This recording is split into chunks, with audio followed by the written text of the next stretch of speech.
Book 6, Interlude, Song. I wrote this work because it is our habit as a people to ignore the worst of our history and gild its mediocrities, and to speak against this practice will see you castigated as unpatriotic. This is more than wrong, it is dangerous. We must not snuff out the lights of our common soul by placating the darkness, else what manner of a world are we laying the foundation for? Extract from the conclusion of The Labyrinth Empire, or A Short History of Procure, by Princess Eliza of Solomons. Her lips had gone dry, so Beatrice Vollignac made herself drink from her cup, so it would not show. The wine was watered. She was not foolish enough to partake while a battle was being waged, but the taste of the stout Cantal Red was bracing anyway. The Princess of Hainaut, or more truthfully the capital and a thin stretch of the old southern borderlands, set down her golden cup after having wet her lips and leaned down to look over the maps she'd had her footpads being to the war room years ago. This was not a war council, for there was precious little planning left to be made.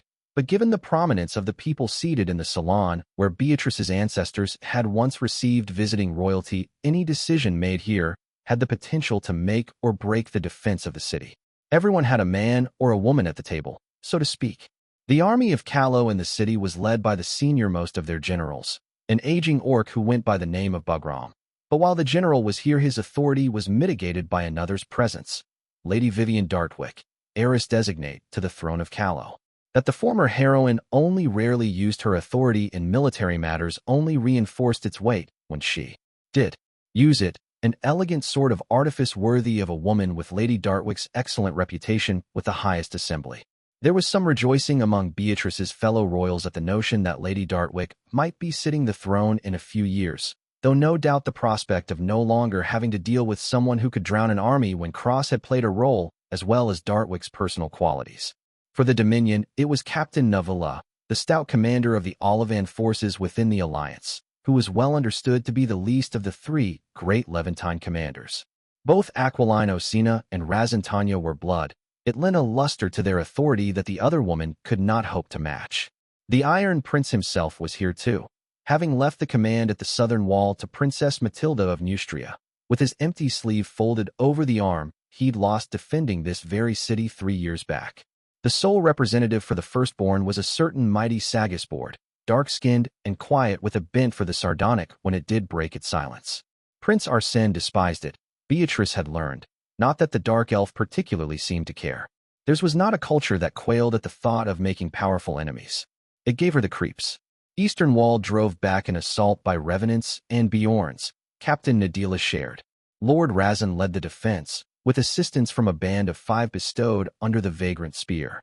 Beatrice's eyes sharpened. From what she recalled, that was the band with the barrow sword. The same man the Black Queen plainly meant to make her lieutenant. Somehow the princess doubted he'd been put under the command of another that had the smell of Dominion politics, something she figured she ought to have as little to do with as possible. Only assaults on the walls, General Bugram growled. Like we called it right.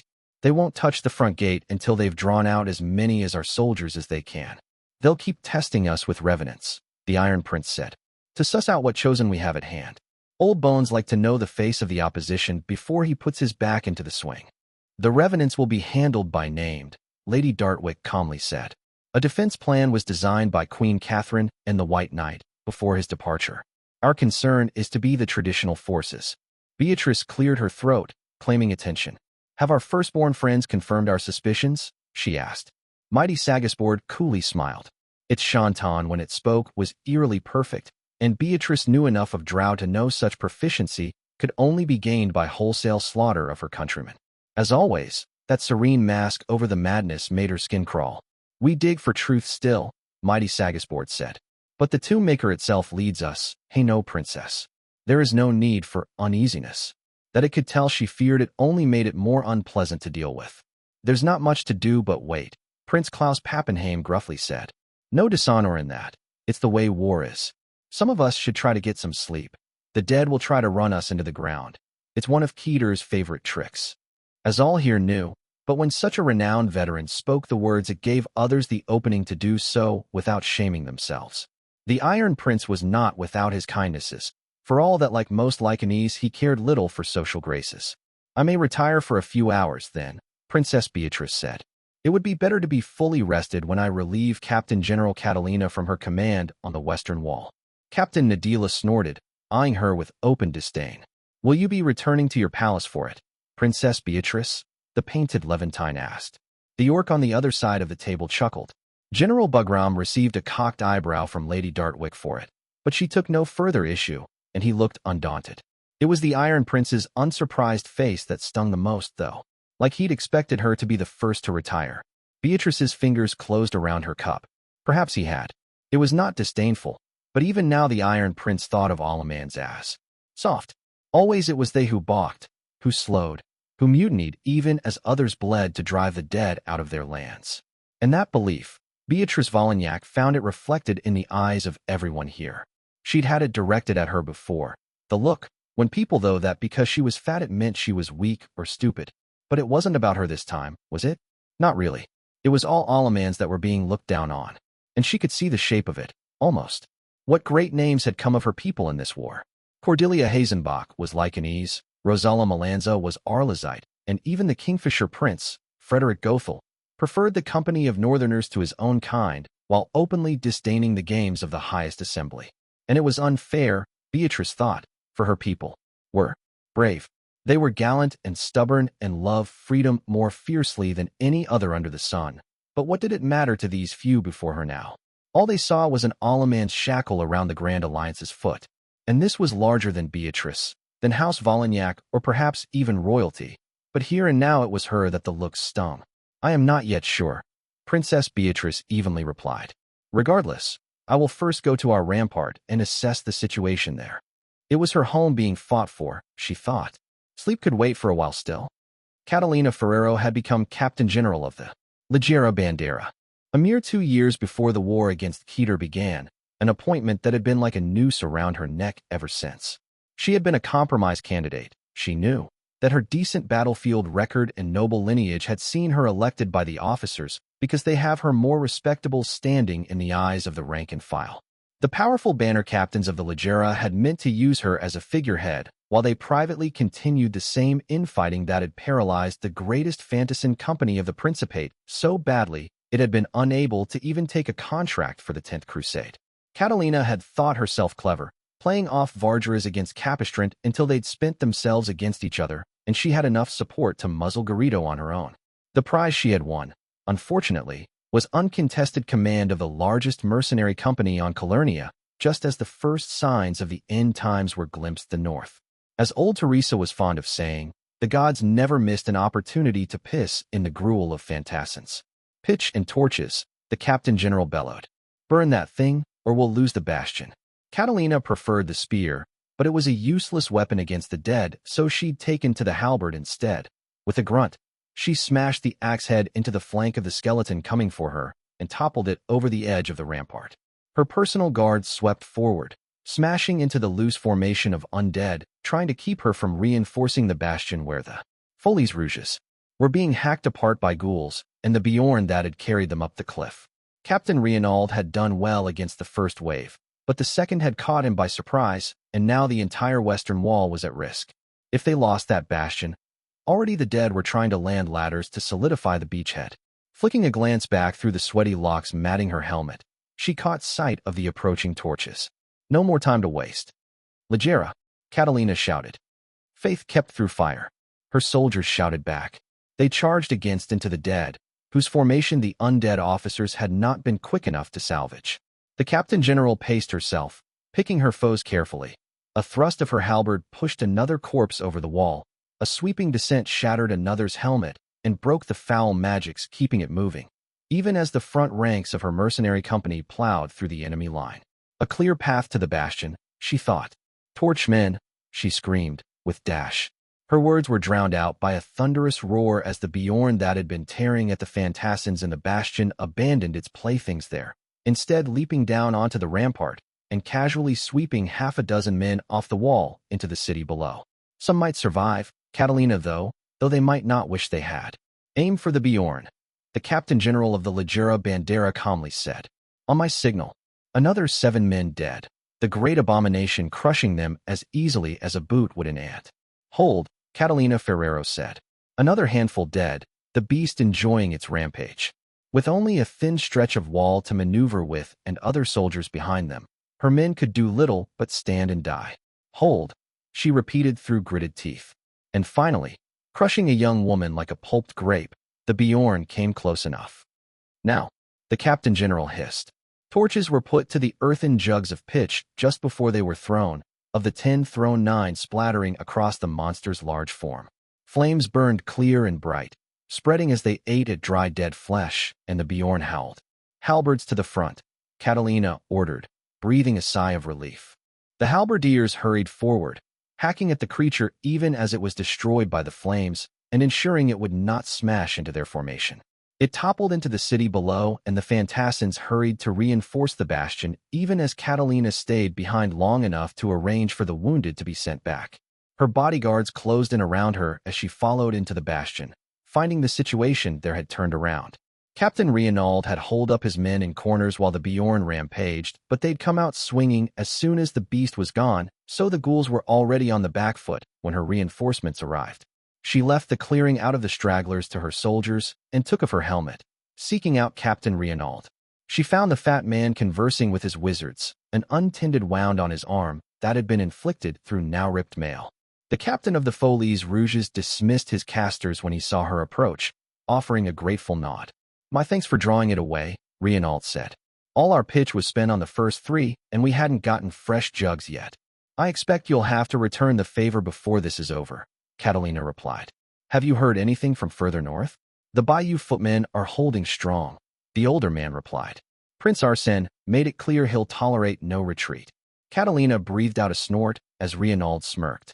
Prince Arsene Odin did not have a particularly inspiring reputation as a military commander, though he wasn't as bad as some other royals.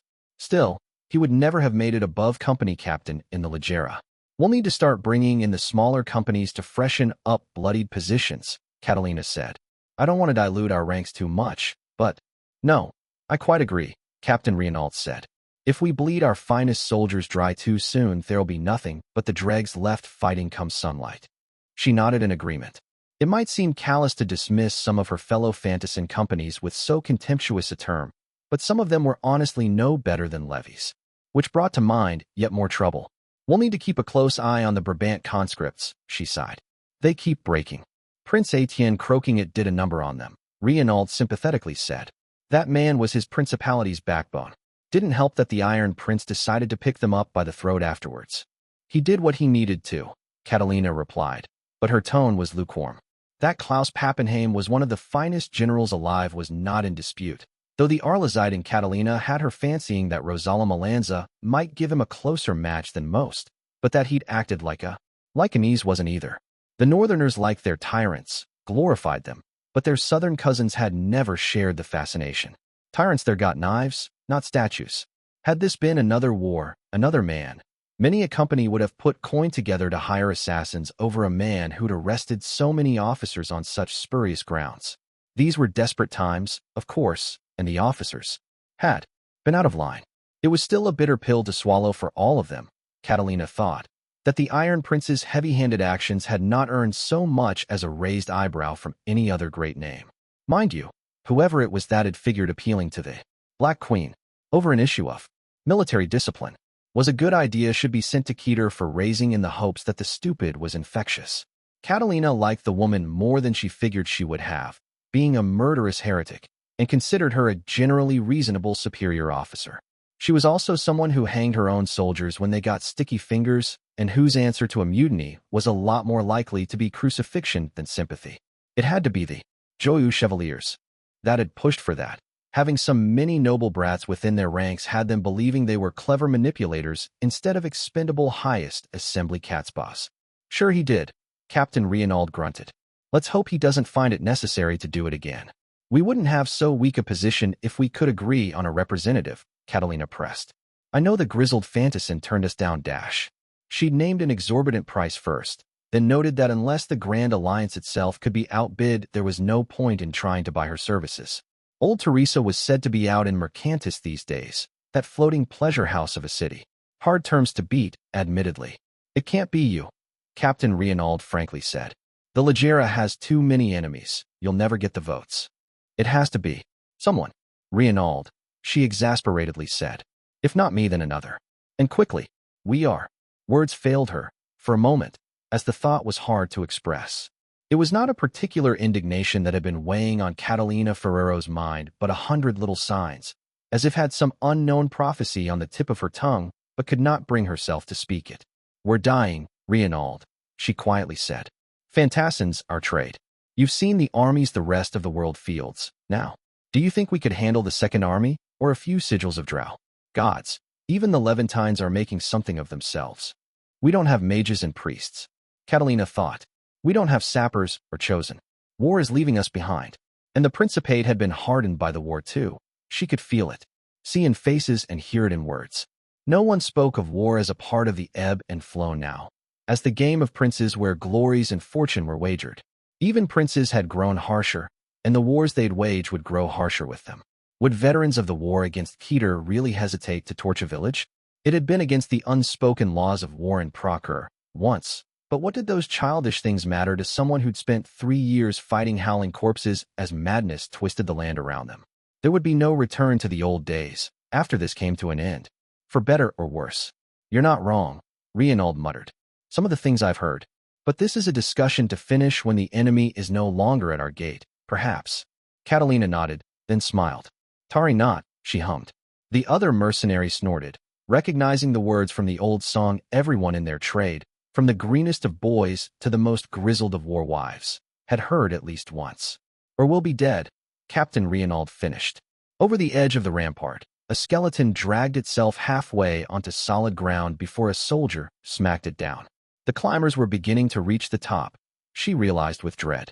The skirmishing was over at last, and the battle had begun in truth. Well, Roland thought, this was going to be a problem. So, that's why they kept dropping vultures and revenants through the wards, the headhunter said. Roland had asked, as he couldn't discern the differences in her face paint that heralded either gender, was looking at the same thing that he was, a gate into Arcadia opening in the middle of a city street. Which shouldn't be possible, the rogue sorcerer thought, considering this city was thick with wards. But the dead had years to meddle with the city after taking it. He reminded himself. The Grand Alliance reclaiming Hainaut and then repairing the old foundations as well as slapping on fresh wards was not a comprehensive fix, despite the frenzied efforts of their mages. At least it did not seem to be without costs for the dead king. The gate had only opened by subsuming a revenant and was opening rather slowly. They could not be opened with a snap of one's finger, which was good news tacked on to the bad. We need to close it, the rogue sorcerer said, and find out any other gate that might have been opened out of sight. The city's bleeding magic everywhere, wizardling, the headhunter skeptically replied. We might as well look for a particular needle in a box full of them. Keter needs revenants to make these, Roland replied, shaking his head. There won't be many, and we'll have seen them falling. There could have been more than one revenant by bird, the headhunter shrugged. And they can run anywhere after the fall. We've only caught one so far. Fair points, but only so long as Providence refused to put a finger on the scales. Roland would have to hope otherwise. There's another band out there roaming, he reminded the other. We can only hope they will catch what we don't. He rose from his crouch before the headhunter could answer, expecting that otherwise he would be served a sermon on the subject of why the 3 young souls with transitory named also assigned to keeping the streets clear were weak, and so naturally doomed to failure. The other man's opinions were more strident than thoughtful, in Roland's opinion, but he saw nothing to be gained by arguing. The headhunter's ways had paid off for him, and people with full pockets didn't usually tend to abandon the ways that had filled them. A long casting rod of sculpted ivory in hand, the rogue sorcerers leapt off the edge of the roof and landed on the cobblestone street.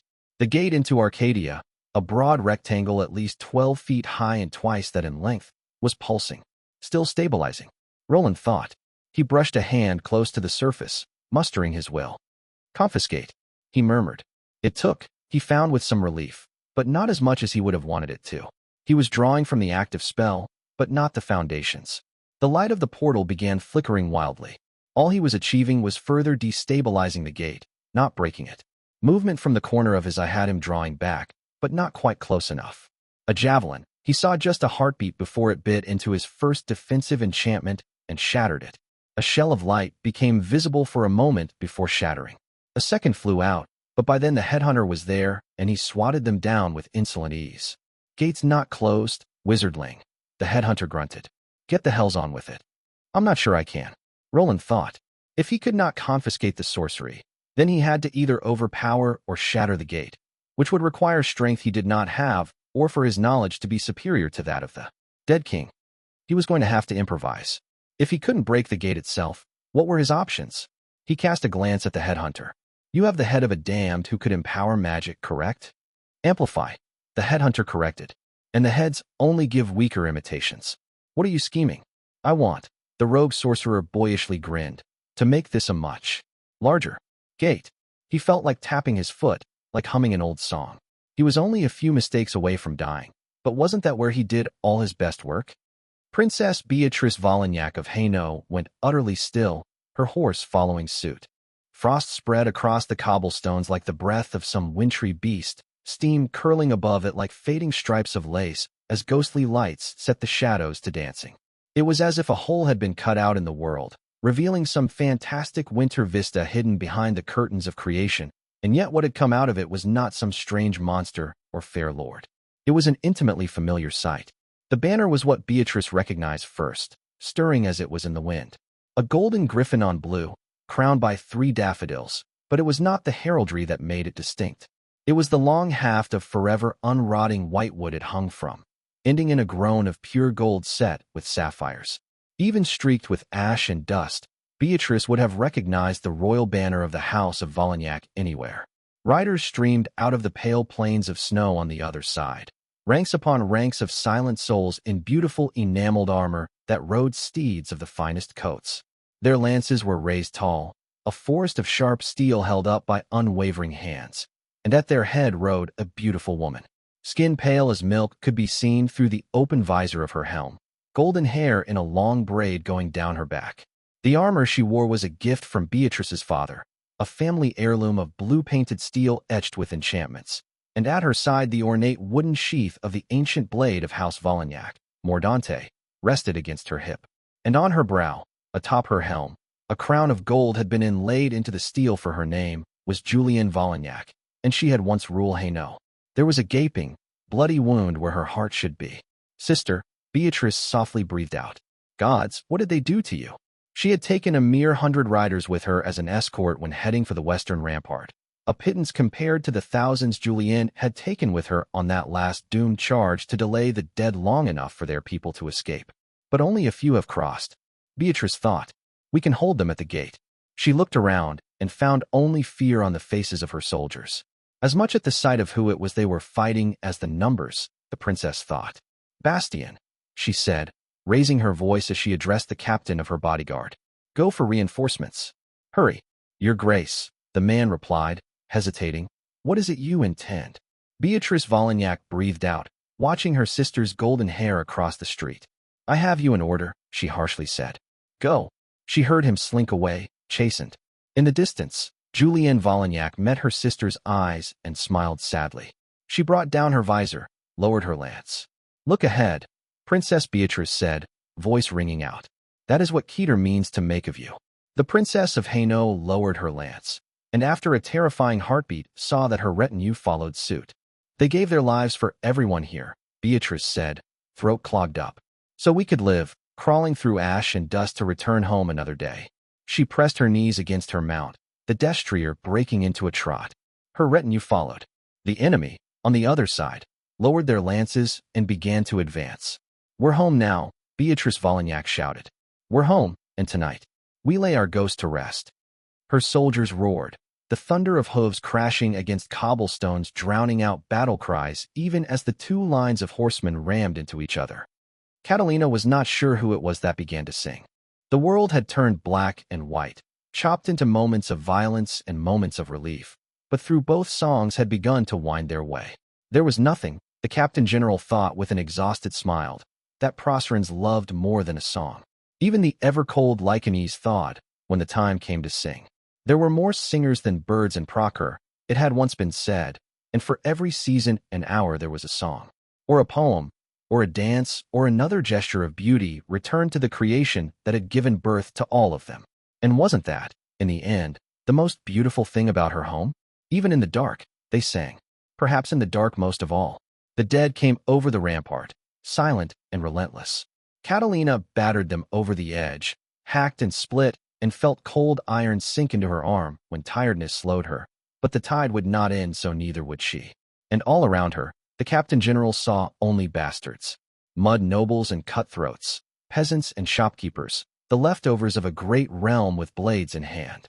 And still they held, her thousands of brothers and sisters who too bore the name of Fantassin, her fellow fools who traded life and limb for coin and a few boasts. And so when the song poured out of her throat, she did not fight. What else was there to do when the world was so ugly, but to bring a sliver of beauty in it? My father wept for a prince, and died with a spear in hand. The man by her side, covered in sweat and filth, shot her an incredulous look and began laughing before cracking a skeleton's skull. He joined his voice to hers. My mother hasn't wept since, or left a god undamned. It spread like a fire, snaking along the rampart and the bastion until 1,000 throats sang it, that old bastard song, the sun in the west. Beatrice Vollignac was in the heart of the whirlwind, dancing with many smiling deaths. They fought desperately against the honored dead, trading lances with corpses until all were spent in furious melee with sword and shield swept across the cobblestone. There was something burning in all their bellies tonight that had devoured whole the fear, replaced it with clenched teeth and hard eyes. Before them was the mockery Keter had made of the finest gesture any of them had known, and what could they do but quell it? Nothing less could be tolerated.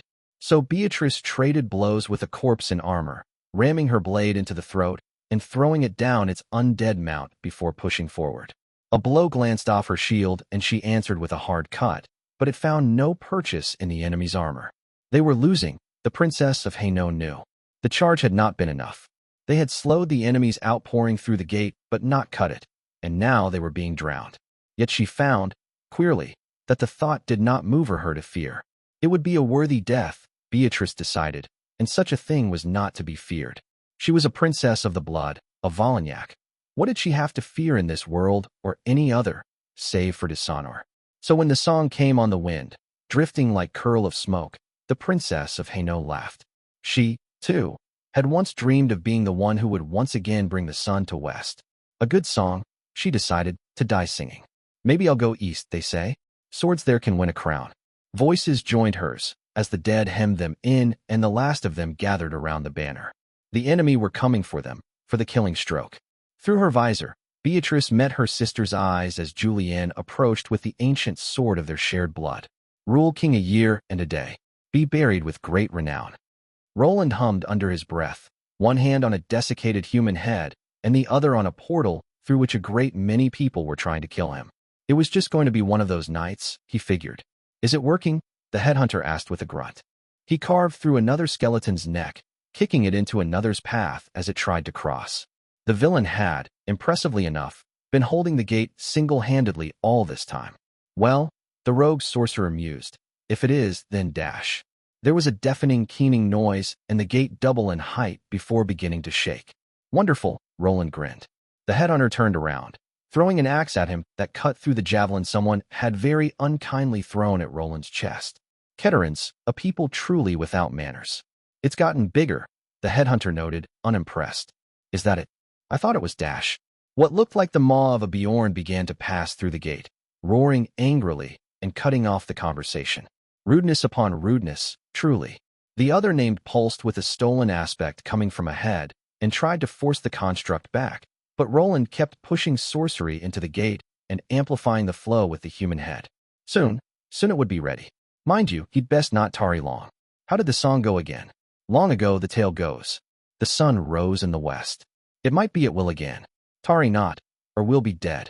The headhunter was thrown back into the street, hitting the wall of a house and breaking through it, but Roland only smiled even as the Bjorn turned towards him.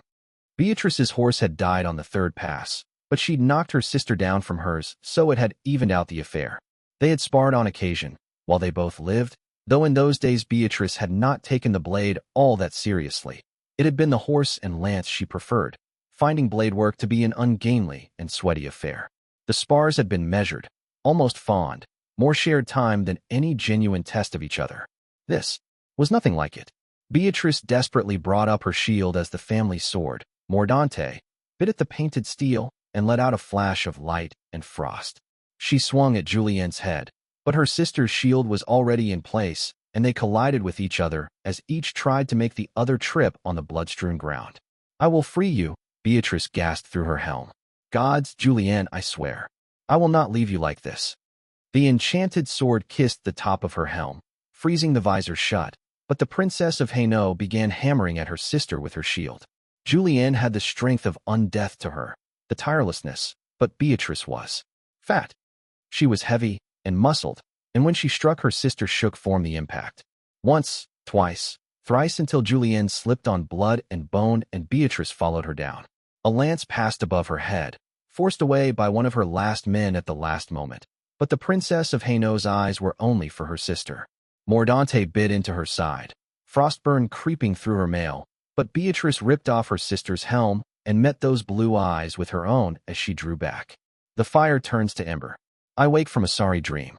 Morning rides in pale splendor, chasing down a fading gleam. "We will meet again," Beatrice whispered, "in a better place." And down her sword went. Roland of Beaumarais, nothing but a borrowed, human head in hand, smiled at the monster forcing its way out of the gate into Arcadia. "This should do the trick," he announced, removing his hand from the portal at last. The magic he'd been drawing on stuttered, the bundle nearly empty, and the rogue sorcerer offered the Bjorn as deep a bow as he could without making the head dangle. The construct swatted at him, but he stepped away even as the headhunter rose from rubble and the clawed limb came well short. The Bjorn seemed confused, as well it might be. "The gate's frozen," the rogue sorcerer told it. "Brilliant man, Masigo. His work is comprehensive." Roland hadn't even noticed when that derivation had been added to the ward schematics, but then that didn't matter. What did matter was that the dead king was not the only brilliant Trismegistan sorcerer in these parts, which meant that what had been used here to make the gates was a technicality and not a flaw. The last of the magic he'd fed the portal was absorbed at last, and with a loud keen the portal's length began to extend. It managed to groan another 5 feet, before the blind spot in the wards laid down by the Hierophant was entirely outgrown and they triggered with a vengeance. "To borrow from a friend," Roland smiled, then raised his hand and snapped his fingers. The portal exploded in a pillar of power and light, the city wards crushing it into non-existence without mercy, and Roland de Beaumarais was once more left to wonder at just how much he loved magic. There was always something new, wasn't there? The headhunter caught up, looking at him warily. "Come on," the rogue sorcerer idly said. "There will be other portals." And, hands in pockets, he began to make his way down the street as he sang the song that had been on his mind all evening. "The road is long and winding, though I didn't love it once, and tread it still, searching the bottom of many cups. Sometimes, even charlatans gotta have a good turn." Gods, but they were holding. The Captain General watched as ladders were brought to the walls and undead scaled the cliffs. Stones and logs were thrown at them. Burning oil poured on ladders and light filled the air as priests began turning the wrath of above on the dead. It was a narrow, wavering thing, but they were holding.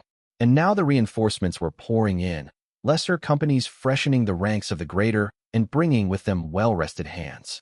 Mages were beginning to rotate in, cadres trained in the arsenal, and though their magics were simple, when turned on a single great monster in concert, they were also often successful. Catalina withdrew from the rampart. Exhausted enough, her vision swam. But after a tonic and rest, she would return. She sat by a fire, her bodyguards close around her, and drank deeply from a water skin. She smiled as she heard the chorus of the song rise again, perhaps the 10th time it had been sung tonight. The sun in the west was often sung as wistful or angry. There was a reason it was familiar to taverns but rare in courts. But tonight it was, instead, almost defiant. Long ago, the tale goes, the sun rose in the west. It might be it will again. Tarry not, or we'll be dead. Our sun has faded, Catalina thought, but it has not yet set. There was still blood in the veins of the lumbering beast known as the Principate, and perhaps after the war.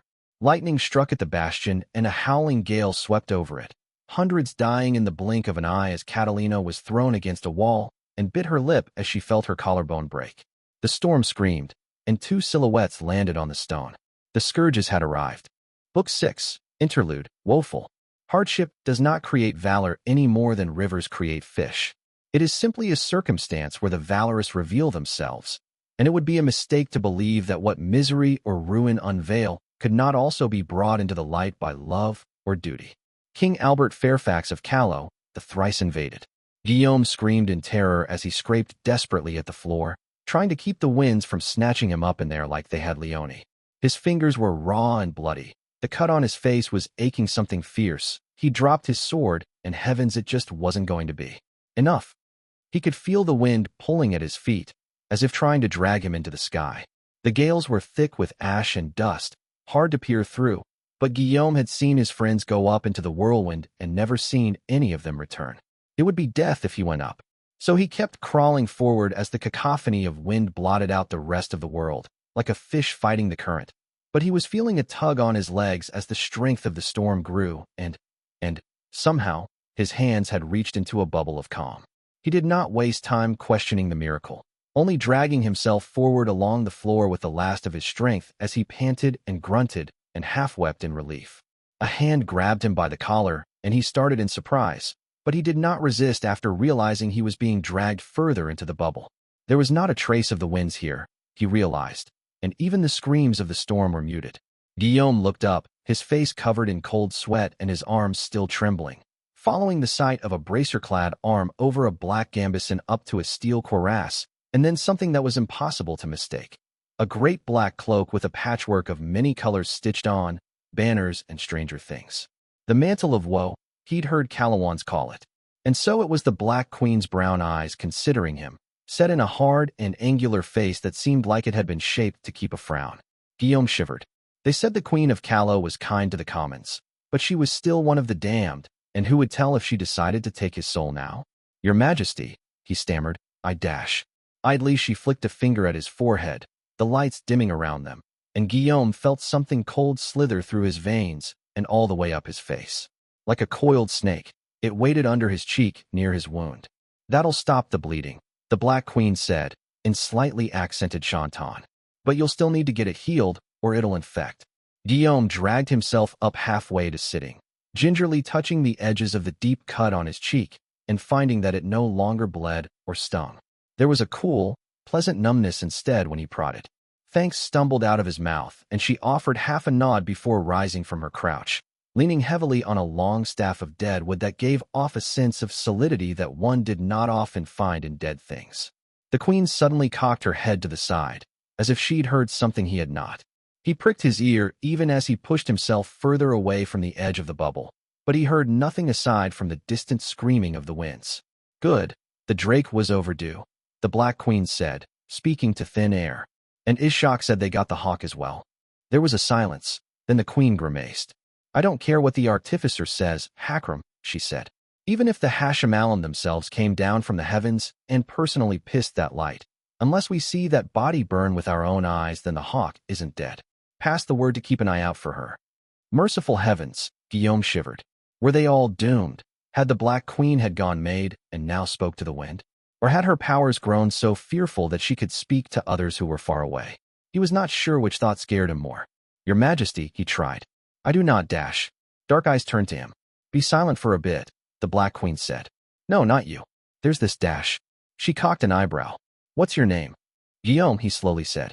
She cast a glance at his equipment, the worried gambeson and dull cuirass that looked so shoddy compared to her own. Brabantine, she guessed. I am, he said. A conscript named Guillaume stumbled into my stillness bubble, she told the air. But never mind that. Does Archer have eyes on them? After a moment, she blinked in surprise. The Archmage came up himself, she said. Shit. They're going for a major breach. Then, he wouldn't come personally unless he expected to have room to cast in. Who's the other one? Guillaume had, without even noticing it, lowered his guard. He must have, or else why would he feel his entire body clenching at the sight before him? The easy expression on the Black Queen's face went up in smoke, revealing a face that was all hard iron. Starlight dimmed around them, as if shying away in fear. Meant for Ishak's band to get him, but we'll do, the Queen of Calais evenly said. Drawny nose? A heartbeat, then she nodded.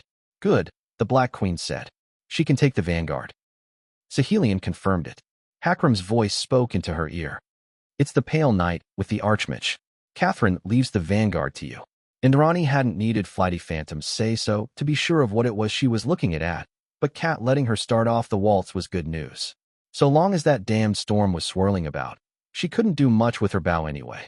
After the first and only time she'd been able to put an arrow in the Archmage by seeing a weak point in the winds, the Revenant had rebuilt his usual storm defense from the ground up, so there would be no repeat. The most irritating part seemed that the Archmage was now seemingly able to bring other Revenants into its storm to protect them, which he hadn't been able to a few months back. The defenses had improved again. She was going to have to carve an opening with her sword arm. Got it, Indrani quietly replied, letting the paired stone carry her words. She unstrung her bow, as it'd make for too easy a target otherwise, and slid it against her back in the leather sheath she'd made. Crouched atop the bastion to the north of the one that had fallen to the assault of the Scourges, Archer studied the grounds she was going to have to assault once last time. The ramparts of Haino had fewer bastions than most walls, though she wasn't Cat or Hakram, so she had no real idea why, but the way they were made was pretty straightforward. 2 levels, the lower one accessible from the rampart themselves through gates on each side, and the upper one accessible through stairs leading up from inside. Easy grounds to defend. Trouble was that the dead had come from above, directly on the flat grounds of the upper level, so it was them that were defending.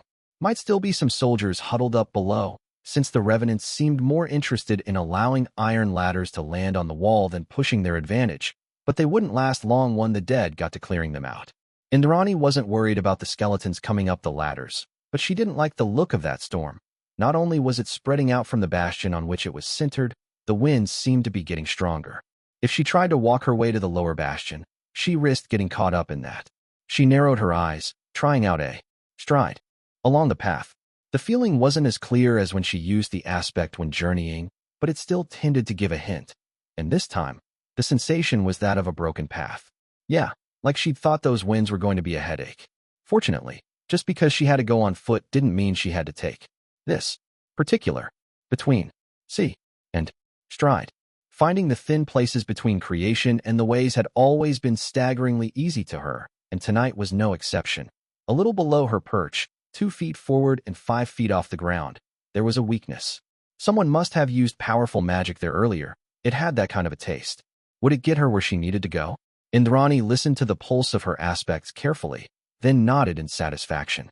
Close enough. Going. Archer told Hakram through the stones. I'm using the ways, and tell them to be careful with those winds. I think the storm is growing. She did not wait for an answer before leaping down, tumbling through the thin veil on the pattern even as she reached for her long knives. The pale night was at hand, finally. Time to teach the Scourge that killing Lysander had been a very fatal mistake.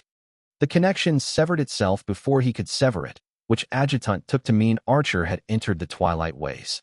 It wouldn't be long before she popped out in the middle of the enemy then, as had been her wont since she'd learned she had a knack for sidling. Unlike using gates, it wouldn't forewarn the Revenants, another reason that Indrani was best suited among them to taking the vanguard. Even if he'd still had both his legs, he wouldn't have been able to. Hakram forced himself to concentrate on the here and now. Too often these days did his thoughts take him down fruitless paths. Fingers pressing on another stone, the orc linked to Catherine. Indrani is moving, using the ways, he told her. You need to prepare. I hear you, she replied. Is Masigo ready as well? That was the essence of their striking plan, after all. Indrani was to interrupt the Archmage's casting of the storm, freeing Catherine and Masigo to hammer both scourges immediately with strong workings. From there the plan grew, fluid, as things grew harder to anticipate, but there were ideas that had been discussed. All he needs is my signal, Hakram replied. Then let's get this going, Catherine replied, severing the link. From her tone, the orc decided she'd be smiling.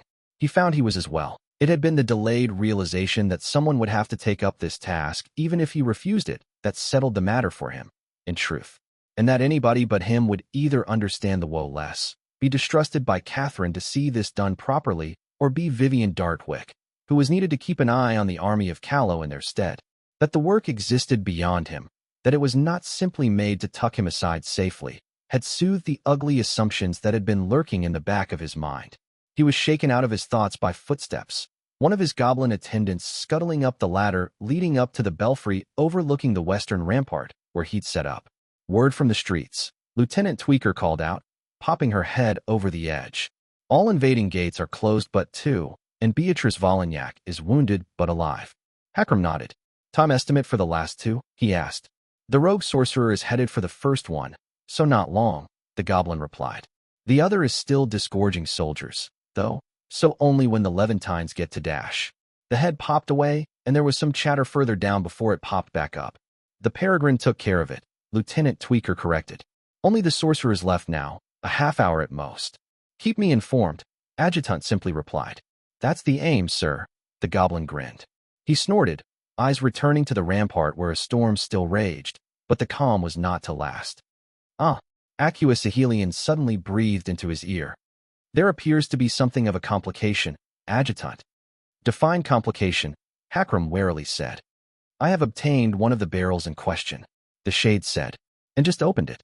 While I've no alchemical kit at hand, I do believe this is highly concentrated poison gas. It fell into place a moment later, the storm growing, how the scourges had been remarkably defensive in stance after their initial overwhelming strike.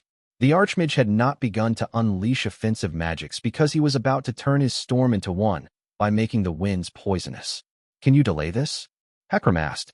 The fingers of his dead hand, one of two, drummed against the end of the arm of his wheelchair, a small sculpted skull that Masigo had been kind enough to add at his request. Unlikely, Aqueous Sigilian replied.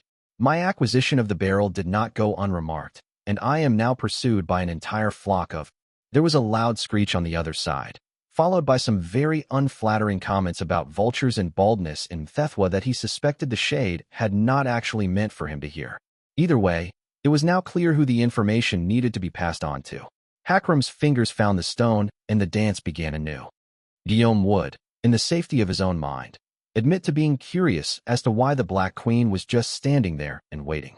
He wasn't fool enough to ask, though, or to look in the mouth the horse that was her continued presence here warding danger away. Guillaume had been born in a proper town, been taught some letters by the House of Light, so he wasn't some countryside yokel. Most of the stories about the Black Queen had to be guff. Tales swapped around campfires, getting bigger with time, or just invented wholesale. For some reason, some of the Easterners kept insisting the Queen had castrated an ogre in single combat. There had to be some truth to them, though, and gods knew there weren't a lot of monsters out there that the Queen of Callow wouldn't make think twice. That was reassuring, in a grim sort of way, which had Guillaume wondering if he had not ferreted out the quintessence of what it meant to be Callowan. You'll need to run when we lift the storm. Jolted out of his philosophical musings, Guillaume started and turned to look at the dam that had addressed him. The Queen looked tense, face set in that frown again, but not otherwise particularly concerned. It was kind of soothing to have someone around looking at the end times like they were some sort of irritating inconvenience instead of the end of the world.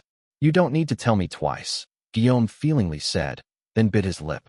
I didn't ask, Your Majesty, but my company. If they were on the rampart, they're dead, the Black Queen replied, not unkindly, then raised a finger to silence him. I'm listening. There was a long pause. And Acua thinks the winds will carry it, the Queen quietly asked. Guillaume blinked in confusion. He'd never heard of anyone of that name, though he then reminded himself it was exceedingly unwise to eavesdrop too hard here. Boys from proper little towns like him weren't meant to hear royal conversations. We'll only get one clear shot at the two of them, the Black Queen reluctantly said.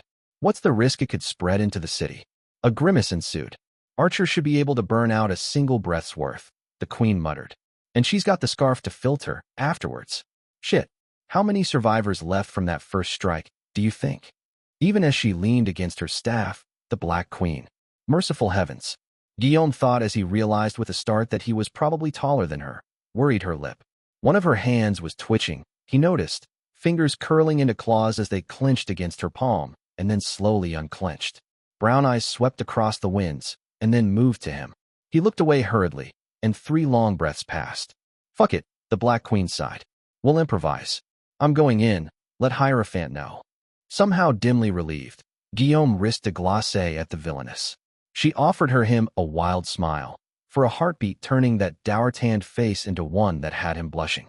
Hang on tight, Guillaume of Brabant, she said. This is going to get rough. Why even bother making a plan if she was going to discard it? Masigo complained. We hadn't accounted for the gas. Hakram replied. If it gets into the city, this battle's over. As our defeat, Hierophant hazarded. It seemed a reasonable guess, considering. Yes, Masigo, as our defeat. Hakram amiably agreed. Catherine striking, are you dash? The connection between the two paired stones fizzled for a moment. dimming the last of his words, as in the distance Hierophant's glass eyes glimpsed night rising up in a great tide of darkness. Catherine was putting her back into it, if the reverberations from her working affected even active spellcraft in the area. An interesting phenomenon, and he itched to have a closer look at that in more contained conditions where the extraneous factors could be filtered out, but alas, it would have to wait. Glints of a faded summer sun lighting up every dark, Masigo studied his friend's attack curiously. It seemed a brutish thing, at first glance, a mere tide of shadows slammed into the tumult storm. That the scourge immediately answered with light magics, cutting beams of glowing power that tore into the darkness, was yet another reason why the Revenant was utterly underserving of being called an Archmage. The effrontery was galling, truly. Someone with proper master of the higher mysteries would have noticed that Catherine, ever clever behind her pretense of thuggishness, hadn't just gathered night and tossed it at an enemy working. The light cut through so easily not only because of its properties as one of the classical elements, but also because that wave of night was meant to be broken. It shook the storm some, when impacting it, but when the winds unmade it, the darkness allowed itself to be carried by the gales like smoke. Within 30 heartbeats, the entire storm was filled with a thick haze of night. Masigo felt a sliver of pride at how well she'd learned the foundational principles of Trismegistan sorcery. The essence of magic was, after all, usurpation. Acua Sigilian was to be commended. "Are you ready?" "I am," Hierophant replied. "You may tend to the others. My attack is at hand." Surrounded by 36 barrels of bronze rods positively dripping with invested sorcery, Masigo had not held back in wresting what he required for a fitting admonishment. The magic was thick and pure, its tint strangely similar to that of a thin layer of oil atop water, and it was slowly circling around him according to his will. In the distance, his eyes piercing through the veil of night surrounding Catherine, he found her silhouette raising her staff into the air. Good, she was about done then. The moment it struck down, to Masigo's unspoken glee, the night spread out within the storm roiled for one moment, as the tumult had his own spell stolen away from his control. Just long enough for Catherine Foundling to disperse it, abruptly breaking the storm into fading wisps of wind. "And now my turn," Masigo murmured, robes stirring in the evening wind. Like a streak of lightning, the sorcery shot forward through the sky. Hierophant's concentration stumbled when he saw Indrani walk out of thin air.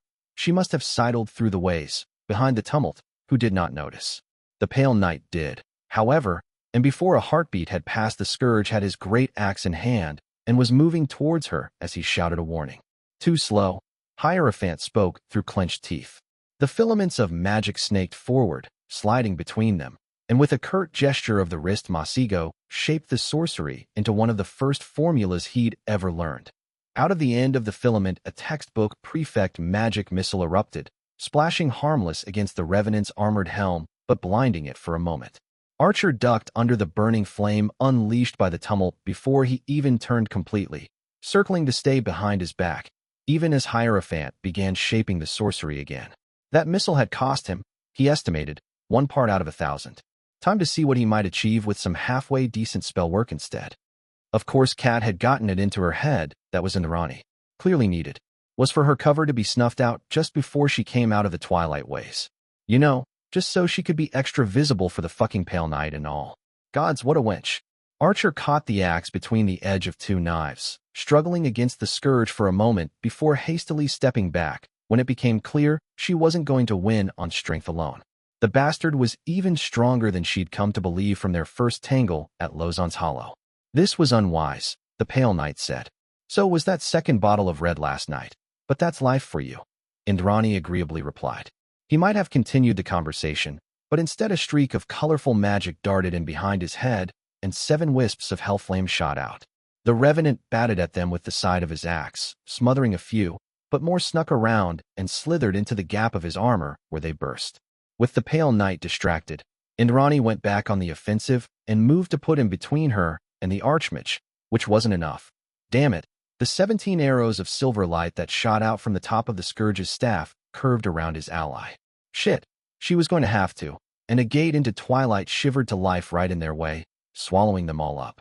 Archer grinned. Good, Kat was finally back in the fight. She stepped around the gate, ducking under a swing of the pale knight's axe and darting forward. The undead in his pale plate tried to knee her at the junction of the shoulder and neck, but Indrani tumbled forward and under him. Her long knives cut at the back of the knees as she rose, where most armors had a weakness, but she found no purchase as her blades scratched only steel.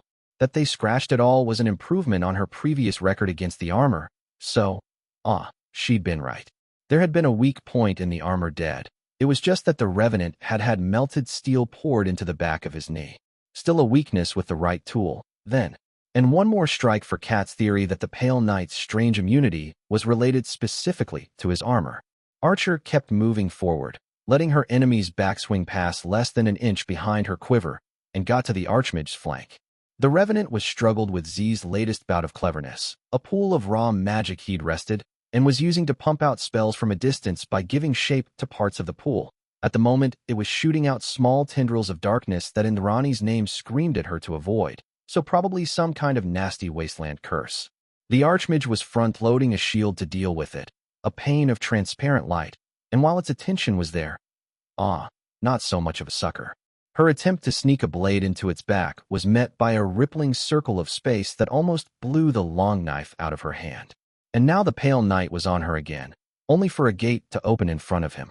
Indrani went around, putting the gate between herself and the Archmage, which allowed her to see Catherine come out with a bare sword and sock the bastard in the side of the head with her pommel. "Took you long enough," Archer said. Cat snorted, the two of them eyeing the Pale Knight as he steadied his footing and the gate closed behind them. "Took the scenic route," Catherine Foundling idly said. "It's such a nice night out." And behind them, there was a scream as the wind began spinning above the Archmage, who never did like fighting without a storm to cover his. Hierophant cocked an eyebrow. Did the tumult take him for an utter fool? Certainly he could not rest to separate entities at the same time, but what kind of a second-rate conjurer would he be if he'd not accounted for such a weakness in his chosen strategy? He set the magic he'd gathered to spinning around itself, slowly feeding a spell that made it rotate as a globe to insignificant costs, and dug into his aspect with relish as he reached for the dawning storm and a column of condensed lightning struck the Archmage 3 times, and Indrani's heart skipped a beat. It simply could not be denied she had good, nay, exquisite, taste in men. The Pale Knight suddenly went stiff, turning towards Catherine, and in a strange voice spoke a single word to her in a language that Archer did not recognize. Catherine went still. "I can't stop them any longer," Acua Sigilian said. "They have enough casters concentrating on me that should I linger capture is certain." Hakram grimaced. The Shade had done well at keeping anyone from climbing the ladders and joining the melee atop the bastion, but it had only been a matter of time until Keter put together a force capable of dealing with her. He'd honestly not expected her to last so long. Much as he disliked the woman, Adjutant would still acknowledge the skillful performance she had offered tonight given her reduced capabilities. "Retreat," Adjutant gravelled. "Are Revenant coming up?" "At least 2, neither scourges," Sigilian replied. "I'll pass it along," Hakram said. "You know what to do." She did not acknowledge his words, only severing the connection, a sure sign she was being attacked by enemies but trying not to show it too obviously. Hearing someone come up the ladder, Adjutant turned to see Lieutenant Tweaker's head pop over the edge. "Movement at the front gate," she told him. "At least 3 WIRMS seen, and it's looking like an all-out assault." Hakram, idly, touched his prosthetic. A beautiful piece of work by Masigo that. He laid a finger against a groove in the wood, as if to scratch at a phantom itch. "Sir," Lieutenant Tweaker began, "should we dash?" Skeletal fingers closing against the length of wood, Hakram whipped out the wand and pressed his thumb against the runes sculpted into the side. There was a ripple of kinetic force as the enchantment was unleashed, the lieutenant's shape fading and turning into a misshapen revenant halfway into a leap at him. Adjutant dropped the wand, hand finding the skull on the arm of his wheelchair, and drawing out the axe, it was the pommel of. He rose with the movement, name pulsing with joy, and the blade split the skull in half as the undead's iron claws failed to pierce his chainmail. The revenant dropped to the ground, twitching as the necromancy tried to assert control of the limbs again. Half his body fell to flame, but he steeled himself through the pain. "You got a goblin's speed right," Adjutant clinically assessed, "but not the weight." Sloppy. The axe went up, the revenant's eyes going wide, and Hakram of the Howling Wolves bared his fangs. "Next time, Dead King, send a scourge." The axe went down. It was the aptness of the counters that allowed Hierophant to understand what he had been dealing with all this time. It was obvious, in retrospect. The tumult had answered the lice and chisel with a perfect shield in the Pelagian school. Hellflame with a Stygian dried dousing developed during Maleficent II's wars against the League. Used Jaquinite uncertainty principles to disrupt the magic he'd wrested halfway through a spell. The uninitiated among the heroes had insisted on calling the Revenant the Archmage because of its broad variety of masteries in magic, but they'd never noticed that the masteries were impossibly broad. The only individual Masigo had ever seen use so many different magics was the rogue sorcerer, and if he had never met Roland, he might have dismissed this interpretation as him misreading the enemy's spellcraft. His eyes opened at the possibility, though it was impossible to miss the telltale marks. This should not, however, be possible. Roland used a great variety of principles, but he had the protection of an aspect, and though knowledgeable, he was not a master. The tumult, however distasteful an entity, which was absurd, because those masteries could not have been acquired after death. The dictate that undead could not learn was not as absolute as some seemed to believe, but understanding the mysteries of an entirely new school of magic definitely qualified. And it was highly unlikely to have been achieved by living, as Hierophant was rather skeptical that someone capable of mastering multiple schools of magic, whether it drove them mad or not, would not have made it into the pages of history, which meant he was missing something.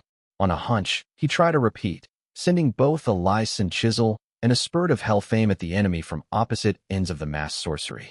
And he got his answer at last. The tumult did parry both, but when it did, it used Pelagian shields for both instead of the apter answer he had shown himself capable of using. Moreover, the tumult had already shown he could cast 2 spells simultaneously, so there was no reason for it not to. Unless it could not. He can only use one school of magic at a time, Masigo deduced. And there was an obvious explanation as to why. He reached for his paired stone. Hakram, Hierophant said, I have a theory about the tumult. I'm listening. Adjutant replied. He sounded a little out of breath, strangely enough. It is not a single revenant, Masigo said. It is a multitude of dead spellcaster souls stitched onto the same corpse, likely with an oversoul, perhaps the body's original one, handling matters of control. There was a moment of silence. If we target that oversoul? Hakram asked. The King of Death is a skillful necromancer, Hierophant reluctantly replied. It will not destroy the revenant. It should, however, make it highly erratic as different souls struggle for control. The orc chuckled. Well, let's see what we can do about that. They'd taken too long to put down the scourges, so now it was all going south. Indrani backpedaled, letting the axe pass half an inch away from her chin, as behind her a blue-tinted shield took the impact from the 4 black streaks of sorcery that had been aimed at her back. She flicked a feint at the pale knight's face that the revenant didn't even bother to parry, ending up touching his helm, but the shaft of his axe was smashed into her elbow, and she was forced to abort her actual blow and scuttle away as she swallowed a scream. Fuck, was it broken or just sprained? Either way, it strung like a bitch. She spared a glance for Cat, who'd just set a revenant aflame and blown a few skeletons off the bastion, but had just been forced to coat herself in a bubble of night as a pack of undead mages tossed fireballs at her. Indrani's straying eyes were not, to her surprise, rewarded by the pale knight pursuing. Instead, the revenant was going for shit barrels, as in those things full of poison Hakram had mentioned. 1, 2, 3 strokes, and 3 were split open as gray fog came billowing out. She hastily pulled up her scarf, trusting the enchanted weave to file her to toxins, which was long enough for the Archmage to attempt birthing another storm and Masigo to shut him down. Unfortunately, the figure in gray and purple robes seemed indifferent to the lightning that was cast down on it. It flickered down the robes, grounding itself into the stone floor, and the Archmage began casting again. Keeping Hierophant tied up, Archer decided. On the bright side, Indrani had just been given a moment to breathe, so she reached for the pouch at her side and carefully unfolded the green cloth folded within before sliding it down the length of both her blades and tossing it to the side. It left them coated in a heavy transparent film, as she'd been told it would. Breathing deep, she went for the fog even as Cat wove some kind of bubble of darkness to suck it out and keep it from spreading too far. As she'd expected, the pale knight came out of the smoke aiming at Catherine's flank. Indrani sped forward, leaning into stride to quicken her steps, and had to leap when just before she got into range the revenant turned and swung at her. Catherine hammered at the pale knight's knee to hinder him, but a lesser revenant was going after her again with a spear so. Flow, Indrani thought, letting the aspect fill her up. The axe blade went up, but she slapped it aside with a long knife and spun on herself. She landed on the pale knight's shoulder, tempted to attack, but knowing that if she ended movement, the aspect would end with it. She slid down the revenant's back as it tried to catch her foot, landing behind it in a crouch and smoothly stabbing into the back of both knees. She found only a little bite, but it would be enough. The pale knight turned and struck at the same time, sweeping along the ground, but she rolled between his legs and emerged in front of him. His extended arm was an opening, and she swiped the flat of a blade against the armored elbow. The kick caught her in the ribs, and one broke. But it was with a smile of triumph that she rolled against the ground and drew herself into a crouch. The pale knight froze for a moment, before dropping his axe and pawing at his elbow as her aspect flickered out. "Bad choice," Archer said. "The doses on the knees have had longer to spread." Idly, she reached in the pouch and picked out a white cloth she used to wipe her blades clean with. "What did you do?" the pale knight asked. He stumbled, finding his footing hard to maintain. "Delivered to you with the concoctor's regards," Indrani coldly said. "An alchemical acid that devour only bone and steel, repelled by all other substances." The pale knight collapsed to the ground, the only thing keeping his upper legs connected to his thighs the stretch of pale plate covering them. It was, Indrani thought with a hard smile, just the start. Hierophant wrested control of the storm again, jaw clenched, and shattered the spell. How very irritating. Having grasped that he was facing a superior practitioner, the tumult no longer even tried to do more than toss the occasional spell the way of Catherine and Indrani. Instead, he now repeatedly spent his power trying to birth another storm, not in hope of success, but because doing so would command Masego's attentions. Hierophant himself rarely had long enough to do more than to form the occasional second-rate spell and send it flying before he must focus his attentions on the spell again, and the repeated struggle of wills against the Revenant was starting to tire him. Unlike the magic taken from inert objects, the Scourge's own must be forcefully usurped. Masigo felt sweat beating his forehead and going down his back. No, this stalemate was not to his advantage or that of his companions. The tumult indicated the rhythm of their clashes, which meant he had an easier time sending spells at Catherine and Indrani than Hierophant had of defending them. The last 3 times it had begun using increasingly obscure curses, and for the last Masigo would admit that he'd been largely guessing when he'd used Cece's sphere as a defense. He'd not been certain it would actually work. He must regain the momentum, and that meant one thing. When the storm next began to form, Hierophant led it. Instead, he gathered all the sorcery he had left in a spinning globe, shaping it in one great working. 7 pillars hold up the sky, he began. The world shuddered, 7 wooden pillars forming out of raw magic around the tumult. The Revenant tried to abandon the spell hastily, but Masigo smiled. "It is too large," he thought, "and it takes you a moment to change between schools." For runes formed above the Revenant's head, linked by a circle of pale light. "For cardinals, 1 meridian," he continued. "The wheel unbroken, spokes that are not. Thou shalt not leave the circle." And that, Hierophant decided, was a stalemate he could live with. "Funny thing," Catherine Foundling said. "It was actually the Mirror Knight that helped me figure out how to kill you." The mantle of woe fluttering around her cat. No, in that moment Indrani could only think of her as the Black Queen, parried the last lesser Revenant's spear blow and severed its head with a brutal riposte, ripping out the blade and kicking the body over the edge of the bastion and onto a skeleton trying to climb up. The Pale Knight tried to push itself up with its axe, but Indrani kicked it away. The Revenant fell to his knees. She stepped away, sheathing her blades and reaching for her quiver. "It's the name you avoided in Cleves," the Black Queen idly continued. "The Red Knight and the Myrmidon. The Red Knight, I understand. Devour is a headache and a half to deal with, but the Myrmidon. I couldn't figure out why."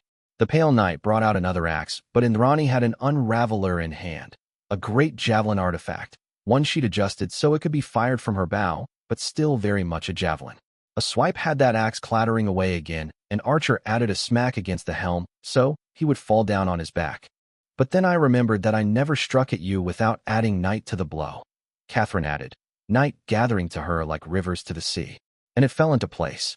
It's strength you have trouble with. Of that front, aside from the Mirror Knight, who's damn slow, those 2 are the physically strongest named." It was kind of hot, Indrani admitted to herself, when she monologued. She got that gleam in her eye, like well, maybe after this if they could spare the time. Probably counted as a form of healing, if you squinted a bit. Night caught her by the shoulders and tendrils began hoist her up into the sky, higher and higher and higher, until the pale night was barely more than a silhouette trying to get up, and then the darkness seized her tight. And down we go. Archer manically grinned. She angled the unraveler downwards, and the tendrils of night drew back a bit before throwing her down. Eyes wide open, silent as she went down, she watched as the pale night hacked away at the tendrils of shadow, tripping him, and slowly began to rise just in time to look up and see her. She met his eyes a heartbeat before the impact, too late for him to swing at her, and she slammed the unraveler through his throat through the gorget of pale steel. The scourge gasped and she leaned in, ignoring the tremors of pain going down her legs from the landing. His name was Lysander, and Ronnie whispered, "Where you end up, carry that with you." And with a final wrench, she severed the head clean. Panting, Archer tried to get up, but stumbled only for Kat to reach her side and help her stand. She also, bless her petty soul, kicked the revenant's head. Indrani cocked an eyebrow at her. "Fucker killed my horse," Catherine said, unrepentant. Indrani saw that already undead were coming over the wall, the iron ladders steadily disgorging their lot. But it was the Archmage her gaze strayed to. Though bound by Masego's miracle, the scourge had barely scuffed his robes throughout the fighting. For a bastard who preferred to fight at range, he'd proved remarkably resilient up close. "Still need to finish that before we retreat for healing," Catherine muttered. "Though at least he's still dash." A wooden pillar loudly cracked. "Fuck," Kat said. "I really ought to know better by now." 3 of them blew and the Archmage's hand swept out, but no magic ensued. Indrani pushed away and reached for her long knives, even as Kat struck out with a spear of night. But a shape moved in the way before it could hit the revenant. Aqua Sigilian, dressed in threads of shadow, moved stiffly so stand between the Archmage and the knight. Kat pulled the blow at the last moment. "Go through," Aqua said through gritted teeth. "I'll dash." Her mouth shut. The last pillars shattered one after another, and the Archmage shook free. Masigo struck from a distance with brilliant blue flames, but they splashed harmlessly on a shield, and when Kat threw a few threads of shadow, they were carved through with arrows of silver light. Archer cautiously approached, keeping an eye on Aqua as she did. They couldn't let the revenant flee, as it was obviously ramping up too. The Wastelander must have been sneaking up on the Archmage and gotten caught, she thought. Only that didn't seem like Aqua at all. Weapon-wise, if the Archmage put her in the way, it shouldn't be an issue. She had only a silver dagger in hand, enchanted by the looks of it. But wait, wasn't that a flock of yellow bee-like spurts of flame from Masigo had the scourge putting up a swirling ball of power to suck them up, while Catherine's curving arrows of darkness were met with matches and silver light. And with both hands occupied, the Archmage had nothing left to spare when Aqua Sigilian thrust a ritual dagger into his left eye. "Please," the shade amicably smiled. "As if I would allow myself to be snatched like some petty errant soul. For that presumption, allow me to take one of yours." The Revenant screamed with a dozen different voices as she ripped out the knife, its blade glinting with eerie light, and the Wastelander smiled in triumph. Indrani hurried forward. If they could finish the Archmage here and now. All Indrani saw was a flicker, but she was the archer, and so she knew what she'd glimpsed. An arrow, and, heart-clenching, she knew where it had been aimed. She turned, watching a circle of night flare around Catherine, but failing to stop the black-feathered arrow that punched into the side of her face. Kat fell to the floor, spurting blood, and even as Aqua let out a scream of dismay, the Archmage leapt off the edge of the bastion. In the distance, 2 crows screeched in agony. In the sky above Haino, there were great rumbling sounds as power gathered, thousands of mages in the plains below unleashing their rituals at least. One after the other, 3 great gates above the city, and water began pouring out of them. Book 6, Interlude, Sigil. Peace is death, stagnation of the soul. Peace is a child closing their eyes to the truth of the world. The great will partake of the small, until they falter, and they too are partaken of. Strife is life and death, and there can be no more evil in embracing it than in the act of breathing. Extract from the Tenets of Night, ancient firstborn religious text. Ramina waited, patient. Many of the mighty were growing restless, eager to seek excellence through strife as the cattle around them did, but the once and again general knew better. The enemy had sent hordes to batter the walls and the gates, but the Pale Crown was not one to seek triumph through brute strength. The killing knives had yet to be bared. The mighty studied another of its kind, mighty Borislava, as it sat on the bare stone of the street with its eyes closed. Night pulsed from it in weak waves, a feat of control considering the strength of the secret being used. Borislava suddenly breathed out, its silver-pierced face twisting into a smile. "They are found," mighty Borislava rasped out. "The tunnels expand too quickly to be dug by hand or pick. The enemy has brought acid worms." Romina nodded, expressing no displeasure. That worms were not unexpected, though this marked the first instance they were used on any front but Cerulean or the pass. This cattle city of Hainaut was as jaws of steel. The general had come to suspect, a trap laid for any unwary foot willing to step into it. Soon enough they would begin to feel the bite of those teeth. "How many breaches?" Romina asked. "I have found 7, General," Borislava said. 5 of these along the western shore of the basin." Reluctantly, it added that it might have missed a few tunnels whilst looking. Good. Romina would not need to discipline it again. Borislava usually required such a firm hand only every half-century or so, and had earned that raspy voice the first time it had allowed its pride to delude it into thinking it might replace Romina as sigil holder, but its usefulness in the southern expedition was feeding the pride again. Perhaps the old firstborn would not need to end it before they reached their 4th century together. "Zarkin," the general called out, without turning. The Rilla had been still and silent, knowing that even though bearing the title, it was the weakest of its rank among the Romina and should be wary of giving offense. Wise, though lacking in audacity. The mark of one who was to be slain and harvested before it could reach any significant measure of power. Night rewarded the knife that struck, not the knife that waited for the opening. "Whisper into the night," Romina ordered its messenger. "Tell mighty Gendrick that it is to begin attack dash." The wave rage that roared through the night staggered them all for a heartbeat. Save Noc were furious, their earthly forms in the sky above cawing in pain and anger. The general knelt, mastering the feelings not its own, and sent its humble regards above. Its goddesses deigned to answer, sending a flicker of thought, the first under the night. Face ripped apart by an unnatural arrow.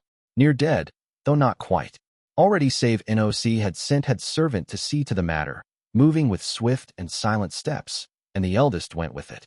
It was the youngest, who had ever favored Romina and commanded its own affections in return, that bade the old drow to turn its eyes to the sky, where sorcery made the firmament creak and groan, opening 3 great gates above the city. "Strike," Kamina ordered. The old drow breathed out, and night flooded its veins. It filled it to the brim, seeping into the flesh and the organs as Romina drew on a power it had not deemed worth using in 700 years. The secret of tolling wrath was but a mimicry of something the firstborn had been able to craft at will, ancient engines of destruction that the general had once turned on the unbreakable ranks of the Nerazim, as their relentless advance broke one city after another. But in the old nights it had taken a company of sorcerers and a sage to guide them for the ritual engine to be used. The Tomb-Maker could now do the same with but an exertion of will and power, as if a company of one.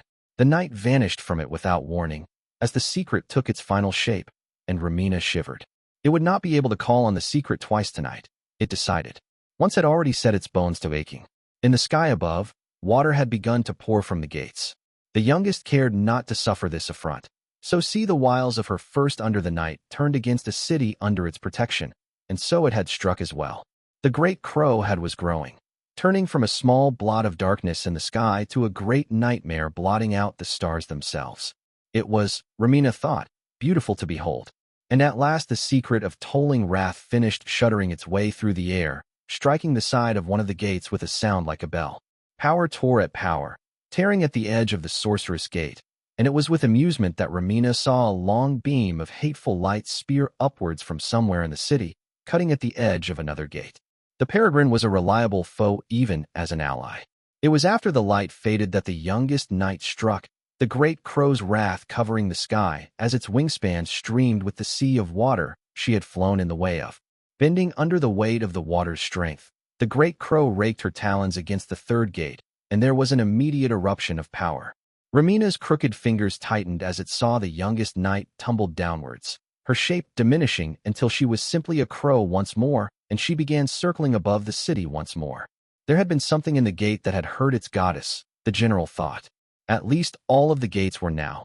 Another one blinked into existence, Romina's sharp eyes catching the side where the peregrine's light had cut it. The same gate, not completely destroyed.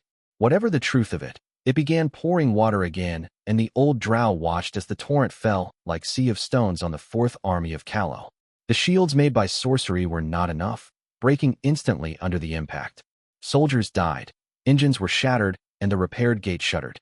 Before the annihilation could be complete, however, the side cut by light snapped, and the gate exploded in burst of sorcery that lit up the sky. Mighty One, Zarkin quietly said.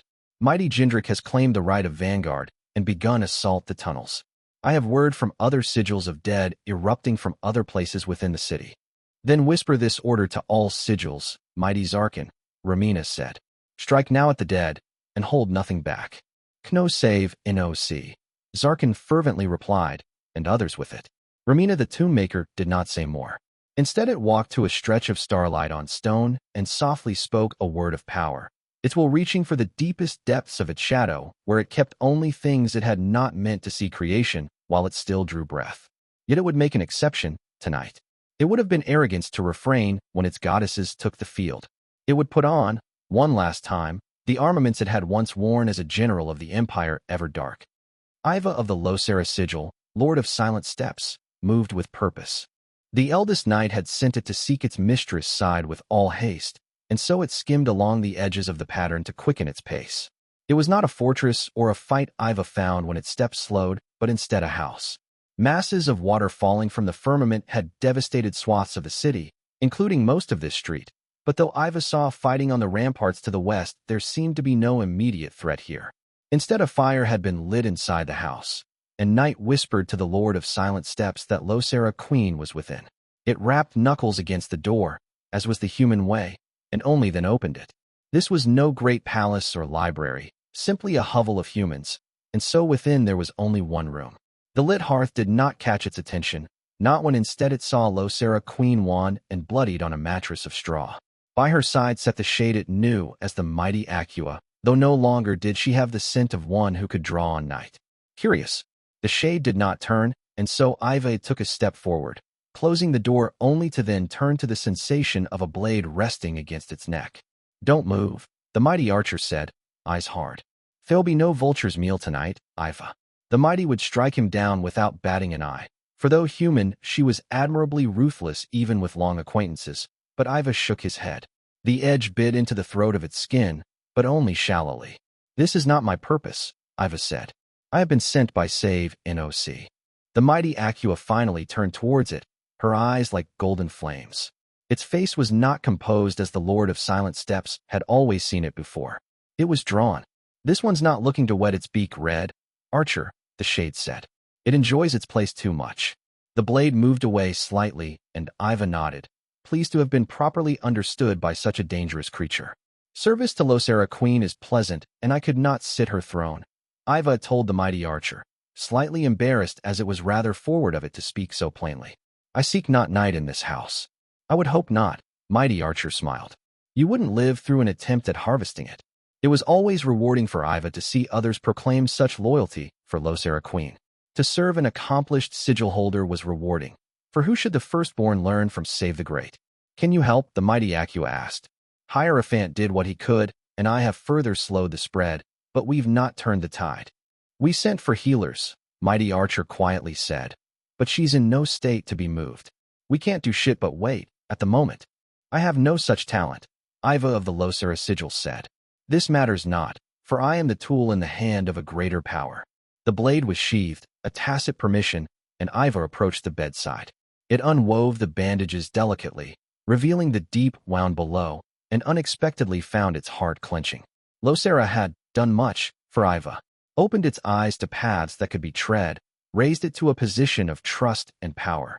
It did not please the Lord of Silent Steps to see the sovereign it had once sworn oaths to so harshly hurt.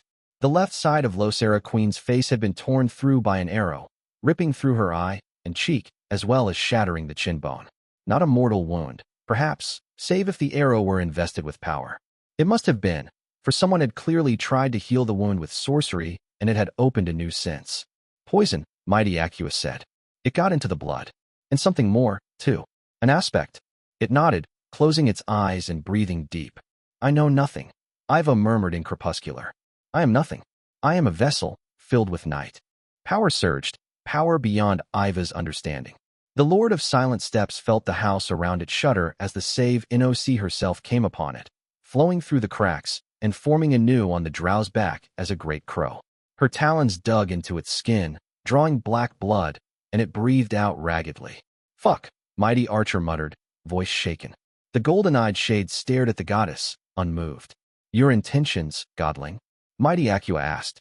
"I will see to my chosen," Save NOC said, voice like the cawing of crows. "Do not think to interfere in this, shade. We will trust in your intentions." Mighty Acua smiled, a cold thing. "Trust in ours, Save NOC, should you overstep." Iva swallowed a gasp as talons sunk deeper into its skin, tearing at flesh as a mind infinitely greater than its own moved its hand to rest against Losera Queen's forehead. Night flared, moving into the first under the night's body, and knowledge came to the Rilla. "It is a poison that resists sorcery," Iva spoke for its goddess. And it was empowered, as was the arrow, by an aspect. Night slithered down the veins of the unconscious queen, feeling out the transcendent nature of the wound, and Iva cocked its head to the side. "Murder," the Lord of Silent Steps conveyed. "That is the essence of the trouble, the concept that seeks to kill her even now." This hawk was no servant of the pale gods when she still drew breath. "But you can fix it?" Mighty Archer pressed. "It can be done," Iva agreed, bowing to the pressure in its mind. "But it will not be a panacea. The eye is gone for good, and a scar will remain." "Fuck," Mighty Archer cursed. Would the pilgrim do better? He said he couldn't when he came to pick up Masigo, but if we lean on the Ophanim through him, it will make no difference, Iva regretfully said. "An aspect is an aspect. Save NOC must see to it now, before the wound worsens, and you are given warning that it will be hours before Losera Queen wakes." The two humans traded glances, Mighty Archer hesitating.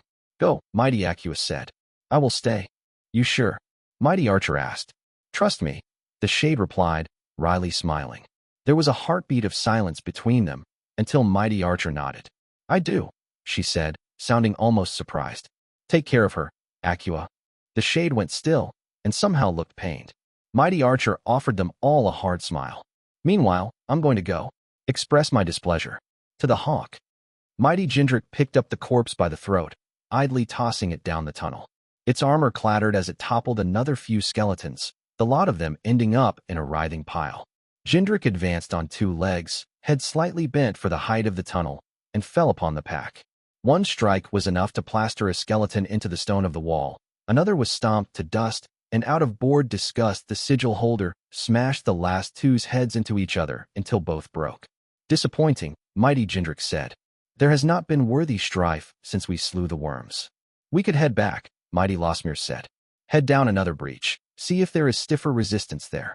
Losmere was still growing back the arm it had lost to the acid spit, having not found enough dead flesh to devour for the secret of consumption to truly show its worth. There was a reason Jindrik had never bothered to kill Losmere for it, even before the First Under the Night had decreed that firstborn of the southern expedition could not slay each other. No, the sigil holder decided. The Tomb Maker implied there would be worthy strife, should we push far enough. We will quicken the pace instead. The Rilla bowed, passing the order down to the rest of the sigil as it had been meant to. The breach they'd forced had been a pleasant fight, but below the cattle city the dead had seemingly dug a maze of tunnels. Jindrik found the feeling of treading underground stone once more sweet, yet it had found little opposition aside from a continuous flow of skeletons. Even splitting the sigil down several tunnels had not yielded greater prey, but the sigil holder was wise to the enemy's ways. Once, a very long time ago, Jindrik of Great Strychd had wielded a pick and dug tunnels for souls it had believed to be wise. Save NOC had shown it a better path, the true path, but it had not forgot. These tunnels were for moving around, but there would be somewhere further below where the broken stone would be dragged so it could be thrown away instead of clog up tunnels. There, Mighty Jindrik decided, there would be enemies worth destroying. Its sigil moved swiftly after the order was given. They ran into undead, a larger battalion standing together, 40 dead, armored and armed, which was a good sign and decent entertainment. Mighty Draha was allowed to use the secret of impalement to stick them all in a line before they were smashed into the walls until destroyed. Always good for a laugh. Until then the tunnels had been a slope, but after this they were a sheer drop with an iron ladder going down. Promising. Mighty Jindrak decided and leapt. It landed atop the helm of a skeleton, crushing it with its weight, and let out an approving noise at what it beheld. A great cavern that was a hive of tunnels, swarming with corpses and dead stitched-up monsters. Even a few of the greater dead, these who had been named in life, if its eyes were not being fooled. The sigil holder smiled, power thrumming in its flesh as it began to let it loose. "You will be night," Mighty Jindrak promised. "You trespass on the realm of the dead," a voice replied. "And so will join them." A tall silhouette, in heavy armor and bearing a large morning star, strode forward. "You are the one they call Mantle, yes?" Jindrak grinned. The greater dead spoke not a word, but the sudden darkness not even Mighty could see through was answer enough. Mighty Jindrak laughed, letting night rip through it and rent its body asunder before reforming it with a shell of night. Finally, strife worth having. The lamellar of steel and obsidian still fit as it had when Ramima had been young, tightened at the hip with a belt, and the red-plumed helmet was still comfortable around its long pale hair.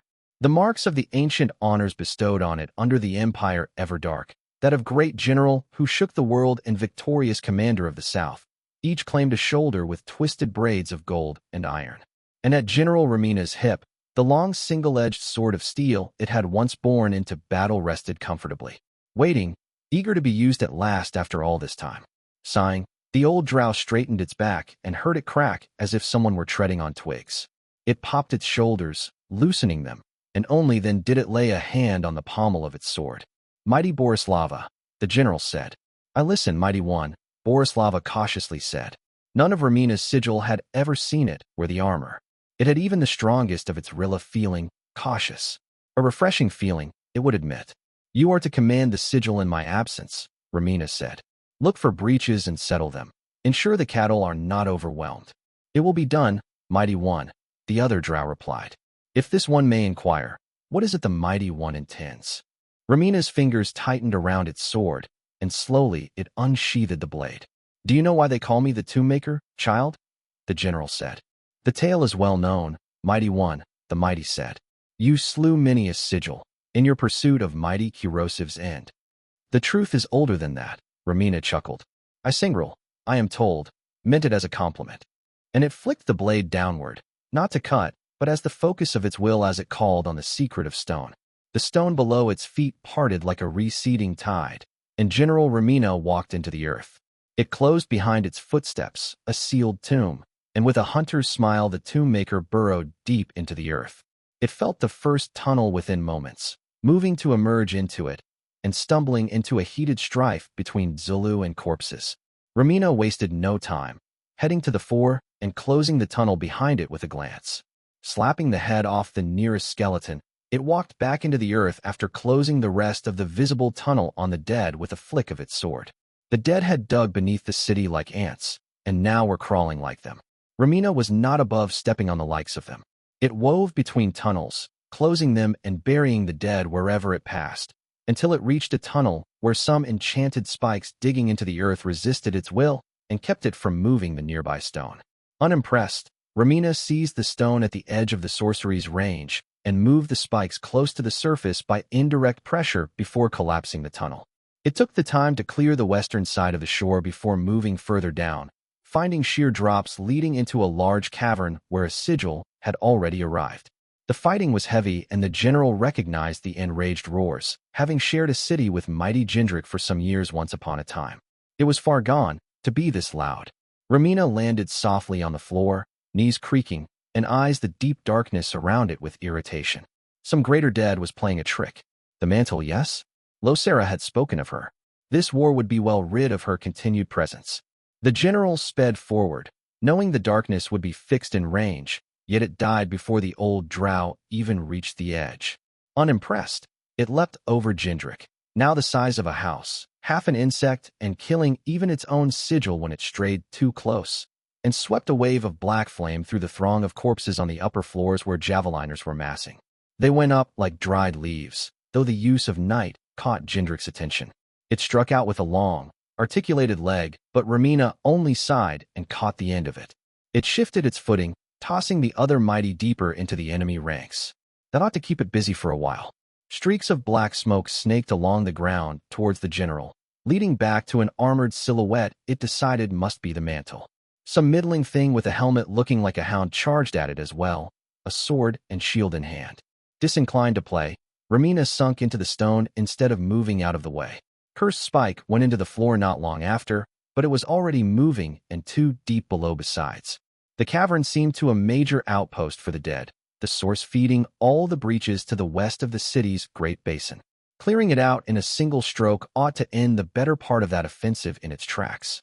Slowing its heartbeat, the old general sunk deep into the night and let the secret of stone settle at the heart of its soul. Slowly, carefully, it began to sink night into the bedrock beneath this city of Hainaut. As it did, extending fingers outwards, a greater force reached out and clasped its hand. The youngest knight, talons puncturing skin even when the touch was meant to be tender, touched the general's soul. She was wroth, and her anger was cold ruin inflicted unto the world. Her hands guided its own, her eyes seeing beyond the reach of what any mortal might, and together they made for the enemy in answer. Tunnels moved, closing and then weaving themselves anew as an intricate web leading to the 5 great caverns dug far beneath the city. And then, one by one, the 2 of them bound the ends of the web to the bottom of Le Bassin, the great water basin at the heart of Hainaut. Water began to pour, and with panting breath Romina leaned against stone as it felt Kamina begin to withdraw from it. Begin and then stop. No, the tomb-maker realized with dread, not stop. Fail. Iva of the Losera Sigil went still, as 2 goddesses screamed and the city shook. It had found the water side, returning to its sigil after the eldest knight had ended her use of its body for the mending of Losera Queen, but the once still waters were now as a sea taken by a violent storm. And the ground shaking had not ceased, as if some titan was hammering at the city from below with desperate strength. It turned to the terrified drow looking at it for answers, knowing it had none save for the furious howling of the goddesses in its mind. Disperse, Iva ordered the sigil. Survive. They scattered to the winds. The Lord of Silent Steps could afford to spare them no more thought, for now the attention of its goddess was once more hammering at its mind. The Rilla stumbled forward, ending up on its knees by the shore of the basin. The waters were not only roiling, it realized with distant horror, but lowering, as if emptying. Before the revelation could sink in, talons punctured Iva's shoulders once more, and the eldest knight screeched in its ears. The wrath that bled into its mind made the world go white and brought it to the brink of unconsciousness, until those sharp talons brought it back with sharp pain. Service is required of you, Iva of the Losera. A voice whispered into its soul, and though the talons were sharp, the voice was cool, soothing, a companion that Iva had kept all its life without ever knowing it. We are born under night, Iva murmured. We die under the night. All that I am belongs to it. The answer pleased the goddess. The pain of talons was fading, replaced with a pleasant coolness instead. Power intertwined with Iva's own, like a sea pouring into a lake. And the binding was deep, so deep that the Lord of Silent Steps glimpsed. There was another crow, trapped deep below in a cage of curses and spells. Bound to the tomb-maker, the youngest knight was striking at her surroundings with impotent fury. And though the plateau shook, it did not shatter. And looking closer, Iva saw hooks. Someone was binding the crow, containing it.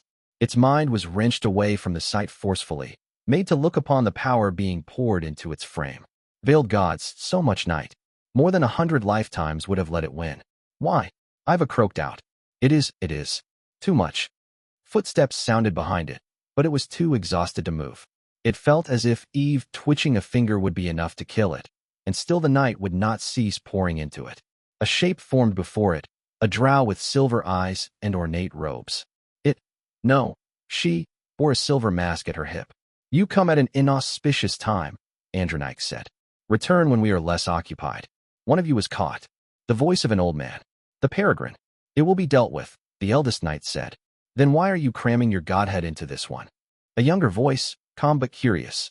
The Hierophant. The eldest knight did not answer. The dead king is usurping the night, the peregrine said. Of that, the Ophanim are certain. You are losing. If our first under the night was awake, it would not be so, the eldest knight furiously replied. Your weakness exists regardless of Catherine, the Hierophant evenly said. Do not blame others for your shortcomings. Iva felt a sudden surge of mind-shattering pain, the night's flow into its body flowing. and it let out a hoarse scream. Knight was being pulled at from another side, through the other crow. He has his hooks in you, the peregrine harshly said. This can no longer be allowed. If he devours your power whole, it means our annihilation. We are, the eldest knight said, sounding pained, still fighting. The strife has not yet come to an end. We cannot allow him to devour you, the peregrine said, voice gone eerily calm. You know this. Better to end night than that. You would kill them all, Andronike hissed. No, the Hierophant said. There is another way. One that leaves enough they will live, if only as mortals. And with what you have put aside in this one, you will still be goddesses as well. Paltry things, the eldest knight said. Remnants. Time, the peregrine softly said, is running out. There was a long silence, and in its soul Ivo of the Losera felt goddesses speak words only they could understand. Eyes closed, it saw the truth of things, a crown of obsidian, skeletal fingers wrapping around it. Do it.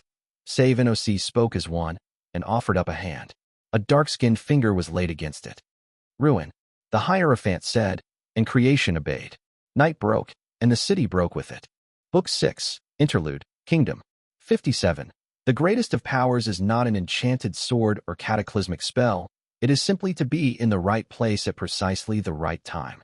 200 Heroic Axioms. Author, unknown. The Black Queen's own favorite trick had been turned against the Fourth Army, and the results were a bloody ruin. At least 2,000 dead in less time than it took to boil a cup of water. That much again in wounded, and even worse. Siege engines, as well as the sappers who manned and built them, had been pulped by the great sheets of waters that had fell like a wave of stone from the heavens. The dead king's sorceries had been aimed foremost at the positions above the rebuilt gates of Hainaut. The siege platforms Sapper General Pickler had ordered built before the enemy came, and there was not a soul left alive there. The results of that were immediately disastrous, for though the Fourth Army was hastening to reinforce the lost grounds, the enemy had not missed the opening. Bjorns were already there and emptying their bellyfuls of soldiers, as great snakes of dead flesh bit into the wet stone and opened their maws to make themselves into siege ladders. Worse, a pair of WRMS had landed atop the siege platforms and was terrorizing the attempted reinforcements.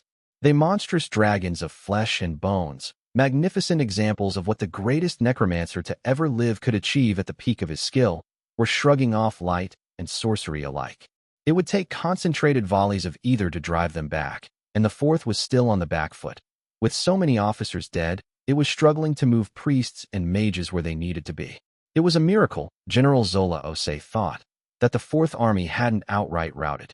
Nearly every other army on Calernia would have, after seeing nearly half its number killed or wounded in so short a span. But the soldiers, first hardened on the grounds of Arcadia, and then against the horrors of the folly, held. For now, at least. How long would that last? General Zola Ose of the Second Army of Callow let the urge to wince pass through her, refusing to indulge, for it would not do to show weakness to her staff when disaster loomed so tall. She set down the bolide eye, choosing her words carefully as her staff tribune and senior mage awaited her opinion. If we do not immediately reinforce, the gate is lost, General Zola said. If fully commit, we risk losing the gate anyway and being swept away entirely in its wake, Staff Tribune Adnan frankly said. I would argue in favor of ordering the Fourth to retreat while we fortify the entrance to the city and prepare for battle there. Should the dead king hold the gate, the city's wards are at risk of collapsing entirely, Senior Mage Jindai replied, shaking her head. I won't pretend that it will not be bloody to take back the gate, but even on purely tactical grounds it is the superior decision. They were disagreeing, Zola considered, because they were starting from entirely different premises even if neither had stated as much. Adnan considered this battle lost, and was now looking to mitigate, while Jindai still believed victory achievable and so was willing to spend lives to reach that end. General Zola herself was not yet certain which way she leaned, though she was aware a decision needed to be made urgently. Already she had sent her 2 senior legates to prepare the grounds behind the city gates in case of a breach, but now she either needed to send companies into the stairs leading up to the siege platforms, which the dead were certain to turn into a meat grinder of brutal proportions, or send messengers to the Fourth before it overcommit. And the truth was that, even beyond tactical considerations, Zola was not certain if the Second had the stomach for the kind of fight taking the gates back would mean. Not since Malak's boot. The general had always admired the Black Queen's almost alchemical knack for transmuting battles into loyalty, but the boot had left scars in the second. Losing General Hune had been a blow, even for Zola herself, but the casualties taken that day. Many still had nightmares of the hordes that never ceased coming, of the things crawling out of the much, and in those dreams the gates into twilight always closed too early. If Her Majesty had been there with them, perhaps, but now? The rumors had spread. The Black Queen was wounded, unconscious, and now her armies were wavering. Catherine Foundling had never been defeated on the field, but that legend did not apply to the army of Callow when it stood without her. If I don't give the order to take back the gate, General Zola thought with cold clarity, then I have declared this battle a defeat. It will not be possible to win afterwards. Before she could speak, however, she caught sight of strange movement atop the gates, an eddy in the flow of the dead. Zola's grandmother had been a Mosa, and though the blood had since thinned, she could still perceive motion uncannily, well, even in the dark. She pressed the Balite eye against her face again, the enchantment lending her better sight through the dark, and started in surprise. General? Her staff tribune worriedly asked. Mad, Zola Ose softly said. Utterly mad. Goblins, it was goblins. At least a cohort's worth of them, maybe more, but it was not a battle they had come from. Zola saw as they climbed atop the great necromantic constructs, the Bjorns and the snakes, and even one of the WYRMS, as lesser dead clumsily tried to pursue. Nimble and utterly fearless the sappers, for those bags they bore could not be mistaken, spread out, and every heartbeat a few more of them died from being shaken off monsters or caught by undead. And still they went, until a horn was sounded, and like candles in the darks the monsters lit up. One after the other, matches struck and devices triggered as jets of green flames burst and Keter's great beast screamed. Robbers' marauders were not a legend without reason. We go forward, General Zola Ose said, throat tightening. The second will take back the gate. The army of Callow had not yet bent the knee to even odds overwhelming. It would not break that custom on her watch. Like most great catastrophes, Adjutant thought, it had not been neatly done. The Grey Basin, Lou Bassin Gris, to the locals, had occupied maybe a fourth of surface of the plateau on which the city of Hainaut had been built, an uneven oval that began south where it ended on a waterfall over the edge and went up the middle of the capital until it ended at the beginning of the great district facing the city gates. The basin had been a major boon to the city, for both sanitation and drinking water purposes, and it had been kept full by both underground aquifers in the rock below and regular rainfall. It was also, as of a half hour ago, entirely gone. It had been expected that the undead would dig under the city, for it was one of Keter's favorite tactics and one of the few weaknesses of the city fortress, and the Firstborn had been the natural answer to such an assault. They too were familiar with fighting underground. Night was well suited to such skirmishes, and unlike humans they could see perfectly in the dark. And as far as Hakram could tell, when the dead had finally dug their way up into the city, the fight had gone overwhelmingly in the favor of the Drow. On all fronts they'd either held or outright beaten back the dead, in some cases even counterattacking deep below where the dead were massing for their offensive. And then it had all gone horribly wrong, somehow. Save and OC had been caught in a trap, of which the nature and purpose was still unclear, and it seemed that to free themselves from it the crows had made sacrifices. Swaths of Zulu had suddenly fallen unconscious, and even Mighty had seen their powers suddenly falter. Worse, the angry throes of the goddesses had shattered the bottom of the Grey Basin, and the water had poured into the tunnels dug by Keter. They too had broken, in some places too fragile, and it had begun a disastrous chain of collapses that had essentially hollowed out the heart of the city. Now where the Grey Basin had once stood, there was a sheer drop of at least 100 feet instead, with massive rubble and the corpses of both drow and broken undead strewn everywhere. Hard to tell how many died, Secretary Amelia said. The Firstborn are shit at coordinating with other forces. They never told us how many they sent down into the tunnels. Concentrate on finding the Losera, Hakram said, leaning on his crutches. They are most likely to have numbers for us. The curves of the cliff seems to curve inwards, Secretary Prattler noted, crouching at the edge with an interested look. Dangerous. The plateau's structure became unstable. And the tunnels? Hakram asked. They didn't go anywhere. Prattler, once a lieutenant in the sappers, replied. If the dead climb the side of the drop, they'll be able to access them and enter the city by other paths than the edge. We need to close them as soon as possible. Send word to the sappers, Adjutant ordered. Save for the situation at the gates. This is the highest priority. Won't be many left of us, but I'll see what I can do. Secretary Prattler saluted. The reports from his phalanges were increasingly staggered, but the flow had not yet been impeded. The difficulty at the moment was keeping the Alliance High Command informed, and Vivian in particular. Irritatingly, the situation with the Firstborn remained unclear. The nature of the consequences of what had happened, save for a fourth of the plateau shattering, were still to be determined. Night had weakened, observably, but was that it?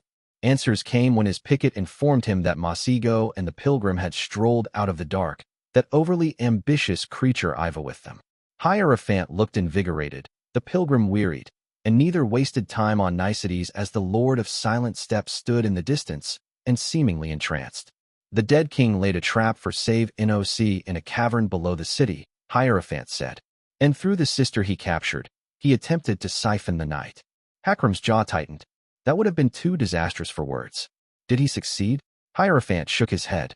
I was invited to use one of my aspects onto the night through one of the sisters, Masigo said. What Trimagistus seized, I ruined. Along with most of the night itself, the Peregrine quietly added. The crows hid away a portion of their power in a mortal receptacle beforehand, but most of the night itself was unmade. It was a measured action, Hierophant calmly said. It will have hit Zulu the worst, as they had reserves of night, but none of the protections of the mighty. Nisi will have gone entirely unharmed. And mighty? Hakram asked, licking his chops. Weakened, the Pilgrims said. Significantly so. Then the gloom that defended Cerulean was likely gone as well, Adjutant thought. Dark news. When will the sisters return to the field, he asked. That is why we are here, the Pilgrim admitted. You are, as always, the man who can find the needle in the haystack. The sisters cannot reclaim their power, Hierophant tells me, until their imprisoned half is freed. Else we risk simply resuming the disaster on a smaller scale. Hakram blinked. One of them still trapped, he flatly said. Yes, Masigo said. The ritual was quite comprehensive, though I expect it was primarily meant for a Godhead shard, and not the possession the net caught. It allowed the halves of Save Noc to keep communicating. It is, the Grey Pilgrim said with grim face, still down there. He pointed down below, into the field of soaked rubble, and for a moment Adjutant's mind went blank. Saving someone down there? Impossible. Not, he adjusted, merely impractical. Which meant, perhaps he would be able to find a solution after all. The Second Army has engaged at the gates, General Bugram grimly announced. It is gaining steadily, but there is no telling the outcome of the engagement. And your fourth? Prince Klaus Pappenheim asked. We've stabilized the flanks and are focusing on evacuating the wounded, the orc replied. The situation is stable. Vivian let out a long breath and spoke the truth no one else seemed to want to. It has been confirmed that the Grey Legion is approaching the gates, the defenses of which are still in enemy hands, she flatly said. I am the least seasoned military leader at this table, but it seems to me that those gates are about to be smashed open. Just a few soldiers of the Grey Legion, hulking masses of moving steel that they were enough to serve as a battering ram. The entire front line of that silent army hitting the 7 gates as once would be worse by an order of magnitude. We can still hold, General Bugram insisted. So long as the walls do not fall, the enemy can be bottlenecked in that district. The east holds, Captain Navila said. No beachheads remain, and we have mastery of both rampart and bastions. Proud as Vivian was of the army of Callow, she had to admit that in the battle for Hainaut the Dominion that had distinguished itself, almost half the western rampart, held by Alaman's troops, had collapsed after being struck by scourges until Catherine had led the Woe and Acua Sigilian to slay one and drive away the other. Unfortunately, the reinforcements led by Princess Beatrice had never materialized, as instead, they'd run into enemies in the streets of the city. They'd won that clashed decisively, at the price of the Princess of Hainaut being wounded, and at the moment it was Prince Arsène of Bayeux that was theoretically the commander of that flank. The man was not here, however, having instead sent his niece Lady Marceline to speak for him. The Brabant levies broke and ran, Lady Marceline frankly said, but we've contained the breach to a single bastion. Captain General Catalina survived the attentions of the Archmage, and she's leading the local effort, while my uncle oversees the northern stretch of the rampart. Anyone would have buckled, hit by that kind of magic, General Bugram said with rough sympathy. But can the mercenaries clear the enemy's foothold? If they don't, this all falls apart. Perhaps if chosen were to lend their strength, the matter could be settled more easily, Lady Marceline leadingly said, turning her eyes towards Vivian. It rather amused the heiress that even though she had not held a name in years, by simple virtue of having once been the thief people believed, she still had influence over named. As if even Catherine, Vivian's heart clenched, but Indrani had promised she would survive. Catherine, with all her strength, did not struggle to keep their kind in even a semblance of order. The privileged information that Vivian Dartwick did hold in regard to their kind was not a consequence of her thieving past at all, but of Hakram Deadhand being fiercely meticulous even when calamity was at the gate. It was not sorcery but regular messengers, which admittedly some might argue were harder to arrange in a city besieged. They've had heavy casualties, Vivian said. On the Silver Huntress survived out of her band after they were caught in that ambush, and only barely. It might be possible to request the headhunter and the rogue sorcerer lend a hand, but they have been highly mobile, so mustering them may take time. It had been a slaughter, according to the report she'd gotten. A well-crafted ambush by what had appeared to be a half a dozen revenants in a narrow street had taken a lethal turn when the Prince of Bones had torn through a wall and pulped the young slayer's head with a single blow. A black-feathered arrow had taken the summoner in the throat almost simultaneously, and the rest had been overwhelmed. The Grey Pilgrim and Masigo had arrived in time to save the Silver Huntress' life, but both the Silent Guardian and the rapacious Troubadour had been lost. All that with nothing to show for it, aside from a few destroyed lesser revenants. The Prince of Bones had managed to retreat into Arcadia under fire by both the Peregrine and the Hierophant, indifferent to even their harshest attacks, while the Hawk had been long gone by the time those two arrived. The gate the Prince of Bones had used had been found and closed by the pair, but it was expected by everyone in this room that the Scourge would be back to lead his Grey Legion when it breached the city.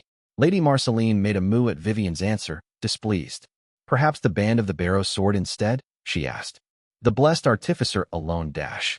The survivors of that band are already tasked, by order of the adjutant himself, Vivian mildly said.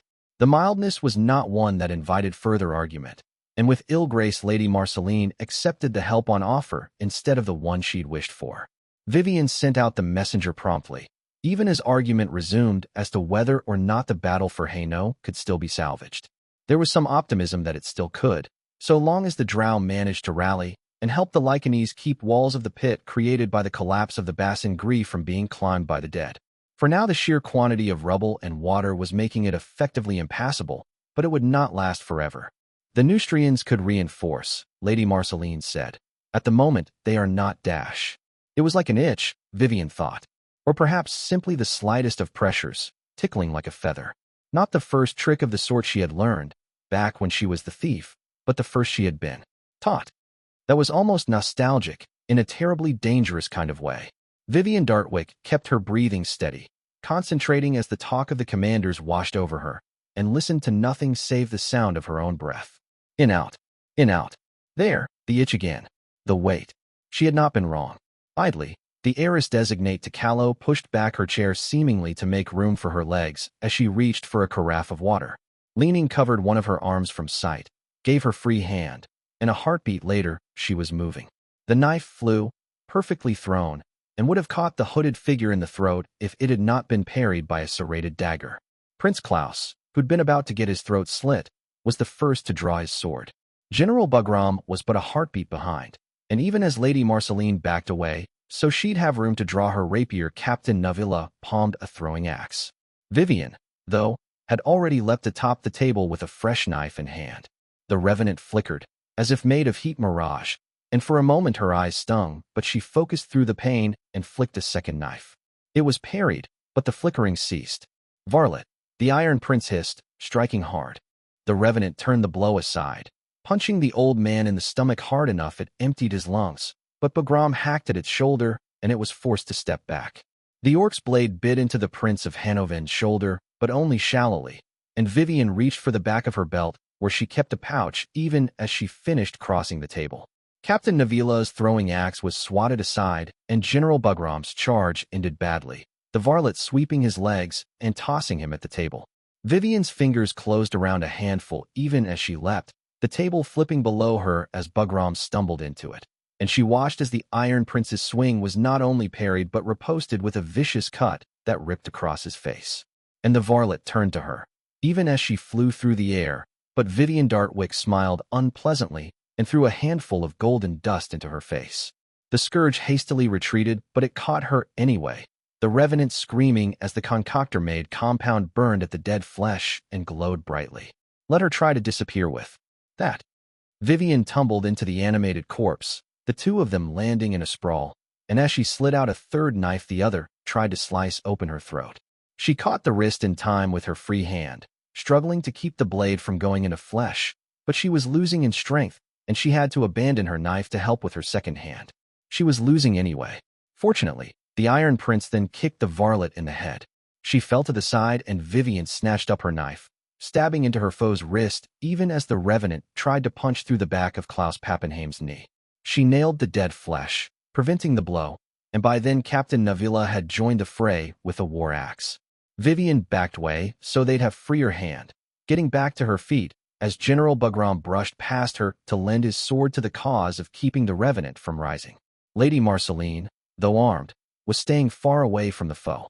Vivian threw her a scornful glance, passing the fallen table to snatch first a mage-like globe from the wall and then a candle from a candlestick.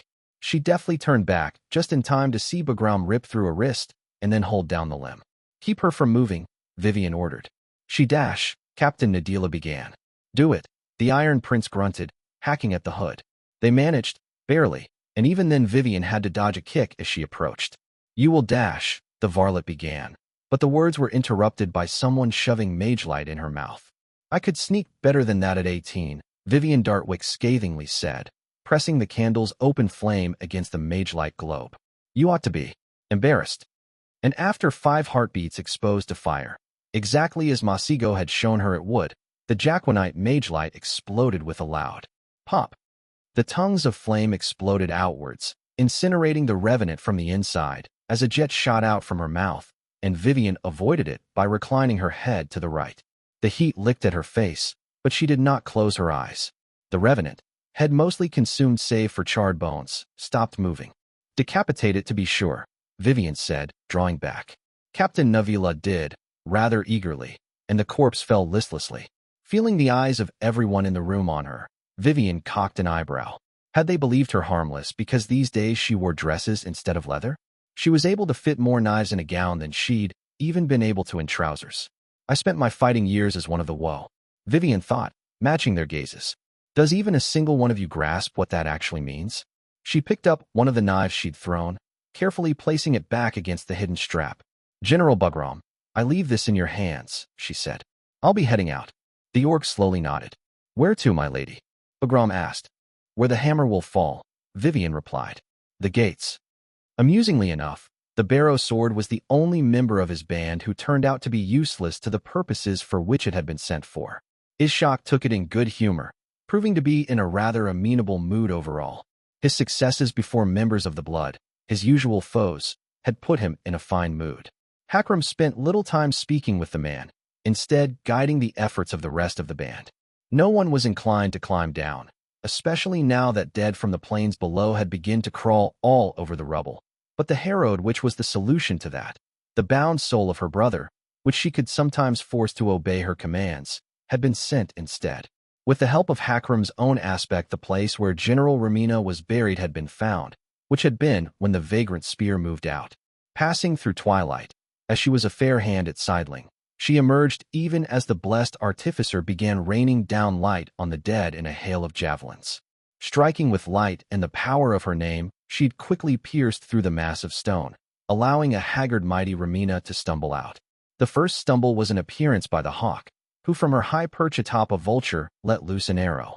Aimed at mighty Ramina, Hakram discerned, but it was not to be.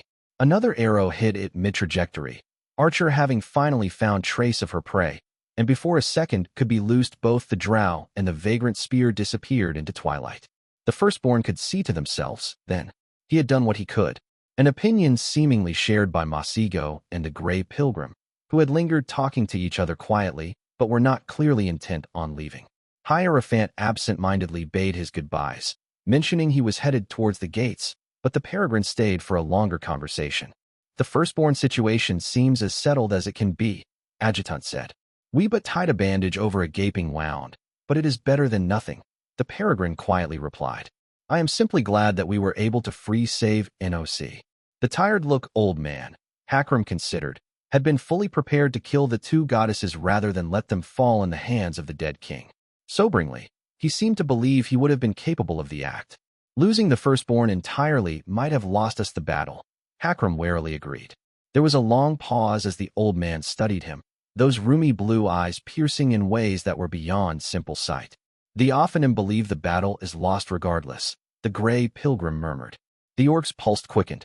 And do they care to share their reasons why? Adjutant calmly asked. The situation was not favorable, to his knowledge, but it was not yet disastrous. The walls largely held, and though the gates were threatened, they were yet to fall. In the longer view, the great pit that had replaced the gray basin was a liability, but salvaged sigils and the still fresh lichenes should be able to hold them. The battle had certainly grown more arduous, but it seemed too early to write it off. There is a crab, Tarek Fleetfoot said. It nears. They can feel it approaching. Hakram froze. The massive necromantic creatures were as moving small cities that the dead king used to keep the armaments of his armies in fighting fit. They were a massive resource investment, and so jealously guarded that few had even been seen, but one had been seen earlier in this campaign. The rogue sorcerer, when scouting Lozon's Hollow, had believed he'd glimpsed the spells keeping one invisible to the naked eye. And though it was not the purpose of that construct, given its sheer size, it would represent not so much a siege tower as a siege fortress. Masigo and yourself are both capable of destroying constructs of that scale, Hakram finally said. And perhaps the blessed artificer as well, or Catherine were she awake, but there were not certainties with either. A monster, yes, the pilgrims sadly smiled, but a city, with wards and protections as this crab will have. No, already the Ophanim tell me their influence is being restricted by some working of the enemies. The battle is lost, Adjutant. His bone hand clenched. You want us to begin a retreat, he said. That I leave to military minds, the Peregrine said. But I say this, we cannot leave a twilight gate in the hands of the dead king. We can't afford to lose this battle either, Adjutant growled. If we do, Haino collapses. Perhaps all of Proker with it. And if Proker fell, the rest of Calernia would not be far behind. There is a way, the Grey Pilgrim said. It would be ruinous, but there is a way. Adjutant's brows nodded. What is it you want of me, Peregrine? We need to wake up Catherine Foundling, the Pilgrim said. And for that I require your help. They had taken the gates, inch by inch. General Zola had watched as the army already bloodied at Malak's boot bloodied itself anew, taking the same wide stairs that Calawan sappers had built but days earlier. Tight ranks of legionaries heaving and screaming, and they drove back the howling dead. Nothing was held back. Sharpers were thrown freely, shredding the enemy's tightly packed hordes, and fireballs struck in volleys as spears of light tore into the side of massive monsters. And the Second Army, living up to the excellence for which the Black Queen had honored it, bled and won. The bodies fell, until all that was left was green flames and corpses no longer moving. Zola gave her orders, connecting her lines with the Fourth Armies and evacuating the wounded through the Twilight Gate. There were no longer mages to spare to send them back into the fight, as too few healers. Then the gates broke. The Grey Legion strode through the wreckage, ranks and ranks of silent steel bearing thick shields and great weapons.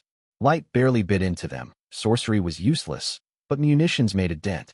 Goblin fire most of all, though the dead simply made some of the legionaries lie over the flames so they would not spread and walked on. Through traps and pits, through caltrops and spikes, lumbering but indifferent. And when the Grey Legion reached the barricades, the lines wavered. Thousands of pounds of stone and wood were shattered in moments, and then great swords and hammers scythed through the front line of the Second, but still the Second Army held. Zola Osei rode up and down the line, sending heavies into the gaps, and ordering concentrated fire from the priests. Ineffective as they were, they still fared better than swords. It tightened her stomach, watching orcs and humans and goblins pile themselves on the steel-clad dead to topple them and die, and drove to destroy even a single one. Spells and light came down in volleys from the ramparts and even the burning gatehouse, lines from the Fourth having dared to venture there, but it was not enough. The Grey Legion was pushing them back, slowly but surely. Blood and guts flowed down the street until the pavestones were so slick her men tripped on the entrails of their comrades, until smoke and ash stung their eyes to weeping and munitions slowly began to run out. A barricade collapsed entirely, a street routed, the shield wall collapsed, and then, as if by a spell, the breach was closed. The Mirror Knight had come. General Zola had heard the man called a fool by people high and low, but in that moment, she felt only awe. That sole silhouette, marred by smoke and dust, smashed into the Grey Legion as if a cliff had decided to turn back the tide. He shone brightly, glimmer of light, and as he advanced, the enemy bent around him. Steel shells cracked, armored dead went flying, and an army of one sent the darkness howling back. Zola shouted herself hoarse, organizing volleys to support him, sending in heavies to hold the ground taken back. Gods, they could still win this. They could still turn this around. Slowly, one at a time, the numbers of the Grey Legion were dwindling. The Second Army would not bend before they did. And forward the soldiers went, screaming their songs in defiance. Then the crab came, and the hope went out of them like a candle snuffed out. Every gain made over hours of fighting gone, just like that.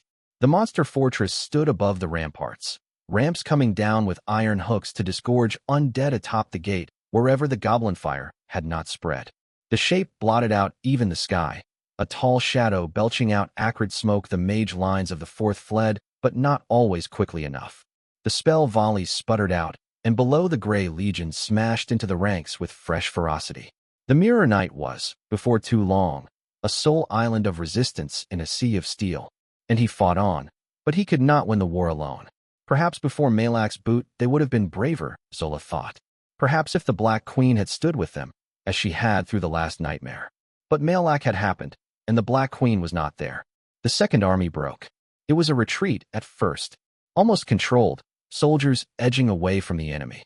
But the panic spread like a stain on lace, and steps turned into a run. And once a few had begun to run, thousands did. The Grey Legion were terrifying even as part of a shield wall. Who wanted to fight them?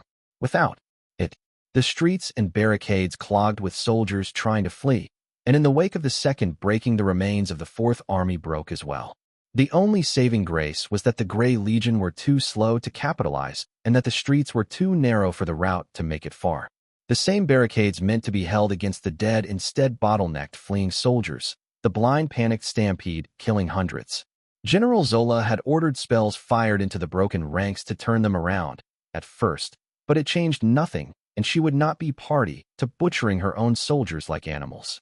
She tried to organize 2 fresh lines of defense, but both buckled under the sheer mass of the routing soldiers who were in no mood to listen to shouting officers.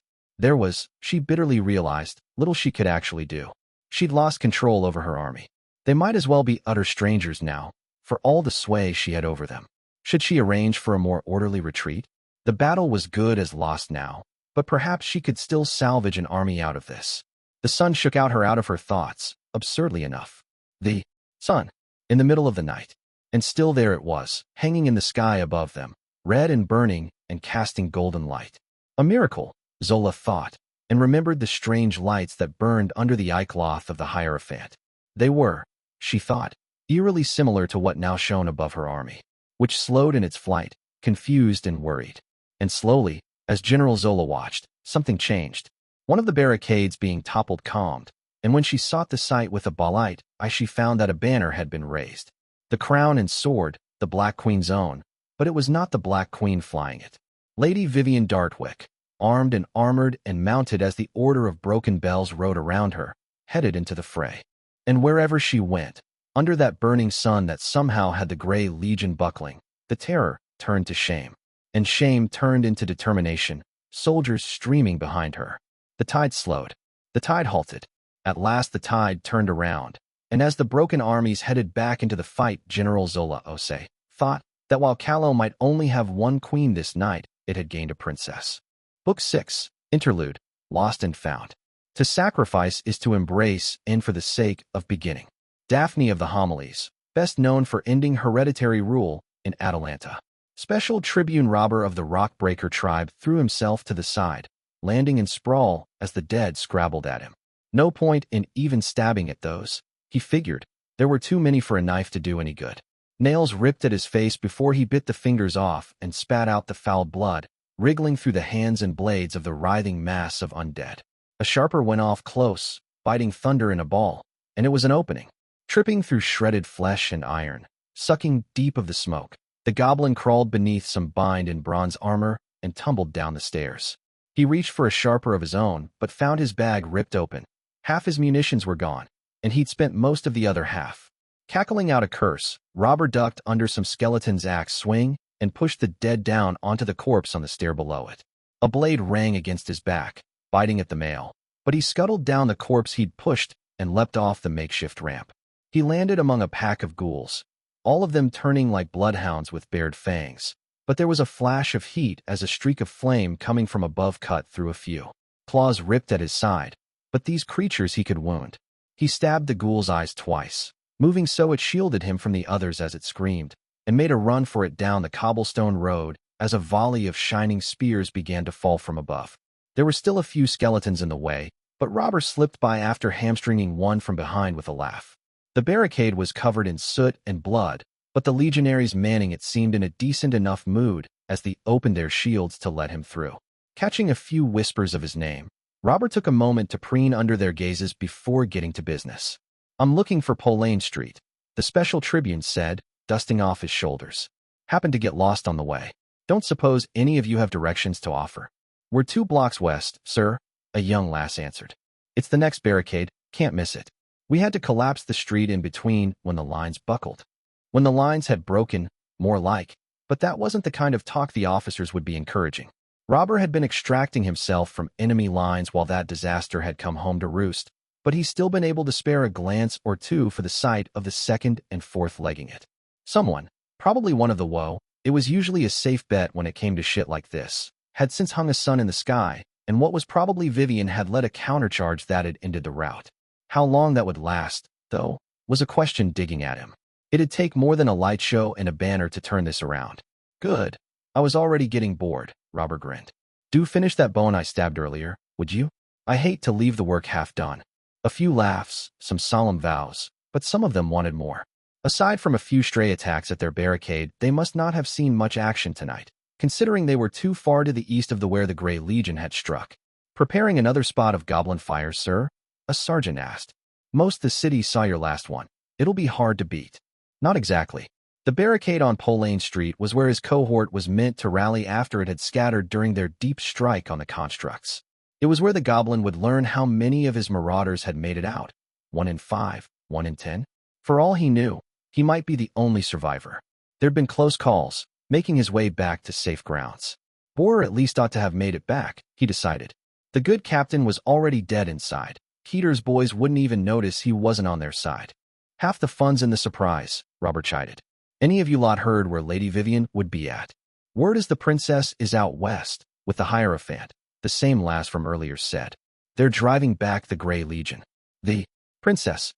He eyed the others, and though some eyes had been rolled at the title, no one had apparently cared to contest it. Not even the few orcs in the crowd, the lot that tended to get touchiest where the boss was involved. Dartwick wouldn't knife Catherine, mind you. Didn't have the stones, and she had the crown neatly lined up in a few years anyway. Her little charge tonight had made a splash, though, and that devil wasn't ever going to get shoved back in the circle. All above his pay grade that, so he didn't spare more thought for it. He took his leave instead, taking to the rooftops instead of sticking down in the streets where the dead swarmed. It was a good city for that, built mostly in stone instead of wood, and there'd been plenty of slate for the roofs. It was easy to find where sappers had blocked off the street in the middle, since they'd knocked down houses on both sides until the street reached a temple of the House of Light, with a small belfry jutting out. It was through there that Robber passed, lingering beneath the bells so he could have a proper look at the battle below. Almost immediately, he let out a whistling hiss through his teeth. Looked good, at first glance, but he'd been in a battle or two since the college. The eerie sun up above was keeping the Grey Legion bogged down, and the center of the army of Kalos line had steadied. But he wasn't seeing a lot of holes in the ranks of the steel-clad dead, and that was bad news. Meant once OL Bones broke this binding, and it would start smelling like rout again. The flanks, which were all Fourth Army, were being pressured as well. The crab was spitting out dead by the hundreds through ramps docked against the gates and the ramparts, and the only reason the lines hadn't shattered was that the bastions and ramparts were good bottlenecks. The trouble with bottlenecks was that Keter tended to throw constructs at them till they popped, and Robber wasn't seeing much that'd be able to handle them. If a few named were to pop up, maybe, but with the entire city being squeezed tight at the moment, there was no guarantee of guardian devils or angels. Special Tribune Robber, for the first time in years, allowed himself to curse quietly in the stone tongue. At this rate, the battle was lost. To that he only knew one solution. He'd pick up what was left of his cohort and find the boss. The Black Queen was as a needle in a haystack, with a haystack aflame and swarming with soldiers. It should have been impossible to find her, for the shade left to guard over her would be hiding her from the enemies still seeking her death. But in truth, it was merely improbable. To Tarek Fleetfoot, that change of word made all the difference. The adjutant was not swift on his crutches, but that did not matter when their steps were guided by something greater than they. Listening to his instincts and the whispers that went beyond them, the gray pilgrim led them down alleys and through broken shops, weaving trough smoke and screams as the city began to die around them. The western wall was going to fall, the Ophanim whispered. Soon. Time was running out. It was in a pleasure house they found the Queen of Callow, the establishment long empty and closed save through passages that the dead would not find easily. Not so for the pilgrim, who led the adjutant down them until they were intercepted by Drow in the colors of the Losera sigil. From there, it was not a long walk to the madam's room, where Sigilian was zealously keeping watch over the unconscious body of Catherine Foundling. As always, the shade's emotions were difficult to properly behold, as if muted by night or smoke. But Tarek found both anguish and a shaded sort of pride there, as if she herself had done something worth lauding, though a feeling of transgression? Yes, transgression was threaded into it.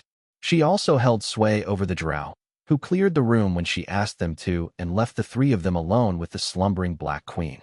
Tarek was somewhat amused to see that even in times of hardship she made a point of greeting the adjutant formally, and first before cursorily acknowledging his presence. "And what is it that brings you here?" Sigilian asked. "It will be some time before the way to the next safe house is clear. We can afford to speak some."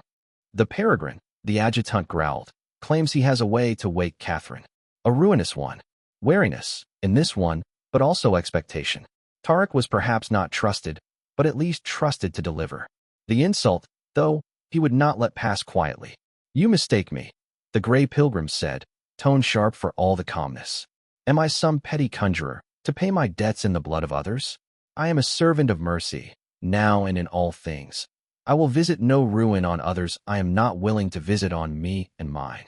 The orc studied him a moment, then inclined his head. "You have my apology, then," adjutant said.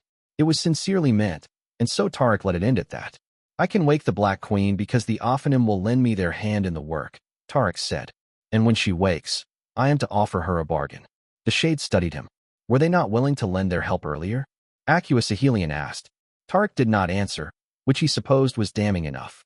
The Ophanim would not be moved to lend their help to one of Belos, even one allied to them. Were the consequences of refusing that help not calamitous?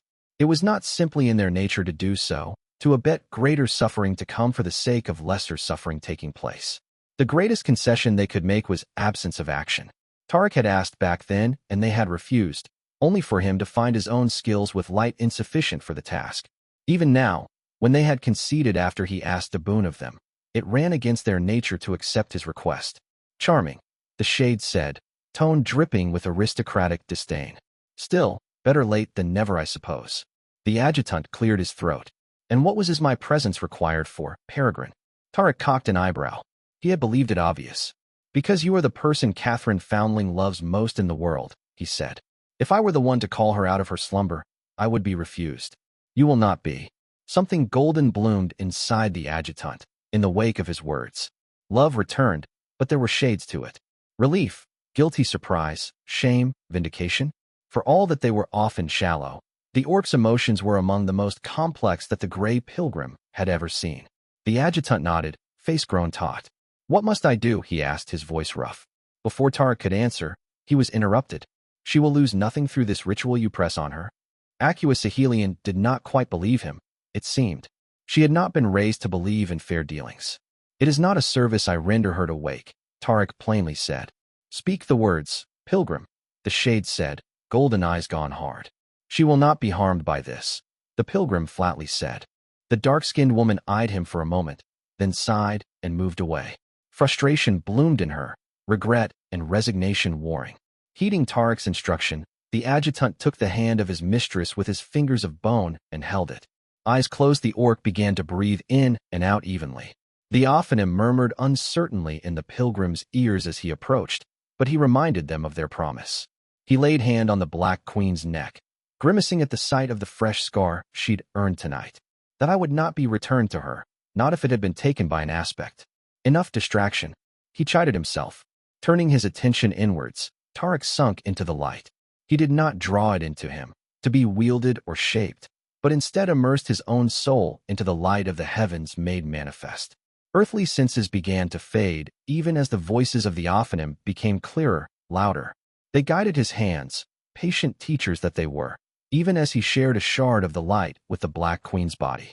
She was not entirely human, he saw with startlement. Differences had been made, set into the essence of her body. The work of the goddesses of theft and murder she worshipped, the old priest decided, for this seemed not dissimilar to the boon that kept the mighty ageless. Catherine Foundling's lifespan had been stretched out, as if every day she had been born to live was to take 100 instead to be spent. And there was more, a deeper shaping that he found only as the shard of light found its way to what he sought. The very soul of the Black Queen. It was still the same mangled thing it had been since that first time he glimpsed it by campfire, scarred and cut and hacked away at. The difference was that it had been facilitated towards night. It had helped the stretching of the lifespan. The Ophanim spoke in their coldly ringing voices, but it had not been the purpose. Catherine Foundling could hold more night than a mortal should. Absurdly. More than she would be able to wield, Tarek thought, which meant wielding had not been the purpose. A receptacle, the Ophanim said. A vessel, not for possession, but for the hiding away of their power and godhead should it be threatened.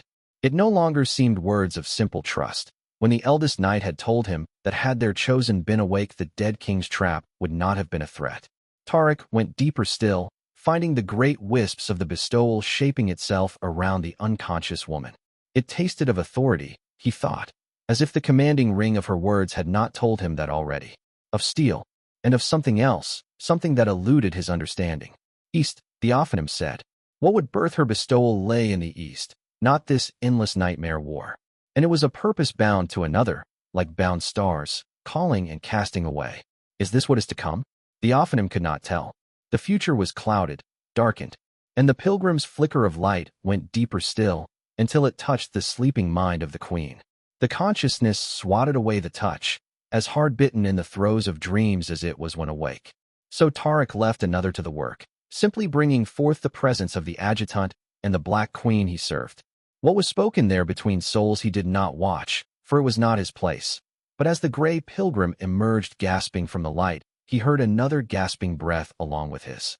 Catherine Foundling, helped into a sitting position on the bed by Sigil, was opening her eyes. Now, he supposed. He watched the realization of that particular change sink in as she groped at her face. Her lips tightened, then she breathed out. Tarek was surprised to realize that he could sometimes glimpse the outermost edges of her soul now, of her emotions. The protection of the crows had weakened. Fuck, the Queen of Callow cursed. I got shot by the hawk, didn't I? Yes, Hakram Deadhand fondly rasped. Even after all that talk about keeping an eye out. Hey now, Queen Catherine blearily muttered. Did I do hand jokes? Yes, the adjutant said. Constantly. Sigil agreed. It was one of the first things you said to me after your return from the Everdark, the adjutant noted. Tarek kept silent, letting her draw on the comfort of their company without spoiling it by reminding her of his presence, and she gathered herself with a sigh as the shade pressed a cushion under her back. That one's going to sting, and the night feels like it's gone through a ringer, the Black Queen frowned. Don't suppose you could bring me up to speed, Tarek? We have, the Grey Pilgrim simply said, lost the battle. Disbelief, tempered by what he suspected was a reminder to herself about patience. It had that self-inflicted note to it. Breaches? She asked. There have been, Tarek says. And there will be more. That can be turned around, the Black Queen said, even if your choir disagrees. The crab has made an appearance, the adjutant gravelled. The Grey Legion breached the gates and the 4th and 2nd routed until Vivian rallied them.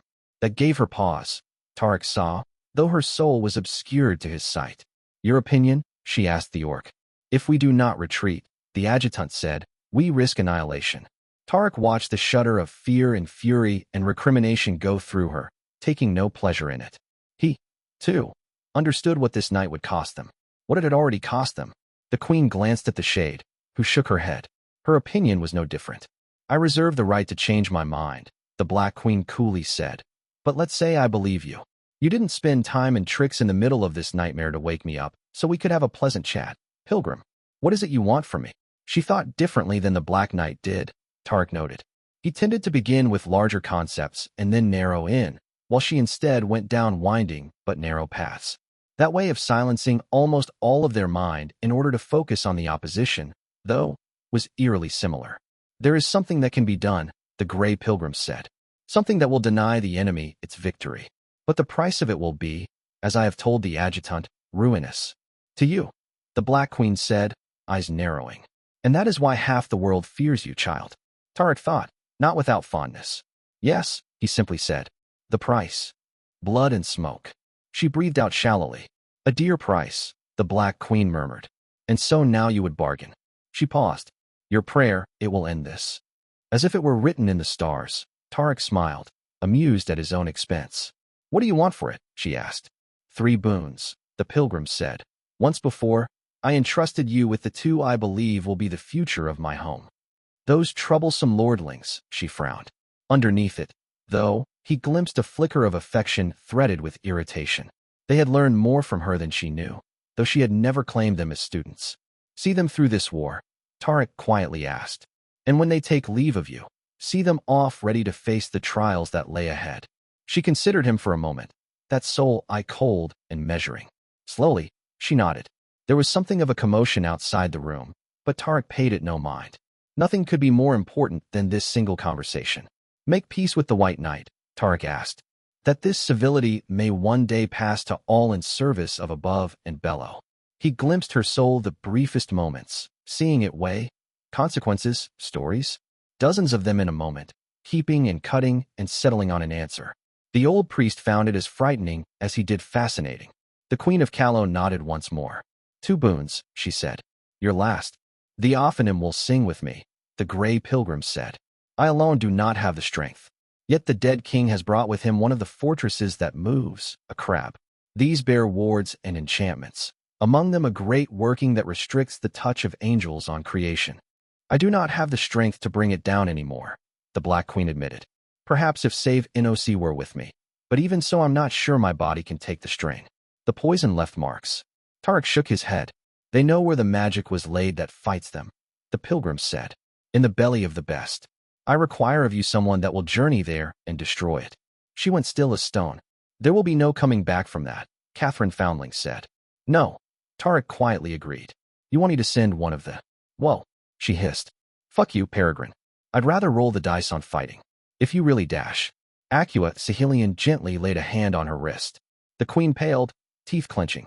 No, she said. It would be just, the shade softly said. Or close enough. The adjutant, tellingly, spoke not a word. His soul had measured deaths, and found this one the most acceptable. I said, no. Acua, the Black Queen harshly repeated.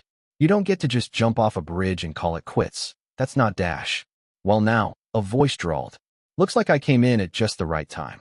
Tarek turned, brow raising when he saw a goblin covered in soot, blood, and dust swagger in. A sapper, he recognized, and he'd even seen this one before. Special Tribune robber, he believed. He was rather famous in the army of Callow as one of the Black Queen's finest men. Robber, what are you doing here? The Queen of Callow frowned. Volunteering, the goblin grinned. Sound like a proper evening, it does. Raiding a crab, destroying ancient magics, calling down the wrath of angels? Can't believe I almost missed it. Yet he had not. Whose hand had it been? Tarek wondered, above or below. Come off it, the Black Queen sharply said. Your cohort dash. Only 32 of us left, Robber said. It's not even a company. But we'll do, boss. For this, we'll do. The war's not over, Robber, she tried. There's still battles, dash. That'll be more glorious than this, the goblin laughed. Doubt it. Wouldn't matter even if there were, cat. This one's got our name written on it. Why are you all so fucking eager to get yourselves killed? Catherine Foundling roared out, lights dimming in the room. Robber, I swear on the gods below that dash. It's settled, boss. The goblin smiled, almost gently. We're going. Even if you tie me up, you know I'll slip the bounds and go. It's done. The arrow's been loosed. The anger went out of her like a flame guttering out. The glimpse of her soul that Tarek found had him looking away. He'd not seen such violent, exhausted grief in a long time. It was not pleasant to behold. "It doesn't have to be like this," the young woman said, voice raw. "Only cowards live to 15, Cat," Special Tribune Robber said, smiling. "It's been coming a long time, tonight." Tarek closed his eyes, knowing it had come to a close. The pieces were falling in place. One more, now, and it would begin. The clouds of acidic smoke that the great undead dragon spewed out were so large they must have been visible from the other side of the city. The mages would do what they could. The rogue sorcerer had gone to lead them, but the damage was already done. The Brabant conscripts, freshly returned back to the rampart, broke and ran again. The officers that would have been their backbone laid dead in a marsh to the east of Hainaut, where Klaus himself had ordered them burned. Panic was a vicious thing. In a battle, worse a killer than any sword, and tonight it bit deep at the men holding the western wall. Once the conscripts fled, the Fantassin reinforcements they'd been screening were left exposed, and as another wave of Bjorns came over the walls to protect the ladders being secured, the Fantassins began to waver as well. They were not cowards, that lot, but they were stuck between two strengthening enemy beachheads with no real way out. The original order likely had been to clear the bastion the Archmage had hit earlier, as it was the easier flank of the two, but it all went sour when the dead began striking at their back as they fought. The dead in the bastion withdrew just enough that the Fantassins would be able to flee down into the city, and flee they did. The last stretch of the western wall, to the north, was still in the hands of the Prince of Bayeux and holding strong. Even if they held, though, it would change nothing. All that Arsène Odin would achieve was preventing the dead from hitting the back of the army of Callow by the rampart. With the rest of the wall in the hands of Keter, they were free to push into the city itself. Prince Klaus Pappenheim knew better than to shy away from uncomfortable truths after swords left the sheath, so he did not flinch away from this one. The battle for Hainaut was lost. It was now his duty to act so that the nature of this defeat did not end up destroying the Principate and the rest of Calernia with it.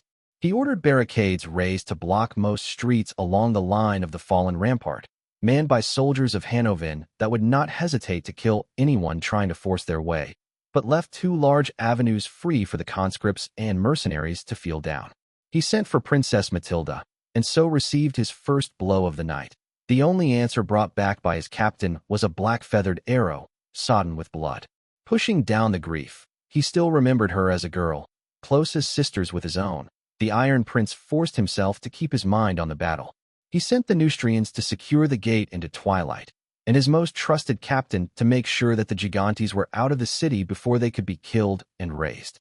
Word was sent out east to the Dominion informing them of the situation and warning that an orderly retreat was the only path left to them if the Grand Alliance did not want to turn Hainaut into the doom of the continent.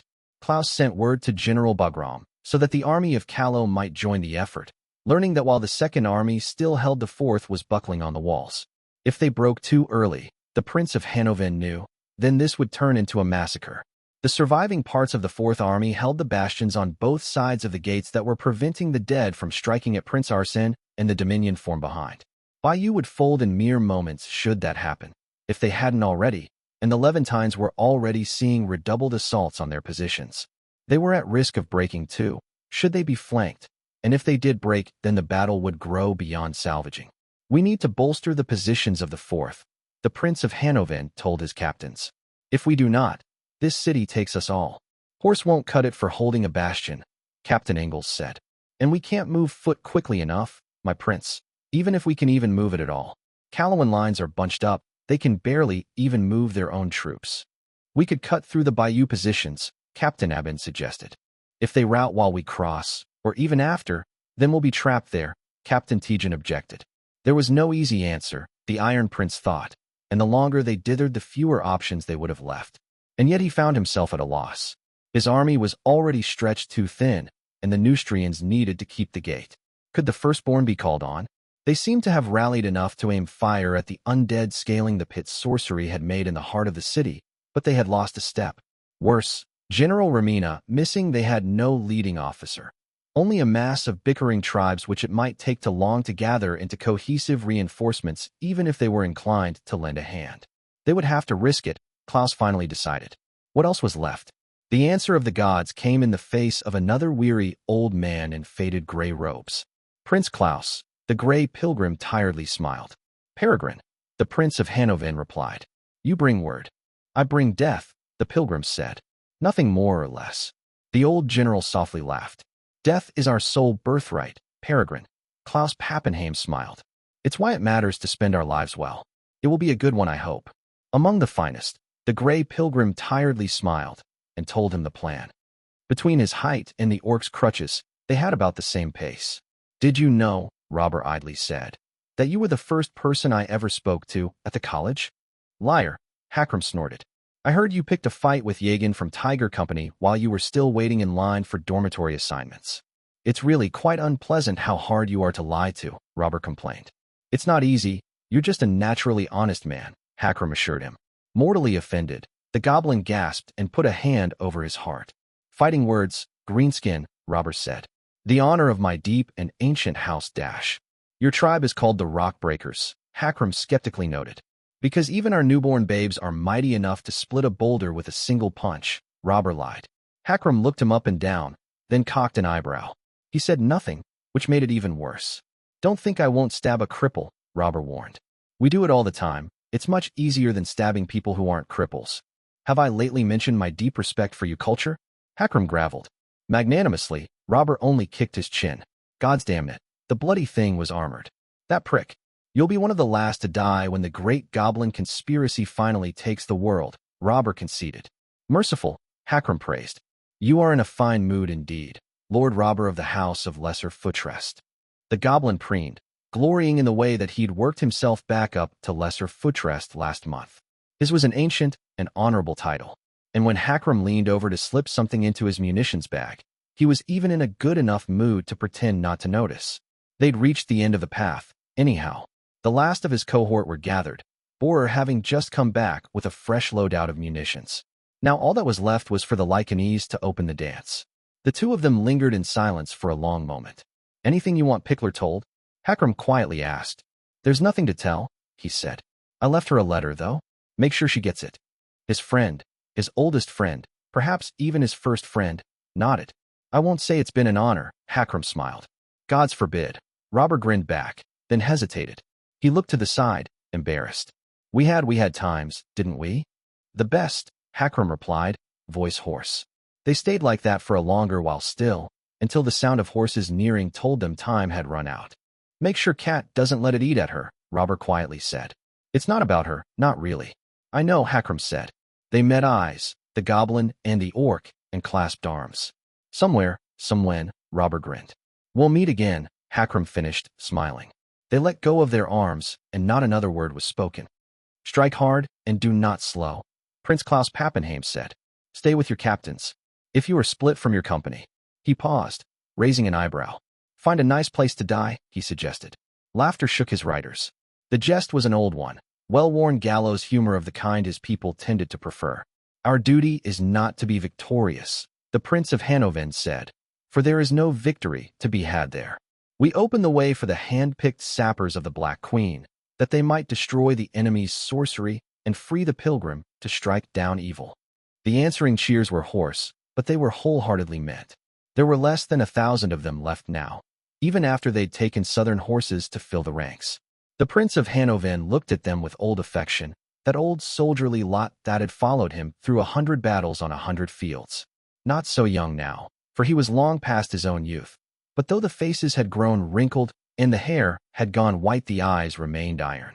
We've had battles, Klaus Pappenheim said, and we have kept the oaths we swore. I'll not preach to you what is at stake, sons and daughters of Hanoven. Haven't we all heard that song 100 times already? The world was always ending, one piece at a time. There was always a doom over the horizon, taking its first newborn steps even as you buried the last. Behind us is spring, the Iron Prince said. Ahead of us is the enemy. You are Lycanese, so what more is there to say? Klaus Pappenheim, Prince of Hanoven, unsheathed his sword. 1,000 riders did with him, the steel bright under the stars of the twilight ways. Before them the gates yawned open, revealing a city devoured by nightmares. Horns sounded, defiant in the gloom, and backs straightened. Forward, the Iron Prince shouted, and forward they went. Tarek sat, not in a dignified stance as some straight-backed sage, but instead like an old man lowering himself against the broken wall of a temple, his bones aching. He would not be found easily. He had been promised this. He sunk into the light, as easily as taking breath, and let it fill him. The Ophanim, his old friends, were close. Yet they could not help him through the last step. Not yet. All that was left to do was wait. Wait and trust in the valor of others. They plowed into the enemy ranks, smashing and hacking as they went. Through the flat grounds of the gatehouse, green flame licking at their sides as they rode through death and broken engines, trough ghouls and skeletons, and even a roaring Bjorn. The old banner of Hannoven held high in the wind, the lone spearman on the wall, and the old boast of the house of Pappenheim beneath it.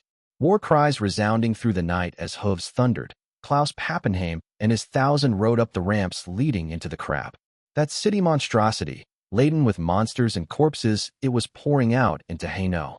Undead and horsemen tumbled down below, but they pierced through the dead and took the ramp, clearing it for the sappers to follow them. But a few of them, small creatures that they were, and so quick on their feet, they would make it to the end, if the Iron Prince and his riders died loud enough. Curses streaked at them in swarms. Arrows and javelins flew, but tonight the heavens were with the Lycanese. The wind turned, the crab shook, and onwards the riders went into the city. A thing of iron and bone, of stone and dead flesh, and the fumes it belched out billowed foul as the horsemen pressed through. Pikes came for them first, gathered hastily in a street, but Klaus Pappenheim laughed and began to sing. The moon rose, midnight eye, serenaded by the owl's cry. In Hannoven the arrows fly. Voices swelled his own as the refrain came, and their riders fell into a wedge. Hold the wall, lest dawn fail. They punched through, pikes skittering against heavy armor or finding enough purchase that horse and rider tumbled into the mass and broke the formation. The rider went on, down the street, and towards the burning forges ahead. No southern song for your ear. No pretty lass or merry cheer. For you only knight and spear. Too few pikes, the second time, but the enemy laid the ranks on thick, as if to make a rampart of bone and armor, a barricade of writhing dead. Skeletons raised swords and axes, put up shields, and their ranks kept swelling. But it would take greater wheat than this to dull their scythe. Hold the wall, lest dawn fail. Screams as javelins and curses came at them from the sides, biting through even plate. But even as the riders died, the ranks of the dead shuddered under the impact of 1,000 heavy horse. It was in the hands of the gods, for a moment, but even through the melee the Lycanese pressed until there was only room ahead once more. Come rats and king of dead, legions dark and darkly led. What is a grave if not a bed? The forges were deeper, into the belly of the beast, and their fires burned bright as a noonday sun. It was a place precious to the enemy this, and it mustered a worthy defense for the last hall barring entry to it. Undead by the hundred, and looming above them were monsters. Bjorns and great snakes, even flocks of cacophonous buzzards, and above them all, the mightiest WYRM that the Prince of Hanover had ever seen. A hulking beast, large as a fortress and with blood-red eyes. Hold the wall, Prince Klaus shouted, lest dawn fail. It was to be their last, he could feel it in his bones. The WYRM spat out poisonous green flames and fumes, sweeping through the front ranks, but even the panicked and dying horses tumbled forward into the tightly packed ranks of the dead. Buzzards came down in swarms, sorcery lashed out with eerie screams, and the last riders of Hannoven smashed into their enemies. They were too few, too tired, and still they pressed on. A spear killed Klaus' horse under him, and he fell on his stump, screaming hoarsely. But he rose before he could be slain and fought on sword in hand. They sang still, but the voices were fewer. The charge spent. Quell the tremor in your hand. Keep to no fear of the damned. They came ere, and yet we stand. One corpse after another. His arm was burning, his face bleeding from 6 cuts. He'd taken a spear in the side, a wound that would kill him before long, but still Klaus Pappenheim pushed through. And again and again and again, until a roar shook his bones and a gaping maw opened to reveal the flames igniting within. The Iron Prince struck with all his might, with all his rage and his sorrow and his pride, and with a great crack a fong broke. So we'll hold the wall, the Iron Prince murmured, lest dawn fail. The fire swallowed him whole, and the last though Klaus Pappenheim ever had was for his niece. It was an entire city trying to kill them, even the stones and the streets, and Robert could not remember the last time he'd had this much fun. Tabler croaked it when something that looked like a massive bone scorpion speared her through the stomach with a stinger that was screaming, which was a very sporting heads-up from Keter that their infiltration had been noticed. The dead were thousands. They had nasty little critters, but what was that to a sapper of the army of Callow? They were quicker, better at scaling walls, and objectively prettier in the eyes of the gods above and below. Mind you, Robert told his flock, Borer does bring down our hallowed company's average in that regard. I apologize, sir, Captain Borer dutifully replied. Shall I write myself up for distractingly ungainly looks again?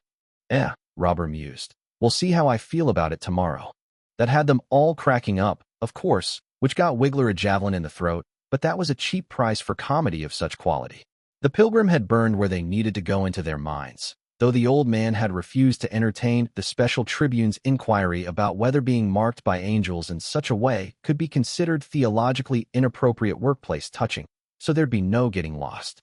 Brasser died blowing himself up so that a flock of buzzards wouldn't kill them as they crossed a makeshift ladder bridge, but that was a sign they were making progress. It was fairly dickish of the dead king to begin setting fire to buildings so they wouldn't be able to cross the rooftops, in his professional opinion, but that was nothing that liberal use of sharpers and a healthy disregard for personal safety couldn't fix. You absolutely could blow up a fire if you had enough munitions at hand. They lost Racker to the Bjorn awaiting them on the other side of the explosion, though, which was a genuine loss since with her gone there was no one at hand that everybody else disliked the most among them. Unfortunately, it seemed like the streets ahead were now swarming with dead and buzzards. Fortunately, there was a solution. They used demolition charges to blow through the layer of stone and bone beneath them, then slunk down a rope onto the lower level. They only had enough charges to do it once more, so naturally they immediately repeated their exploit. Grabber stayed behind just a little too long, though the greater tragedy was that Lilter's joke about grabbing the opportunity was better than the one Robber had been mulling over about grab bags. They ran into devils when they got close to the ritual chamber, which was a nice change of pace. Not even the pre-psy kind. These ones were like pulsing pustules of flesh whose proximity alone was enough to cause intense pain. Lilter blew herself up to make them a path, which had the secondary benefit of ensuring that Robber was once more without the contest the funniest of their little band. There were only 7 of them left by then, but they were nearly at the chamber. Trouble was that literal hellhounds were on the trails, by the barking and smell of sulfur. You learn to recognize all sorts of stuff if you spend enough summers in a tear. We'll hold, Captain Borer said, sword in one hand and sharper in the other. Go ahead, Special Tribune. Robber met his eyes, surprised even though he shouldn't have been. You were a treat, Robber finally said. Always thought you were a prick, Borer cheerfully replied. Go die like a sapper, rock breaker. He grinned back, scampering away before he could be caught up in the coming mess. He found the chamber below, just the way the pilgrim had seared it into his mind. No more mages around, just a massive chamber of obsidian with carved runes everywhere. Gingerly he tried a foot first, and when it didn't burst into flame, went further in. His own bag had been filled, from the start of this waltz, purely with goblin fire. And one more thing, he recalled late, that Hakram had slipped in. In the distance he heard the crack of sharpers going off. Little time left. It was a scroll, Robber found out. A fancy one. There was even a seal at the bottom. He scanned the contents, curious, and froze. By my authority as Queen of Callow, I so raise Robber of the Rockbreaker tribe to the title of noble, under the aforementioned honor, Lord of the House of Lesser Footrest, to be held in perpetuity. It was the royal seal below, but there were fresher words, the ink a little smudged. No matter where you end up, Catherine Foundling had written in that ugly scrawl of hers, you will be one of mine. Sooner or later, I will come to collect. Screams, fighting. The devils were close. Robber's throat closed as he traced the words with a trembling finger. The best, he whispered. He struck the match, the parchment taking fire, and with a wide grin he plunged the burning scroll into the bag. He closed his eyes, feeling the burst of fire washed over him, but it didn't hurt at all. He thought, somehow, that even in this deep place he was hearing something. Robert died hearing the wind. The sky cleared, and Tarek looked down from above. All those who would be able to escape tonight had. There was no more call to delay. The Ophanim, the companions of his life, laid their hands on him. They were sad, grieving, but he smiled. It is a beautiful thing, Tarek Isbalai said, to die smiling. Tarek of the Grey Pilgrim's blood breathed out, the world breathing out with him, and let his blood sing out into the world. The oldest treasure of his line, the secret of the shine. The Pilgrim's star, his people called it, and they spoke truer than they knew. Every Isbali that ever lived had it coursing through their blood, the blessing of that star. It was a tie, and though Tarek could no more move the star than an ant could move a tower, he was not alone. The gray pilgrim pulled, and the choir of mercy pulled with him. The warmth filled him, pleasant at first, but soon burning, searing. But he was in a place beyond pain, filled only with light, and so Tarek Isbali did not flinch. Not even as he felt the burn spread through the bloodline, through every last one of his kin, through everyone with so much as drop of Isbali blood. And the Ophanim threaded their fingers through his, heaving even as his insides charred and his kin turned to ash, until at last the sky gave. In the darkness above, a star went out. The gray pilgrim opened his eyes, looking down at the city below and the hordes of the dead. And though her bore the weight of many griefs, in that moment it was not his many sins he thought of. It was a balcony in a lava that came to him, the pear's trees beneath and the woman he had once loved. Perhaps, he thought, he might yet see her again. Tarek Isbali saw streaks of white pierce through the night sky and died, smiling, as stars began to fall. Book 6, Chapter 78, Keter's Due. The parity of light and darkness is a false perception. Light is transgressive, an imposition on the natural order, and so will always spend itself into nothingness. Be as the dark and you will be beyond struggle, ever returning when the flames die out. Translation of the Kabbalist Book of Darkness, widely attributed to the young dead king. The turn of the year had begun with a boy I'd thought I might save, and then a hard lesson remembered to me by the dead king. That this was not a war as I had known wars before, that there would be no miracles or saving graces to this ugly, brutal, exhausting struggle to the death we were having. I thought of that night again, as I watched stars fall on the city of Haino, and the lesson echoed once more. Sometimes we just lost. Masego's spell was little more than a window between twilight and creation, but what it showed was, I knew the forces at work, but still the sight caused me a sort of primal awe. The meteors, shards of a broken star, were massive. The first that struck toppled half the city in a streak of dust and white flame, scouring it clean of life, but the rain did not end there. Again and again the capital and the valley around it were struck until there was nothing there but barren glass, and still in the distant stars fell. How much of Haino had been scoured in the span of a few moments, I wondered. It had not been undead alone that had still been in the city when the star fell. The Fourth Army was gone, as were most of the Hanovan men and the Prince of Bayou's army. Almost all of the Olivan troops had been lost as well, since they'd served as the Dominion rearguard, and at least half the firstborn with them. It had been a cruel defeat before the pilgrim began his last hurrah, but after the star had struck the results could only be called disastrous. Not a single army in fighting shape had made it out of Haino except maybe the Neustrians, and they'd just lost their princess. I couldn't even blame the pilgrim for when he had begun to call down the wrath of the heavens. He'd not had any choice. There would be no repeat of the sacrifices. My heart clenched, my nails dug into my palms, that had bought him that opening, and risking a longer wait might have made it all worthless. He'd done what he could and turned this into a disaster for both sides at least. The dead king, for all that he was the victor of the field, did not have an army left in all of Haino. The meteors had seen to that. Much as I itched to blame Tarek for what I'd lost tonight, it would have rung hollow to try it when he died trying to save all of Calernia. And he had, gods forgive me. If we'd simply evacuated, fled back to our defensive lines, then the simple amount of corpses swelling Neshama's ranks would have been enough to overwhelm us to the south after we retreated there to lick our wounds. And once the dead king pierced into Prokhor, got his hands on cities and teeming masses of refugees, then it was all over. The peregrine had averted that doom for us all, and I held that truth close as I watched the pieces of a dead star rain on creation. Some of the scourges will have made it out, Indrani quietly said. The hawk for sure, maybe the Prince of Bones as well.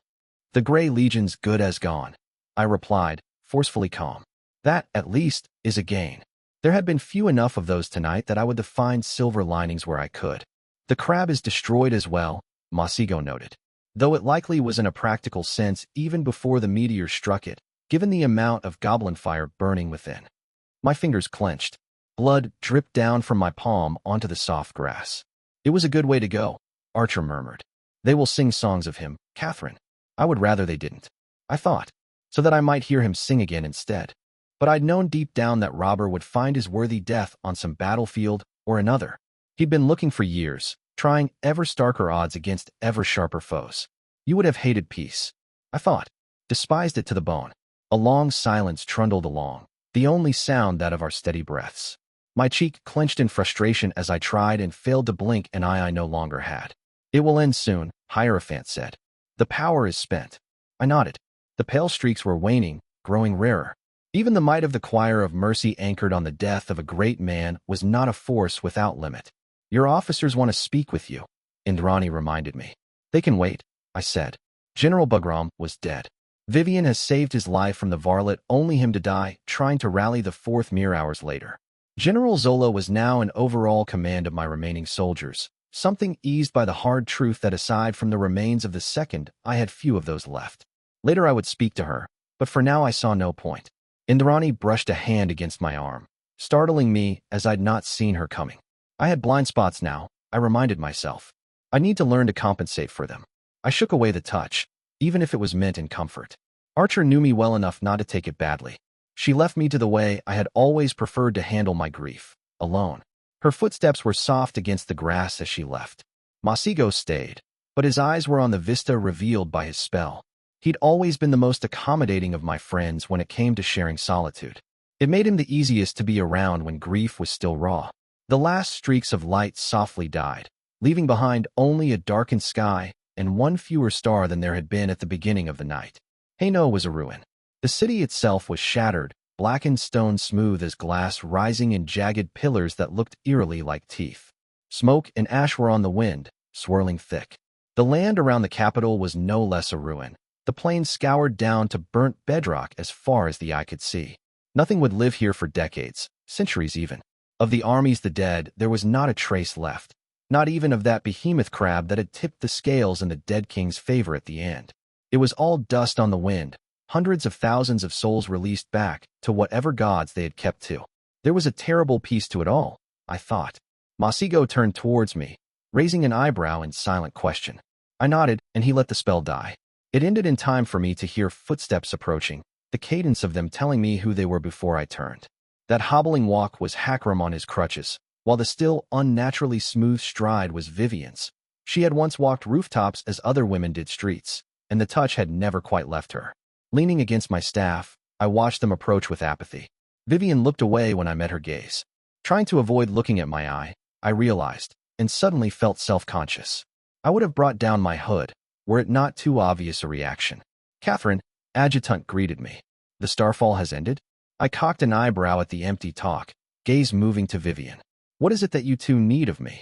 I plainly asked. She grimaced, and this time did not flinch away from the sight of the gruesome scar I had instead of my left eye. You need to hold a war council, Vivian said. At least for Callow. General Zola's keeping it together, but she doesn't know where to go from here. It's obvious, I tiredly said. We lost the battle, but the pilgrim salvaged us an opportunity with his death. If the White Knight succeeds to the north, then we will escort the Gigantes to the shore and ward Haino from the dead. If he is lost, then we retreat for the Sigil sisters and fortify what we can against the coming onslaught. I did not doubt that even as we spoke, the dead king was marching troops through the bottom of the lakes to our north, trying to turn the setback into an opportunity. We destroyed the Twilight Gate here along with the rest of the city, but we still had Pharos devices for mass deployment of our remaining forces. Returning to creation at the moment would be pointless, especially since the ruins were still hazardous and there was no water left to drink, so we would be staying in the ways until the sun came up, if not even longer. There'd be no point in leaving the ways just to enter them anew when we marched either north or south. It might be obvious to you, Catherine, but not others, Hakram calmly said. More than that, you must be seen. The Lycanese lost both their rulers in the span of a single night. The Alamans are shamed and desperate, with only a destitute Princess Beatrice to calm them. The Dominion mourns the Grey Pilgrim without even a body to burn. The firstborn huddle among themselves and speak to no one. And the army of Callow broke tonight, for the first time since it was founded. You're needed, Catherine, Vivian said.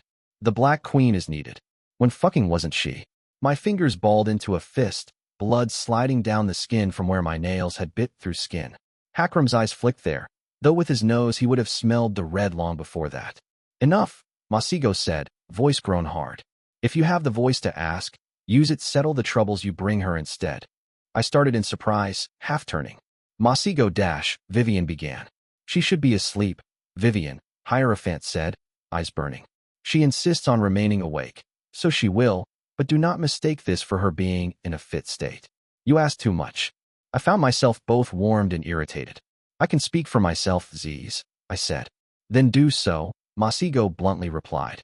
But I will not let this war drag you into the grave, Catherine. I have not forgotten what Aunt Sabah's death did to my family, and I will not allow Robert's death to bloom that sickly flower twice. I might have taken issue with the tone if he'd not spoken the words that followed. I remembered it too, the brittle look in Black's eyes after Captain was killed.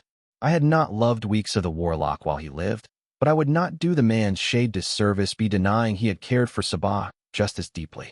That evening in the Free Cities had left scars on all the calamities, even if some had been subtler than others. I would not blame Masigo for dreading the only family he had left might come to the same end.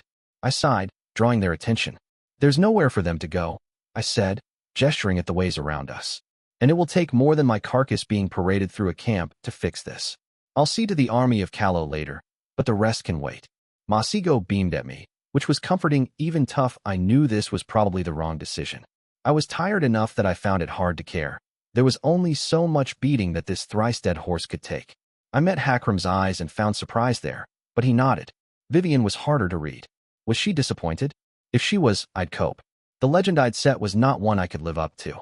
If this campaign should have made anything painfully clear for all the world to see, it was that I didn't always have the answers. I'd pushed for this offensive from the start, and even if I'd not been the only one to do so, my influence had objectively been key. This catastrophe was on me, if it was on anyone at all. Most of the people I could have shared the blame with were dead. Leave me, I said.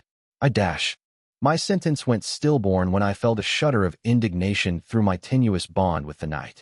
Save and OC were enraged. And though I found the shades of emotion difficult to parse, I did pick up that this wasn't about the firstborn. In the distance, two great crows took flight. Masigo was not far behind them, rested sorcery already opening anew the same window into Haino he had allowed to lapse. The spell was not as stable as the last time, the edges buzzing and the spell itself letting out trails of smoke here in twilight. But what we saw could not be missed. Among the great fangs of black glass which were all that remained of the city of Haino, a great spell was stirring up a storm of ash. It was not one of ours. Hierophant, what am I looking at? I calmly asked. Masigo remained silent for a time, golden glass eyes darting back and forth as they parsed the glimmers of the spell that could be seen through the ash. Thick, curving cords of runes spinning in cycles without making a sound, a dull but growing pale sphere at the heart of them. I am unsure, Hierophant admitted. The crows plunged through the night sky in a precipitous glide, Andronike and Kamina claiming my shoulders and sinking their sharp talons into the steel of my pauldrons. They hissed urgency at me, and I raised my bloodied hand to clutch my staff. Whatever it is, we can't let it finish, I said. I'll open us a gate and dash. I glanced at Hakram and Vivian, lips thinning. No more risks tonight. You and I will go, I told Masigo. Archer too, if we can dash. This time it was someone else who cut in, and before either Adjutant or Vivian could object too. I was pleased to see Archer striding towards us on the grass, but surprised to see her scarf was already pulled up and her bow strung. She'd been expecting trouble already. Cat, she said, we have a problem. I'm aware, I replied, jutting a thumb towards the spell window. She took a glance, then grimaced. Cat, she said, we have two problems. Fuck me, I thought. Hadn't this night been enough of a malediction already? I'm listening, I said. The Gigantes are gone, Archer said. All of them. I think they went back into creation. I felt a moment of blind panic at the notion of Keter getting its hands on Gigante spellzingers. Gods, would even the ways be safe anymore now that Tarek was dead? But the talons of the crows pricking at my skin drew me out of it. I breathed out. Hierophant, is this their work? I asked. No, Masigo immediately replied. This is Trismegiston, Catherine, and I understand why it unsettled me. The elements I found familiar were of my work and Aqueous Ahelians. I blinked. The dead king cribbed from your spellcraft. I suspect, Hierophant softly replied, that it was the other way around, Catherine. However unknowingly, it is not without reason that the very magic we practice bears the name of Trismegistus.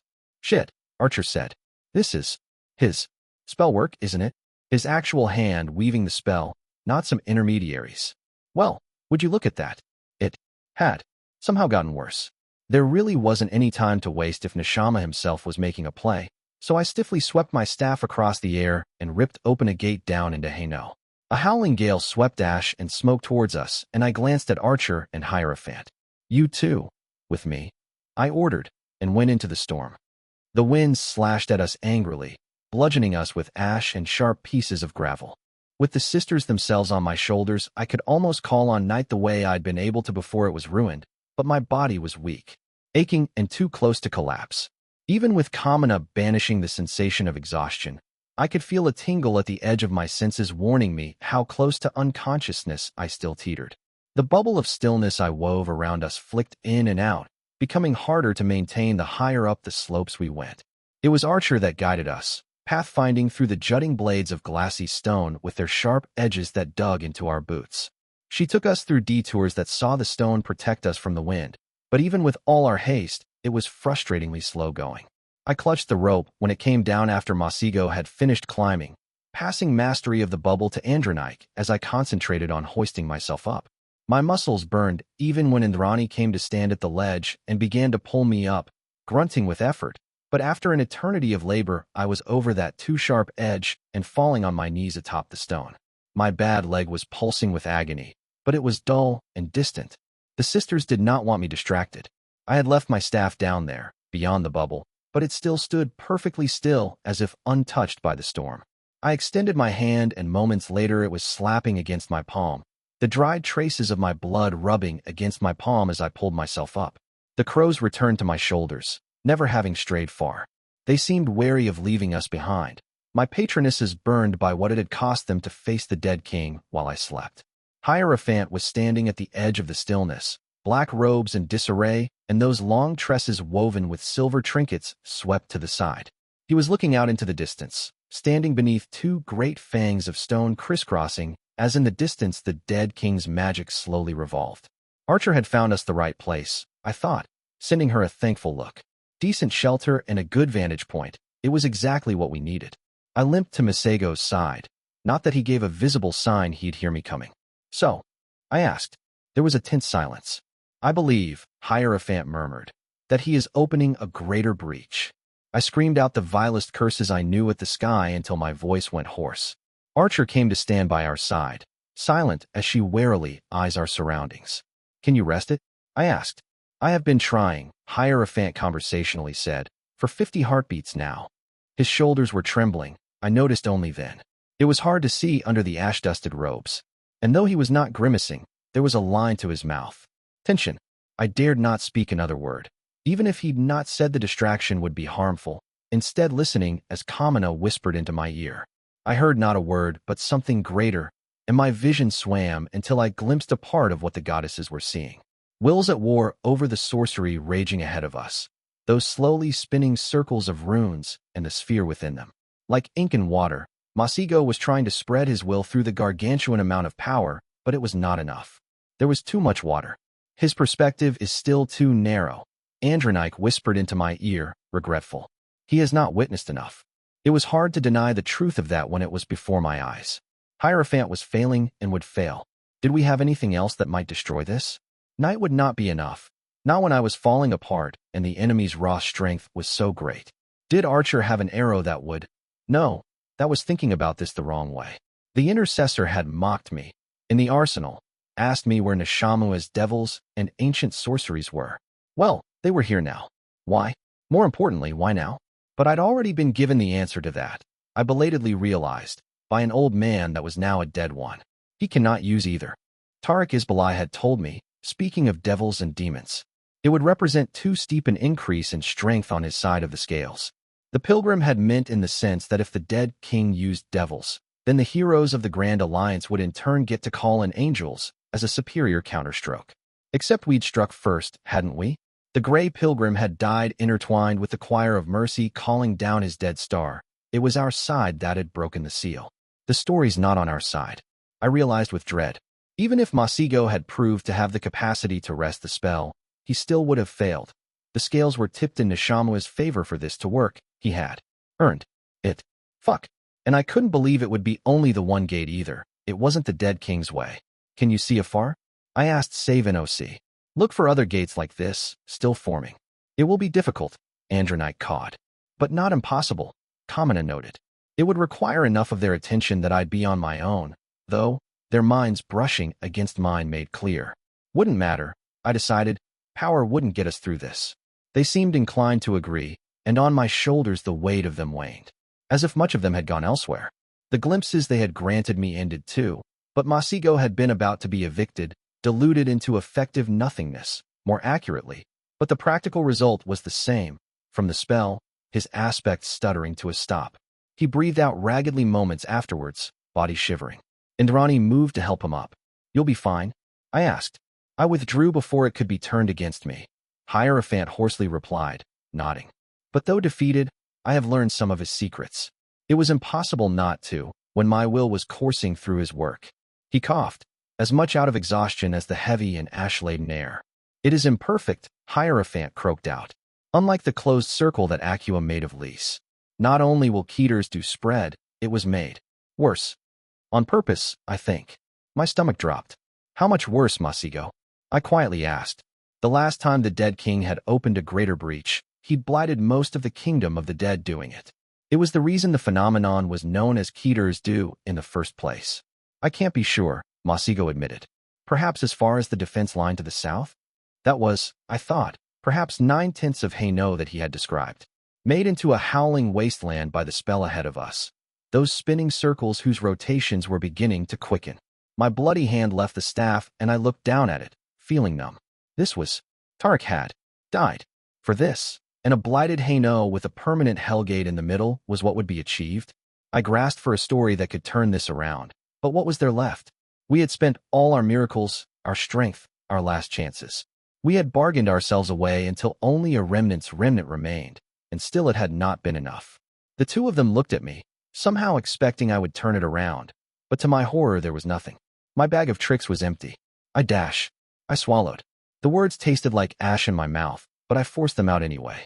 I can't stop this, I quietly admitted. I have nothing. I looked away, afraid of what I might see on their faces at that admission. What I found, instead, was a tall shape standing alone in the winds. Down there, away from our shelter. Troublingly close to the spell. Indrani began to say something, but I raised a hand to interrupt her. Was this the dead king, inhabiting a favored corpse and giving silent invitation by his presence? Talons sunk into my flesh once more, the sisters returning from their spirit journey at last. There are two more, Kamina said. One close, to the west, and one far in the northwest, Andronike said. The other two southern fronts. Cleves and Twilight's Pass. Neshama did not just intend to win here. He was going to win everywhere and all at once. Not everywhere, I almost immediately corrected. That would have been a mistake, overreaching. Enough of an opening for the heavens to put their fingers to the scale. He'd not touched the front against the firstborn, trusting in his crippling of the night and his ability to triumph in a battle of evil against evil. Catherine, Indrani said, it's all right. Your armies are still in the ways. All we lose is Dash. That's not a corpse, I softly said, so lie still on the silhouette among the storm. I glanced at my companions. Hierophant, can you shield the both of you? I can, Masigo slowly replied. Then do it now, I said, and walked over the ledge of our perch. Magic bloomed behind me even as I fell, Hierophant weaving transparent shields as the ground hurried towards me. I barely drew on night, instead letting the crows slow my descent. They were uneasy, but I slipped through the storm and limped my way to the lone figure. It was even taller than I had thought. Almost 30 feet tall, his deep brown skin just as indifferent to the elements as the still pristine white tunic the Gigantes wore. The giant cared not for my approach, and I saw no other of his kind around us. Can you end it? I asked. The screams of the storm drowned out my voice, but I trusted I would be heard regardless. The Gigante glanced down at me, his short neck bending unnaturally. We cannot, the giant said, voice even. Hope I'd not quite allowed myself to feel died out. So what are you doing here? I asked. I wait, the giant said. I witness. Witness what? I pressed. The end, the Gigante said. And what will come after? Send away your followers, Queen of Callow. Soon the young king's circle will close, and they cannot withstand what will follow. The spell was ending soon, then. He was warning me that Keter's do would kill Archer and Hierophant if they stayed. Masigo would know as much, and I suspected he would lead Indrani out whatever I said. But I wove a snake out of night, and sent it towards them bearing an order to retreat just in case. I could have gone and done it myself, but it felt like a mistake. My instincts were screaming at me that if I left, I would miss something important. There are other gates, I said. We know, the giant replied. There, too, others will witness. There was a pause. Prepare yourself, the giant said. The world went still for a terrible moment, and then the storm exploded outwards. Even with all the night I could spare holding me down and the guidance of Save NOC, I still fell down on one knee. The power was blinding, staggering, and I could feel it sink into the earth as well as the air.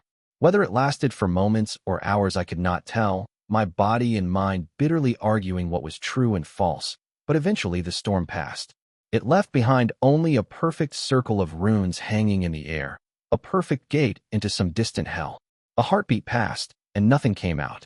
What did you do? I rasped out. It is called, the giant said, the riddle of the lock. My heartbeat quickened. It's a gate, I said. Are you telling me your mages? Locked. Our singers are dead, the Gigante said. I witness only the work they gave their lives for. My fingers clenched as I remembered that while the Gigantes had sent people into Cleves, there had been no bargain for the pass. I stopped. But there had been, I realized. Clever Cordelia had spent the goodwill she had won executing the Red Axe a second time to move the highest assembly to apologize to the Titanomachy for the 7 slayings. They'd sent people into the pass to fortify the Morgenter.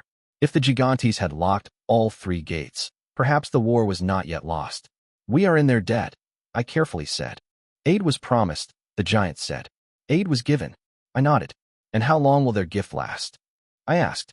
A year, a month and a day, the Gigante said. In the distance, dawn began to break. The giant glanced at me again. I will return home the corpses of my companions, he said. We will not meet again, Queen of Callow. Then take you leave with my thanks, I said, meaning every word. Your people have given Calernia a chance. Even if both Cleves and the pass were blighted by the rituals too, we had been pulled back from the fall to the brink. We have given them time, the giant said. What might yet fill it is in your hands. And without another word he strode down into the restless ash, leaving me behind as he moved into the shrinking darkness. I stayed standing there for a long time, until even the sisters left me. Dawn rose, slowly, and with it came shadows. My own found me before too long, her steps soft on the ashen ground. Her gaze followed my own, coming to rest on the Hellgate. It is oddly beautiful, Acua Sigilian said, for such a terrible thing. I didn't answer. The severance, I thought, might destroy such a gate. If we were lucky, it might even be able to do it through the locking spell the Gigantes had laid, so that we would not have to wait until it ended. If we used it, though, the sword would be spent. Perhaps not materially, but as a story, it would be diluted, no longer the blade fated to kill the King of Death. I went through every named I knew, every trick and spell and use of light, and found nothing that could be relied on. There were only 2 greater breaches on Calernia, one in the heart of Keter and the other bloomed in the shadow of the doom of Lys. But there was no warlock to divert it, this time, and even that trick had not been a true solution. The gate itself still existed in the heartlands of my kingdom, even if did not lead into them. It had no remained there for lack of trying otherwise on our part. One after another, the solutions fell away until one remained. We need diabolists, I said. Hundreds of them, thousands. Enough that every devil that came howling through those gates could be bound and dismissed, that a more permanent solution could be devised. There is only one realm in Calernia, Catherine, that is the home to so many of them, Acua said.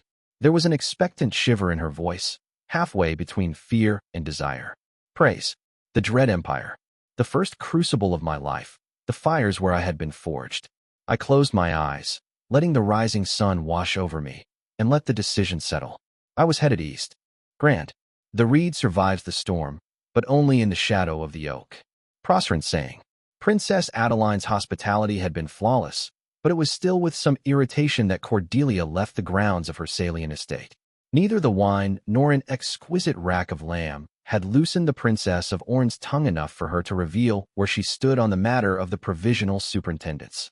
The other woman had greatly risen in influence in the East since the disgrace of House Odin of Bayeux during the coup had ended the family's former prominence. Her position was further strengthened by the unspoken truth that Princess Adeline was Rosala Melanza's voice in Salia, which have her some draw over the other members of Princess Rosala's block in the highest assembly. That she'd been non-committal at dinner was not promising. Riding briskly through the darkened streets of the capital, the first Prince of Proker mulled over the issue as her escort swept ahead to clear the way. She had spent a great deal of goodwill forcing through the measures that had bought the help of the Titanomachy, but not so much that she should be seeing opposition for opposition's sake at the moment. Considering that Rosala and her followers were usually broadly in support of motions that would secure further funding for the war effort, as granting the office of First Prince the right to appointed superintendents to temporarily supervise the princely collection of taxes doubtlessly would, the hesitation must be coming from the perspective that having such a right would grant Cordelia herself too much power. Perhaps a compromise could be arranged, the fair-haired prince mused. One of Melanza's supporters appointed to the head of that newly founded office, and a motion in the highest assembly legally binding the measure to the end of the war against Keter. There was some shouting ahead, and Cordelia spurred on her mare, only good manners keeping a frown away from her face. 4 of her personal guards were arguing with what looked like an officer of the Salian city guard, tones rising. The first prince approached, dismissing the young guard who tried to argue that it was all being handled, and reined in her mount just in time to hear the source of the argument. Coming back from a ceremony under house auspices, I can't let you disperse them, the Salian officer was heatedly saying. You'll have to go around. Do you quite understand exactly who it is you're speaking to? Captain Anton flatly replied. It would be good for her reputation to give way to the commons if nothing else, Cordelia thought, and painted a soft smile on her face as the only warning was the glint of torchlight on steel behind the shutters. Without a single word of warning, the 3 shutters on the house to her left were torn down, clearing the way for crossbows that promptly fired. She threw herself back so that her horse might take the bolts instead, but her reaction had been too slow, and a pale red blade carved through the air with a whistle, the swaggering duelist cutting down the projectiles with impossible swiftness. Landing poorly on her elbow, Cordelia still had enough of her wits about her to keep her voice calm as she gave her orders. Catch them, the first Prince of Proker said. Alive. Agnes had been right, Cordelia Hazenbach grimly thought. They had finally learned to get around her foresight. 2 of them swallowed poison, Louis de Sartrans, head of the Circle of Thorns, calmly said. The third man knew little, even when put to sharp question, but we confirmed his identity. His husband was arrested. We will see if there is more to be learned. Cordelia slowly nodded, sipping at her lemon water. Uncle Klaus would have teased her for not even reaching for a proper bottle after a brush with death, if he still spoke to her at all. Praise, she simply asked. It was a sloppy operation by the standards of the eyes, but I will not dismiss the notion, the skeletal old man said. We gutted their ability to operate in the Principate after the coup. It could be a reflection of that diminished ability. The Prince of Rhenia prided herself in her ability to read others, and though Louis de Sartrans had always been a difficult one, as was only befitting of one of 3 great spy masters of Proker, in this particular instance his thoughts were not deeply hidden. You do not believe that, Cordelia said. It might have been pre-Psi crossbows used, but the Silver Letters got their hands on some stock after the Black Knight was captured, the older man said. Some leftover rebellious elements seem a more likely culprit to me, though they will have a backer. A Prosperin backer, he left unsaid, and that meant a crown. The finest of her spy masters believed that someone in the highest assembly was trying to kill her. The blonde Lycanese hid her dismay by sipping at her lemon water once more. Even now? Gods, even now. She snuffed out the anger that rose before it could turn into something uglier, something dangerous. Cordelia set down the cup, mistress of her own mood once more. Keep me informed, the first prince said. That aside, the original reason for this meeting still applies. You have word from the League. Louis de Sartrans, thin as a stick and balding, spent a moment watching her before finally his lips quirked. Indeed, he said, the Magisterium of Stygia is reaching out to us through informal means. They are interested in the Grand Alliance, and Proker in particular, brokering peace in the region. Of course there are. Cordelia thought. Were she a less courteous woman, she would allowed herself a nasty little smile. General Basilia, fresh off her success in installing Princess Zenobia as ruler of Nice, had negotiated a truce with the rulers of Atalanta, and with her northern flank clear, had begun to march into Stygian territory. She'd not even waited for the Magisterium to declare war on her, catching them by surprise, and several of the small cities that Stygia and Nice regularly fought to rule over had immediately rebelled at the news. The chaos had the magisters unnerved, and rumor had it that Delos was not only disinclined to help, but looking at snatching a few border territories for itself. The Secretariat, for all its scholarly reputation, was just as opportunistically cutthroat as the other rulers of the free cities. "Allow me to guess," Cordelia airily said. "We must help them, lest wicked Basilia take all of the free cities, and they will offer a few concessions to sweeten the bargain. They offer to break ties with dread Empress militia," Louis de Sartrans replied, sounding faintly amused, "and not to make offensive war for 25 years following the peace, save for the 4,000 soldiers they would lend to the Grand Alliance for war against Keter. The usual bribes and gifts were added, of course, as it their way. In other words, the magisterium wanted to hide behind a treaty for a quarter century as its rivals returned to warring against each other, and wanted to buy this at the cheap price of abandoning an ailing ally and sending the oldest of their slave phalanx to die up north instead of disposing of the aging soldiers themselves. "Put them off," Cordelia ordered. It was tempting to try to make a bargain while the alliance they backed, Basilia and Zenobia, was on the rise and before it dissolved into backstabbing, as most free cities alliances did, but it would be a mistake. If Stygia lost a battle or two on the field, as well as a deeper cut of territory, it would offer much better terms. Besides, the first prince would not intervene too deeply in the region without first holding counsel with the Queen of Callo. General Basilia was under Catherine Foundling's patronage. Containing her without the Black Queen's assent would be indelicate. "I will see to it, your most serene highness," the spymaster replied. "As for Mercantis, we have confirmed that merchant Prince Mauritius is taking bribes from the tower." Cordelia's teeth clenched, though she hid it. Bribes, so that he might help along the end of the world? The utter selfish madness of that was infuriating. What good would gold do when the dead king was at the gates of Mercantis? Did Mauritius believe he'd be able to buy a peace with death? "He is not their man, however," Louis de Sartrans noted.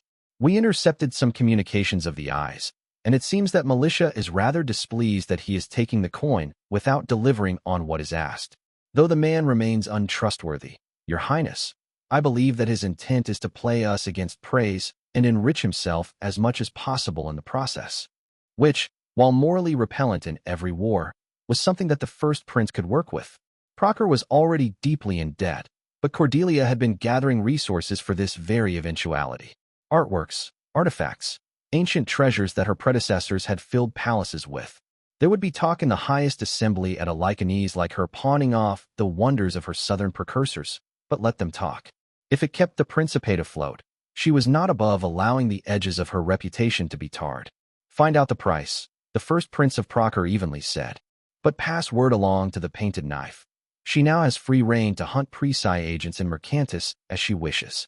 The city of bought and sold could do with a reminder that the Grand Alliance had teeth of its own. Cordelia drank the last of her lemon water, slowly so that the angle of her arm would never be boorish, and allowed herself a long breath as she set the cup down. Tired as she was, there was more yet to do. There was always more to do. It was embarrassing for Cordelia to be forced to mediate in the matter, not because her authority had been called on, but rather because the dispute involved one of her closest allies. Prince Renato Braganzo of Solomons, who had followed his brother into being one of her partisans and bared sword in her defense during the botched coup. The mustachioed Prince of Solomons had been painstakingly polite since he had been invited to sit, but could not quiet his anger for the man across the table. Prince Salazar Arizola of Valensis, eldest child of Princess Leonor, and her successor since her abdication at the prince's graveyard. The young man was more aggressive than his mother had been. Leonor had been careful never to lean too closely the way of the first prince or her opposition, but he'd also signaled an open mind to aligning himself more closely to Cordelia's politics than she'd been willing to entertain, which made it all the more unfortunate that the two princes were on the edge of open war. There isn't a noble south of Cantal that doesn't know that. Benito finales are in the service of the Arizola. Prince Renato bid out. "The crown of Valensis holds no such contract, as I have told you more than once," Prince Salazar evenly replied. Further accusations, Prince Renato, would be a matter of honor. Renato was a seven-son duelist, from what Cordelia recalled, but while Salazar might still be on his fourth son, he was a reputation as a sharp sword, and his lesser rank was rumored to come largely from his lack of formal matches. The first prince had been following the dispute long before it reached her seat of power, the Silver Letters, temporarily under the authority of Louis de Sartrans, making him the most powerful spymaster in the history of the Principate, having tried to ferret out the truth of the claims made on each side. Prince Renato was understandably furious because a dozen towns in Western Solomons had been extorted by a fantassin company, the Benito Finales, who had even dared to sack a town when it refused to pay extraordinary taxes. Said company had been in the pay of the House of Arizola for decades, but never formally, as it was used largely for strikes at its Valensis neighbors that the princes of Valensis did not want publicly tied to them. It was an open secret in Arlazite lands who the Benito Finales answered to, however, which meant that though difficult to prove by legal means, Prince Renato's anger was well-founded. The trouble was that, according to the silver letters, Prince Salazar had not ordered the mercenaries to attack Solomons. The Fantassins had not been paid in 6 months, which Cordelia's agents believed to be the reason they'd taken to extorting towns. Prince Salazar, however, could not admit as much without also admitting to House Arizola having attacked its neighbors for decades with the Benito Finales. With the younger man's hold on his throne still shaky and his treasury near empty, admitting to that was the kind of mistake that would see him overthrown by an ambitious cadet branch of the Arizola. Worse, Prince Renato had sent some of his horse too unseasoned to campaign against the dead at the border of the principalities and done some provocative forays into northeastern Valensis as a sharp warning. No skirmish had ensued for now, but Cordelia knew it was only a matter of time if this kept up.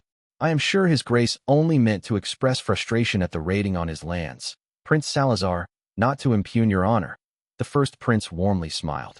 No doubt you would be just as incensed had a Valencian town been sacked, as any worthy prince would. The young man eyed her warily but slowly nodded. Good, Cordelia thought. So long as Salazar recognized that extorted tribute could be repaid but a sacked town was a much starker offense, this could be salvaged. People had died, but the first prince must ensure that this conversation would not end in a way that made the numbers swell. These animals came from the south, Prince Renato said. From Valensis. Do you deny that too, Your Grace? These are troubled times, the Prince of Valensis replied. Neither roads nor countryside are settled. If bandits pass through my lands, I offer my apologies. But who is to say if this is true? They could have come through Equitan instead. Princess Rosala took much of her soldiery north. Her holdings have grown turbulent. So had everyone else's, Cordelia knew. With so few armed men remaining in the southern principalities and such heavy burdens being forced onto the people, an increasing amount of commoners preferred to riot or turn bandit rather than let themselves be squeezed any further. And though Salazar might think himself clever, trying to push the blame onto Princess Rosala, a common adversary to Cordelia and Prince Renato, he had blundered.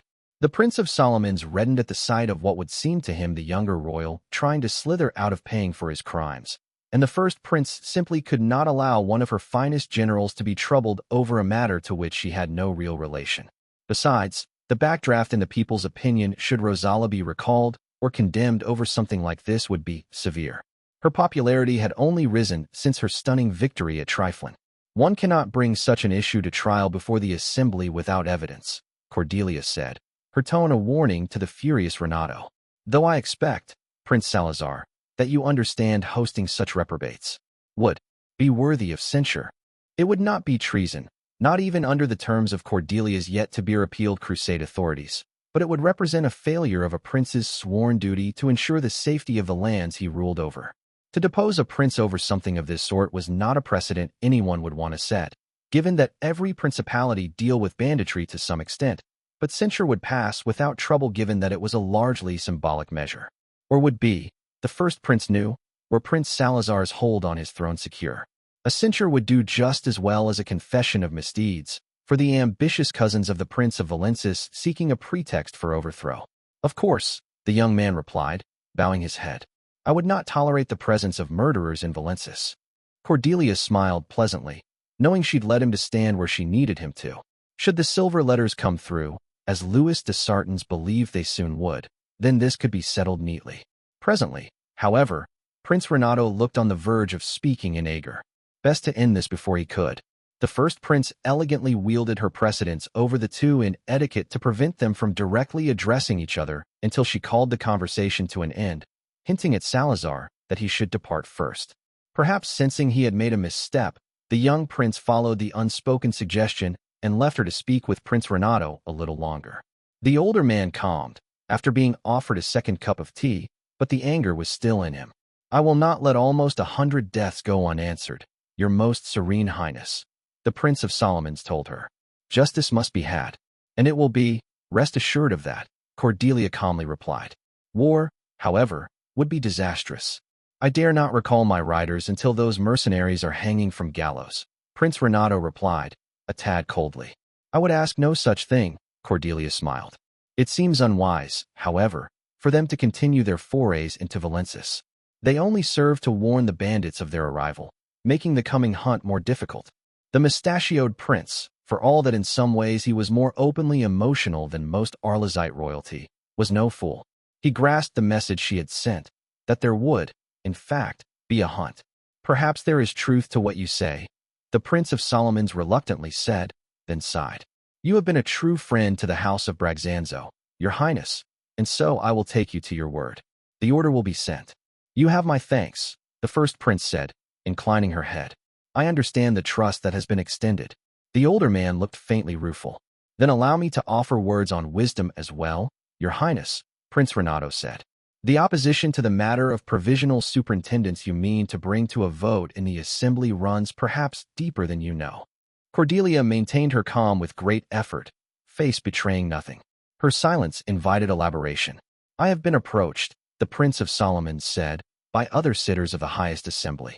Concerns were expressed as to the power such a measure, even if temporary, would concentrate in the office of First Prince." The fair-haired prince did not bother to note that the measure could be enshrined by law as limited in length, knowing the objection went deeper. It was the precedent that her fellow princes were uncomfortable with. They saw it, she suspected, as the first step towards making her office as a queenship over Procure. Power granted in a crisis could be granted anew, with lesser pretexts, or simply never set down at all. The worst of them would be the most scared, she thought. Those who had been underreporting the taxes due to high throne for years, if not decades, and were now afraid that their crimes would come back to haunt them. As if Cordelia wanted to start a civil war in the middle of a struggle for the Principate's very existence. As if she did not simply want the princes and princess of Procure to simply obey the laws they had agreed to. The surge of fury kept her from speaking for a few long moments, revealing more than she would have wished. The other prince looked, she thought, almost sympathetic. "No doubt there is truth to what you say," Cordelia Hazenbach echoed, her smile a careful artifice. Once she knew the right questions to ask, answers came in battalions. It was a conspiracy, but not the kind that Cordelia was used to breaking. It was not the old politics of the highest assembly, the tiresome but predictable factionalism that came of jostling for prominence in that hall, but an altogether older game. It was fear not of the implacable foe in the distant north, but of the very high throne she sat, of what it meant. Her reforms, though passed into law by vote after vote, had stoked that fear to new heights, and it had spread like a sickness to even people she had considered close allies. Princess Isabel of Tenerife, a steady supporter since her ascension, had turned on her. So had Sophie's younger brother in Lyonese, even as he swore by letters to follow his abdicated sister's old friendships. Orense, Aaron's, Bayou, so much for Arsène Odin returning the mercy she'd shown him in the wake of the coup. Segovia, Cleves, and finally Orne, the very same Princess Adeline who'd hosted her on the night where assassins had struck. Adeline was, her spymaster believed, if not the leader of the conspiracy, then at the very least its most influential member. "It is a large block," Louis de Sartran said, "but not large enough to defeat a motion in the assembly you might put forward." "It is," Cordelia replied, shaking her head. "While I have patronized most of the fresh sitters in the assembly, they will not remain under my guidance forever. When an opposition bloc this large is unveiled, it is certain to draw in some of them. If nothing else, some of the crowns in her debt would seek to free themselves of her influence by aligning with her opponents. Worse, the moment she no longer had a clear majority in votes, several of her looser allies would reconsider lending their own. The Lycanese vote was solid, as were Bruss and Solomon's, but aside from that, perhaps the only one she could rely on if hard-pressed was the Princess of Crescens. "You are certain that Rosala Malanza has no role in this?" Cordelia asked, indulging in a rare instance of repeating a question already asked. "We have personal letters of Princess Adeline specifying that she was not to be informed," the spymaster said. "It appears to be the Princess of Orne's own initiative, and she believes that Malanza would not react amenably." Cordelia dismissed the older man, needing to be alone with her thoughts.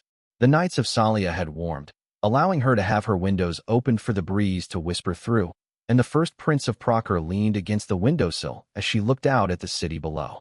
When had Princess Isabella turned, she wondered? Had it been forcing Gaspard Langevin to abdicate for scheming to betray their allies in the middle of a war that had done it?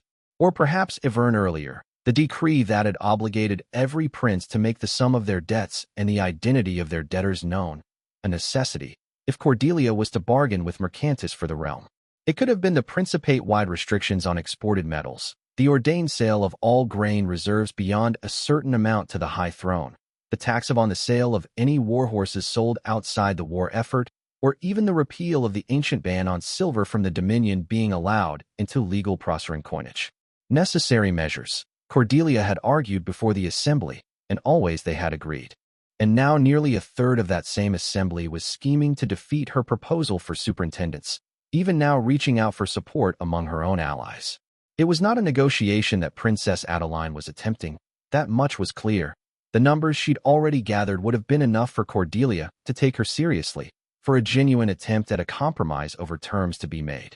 The Princess of Orne wanted her to lose a formal vote on the floor of the highest assembly for the first time since the failed coup, a stinging and public rebuke. Was I truly so much of a tyrant, Adeline Sauveterre, that you could not even attempt words? Cordelia murmured. And she had been careful, so very careful, not to step on toes beyond what survival demanded.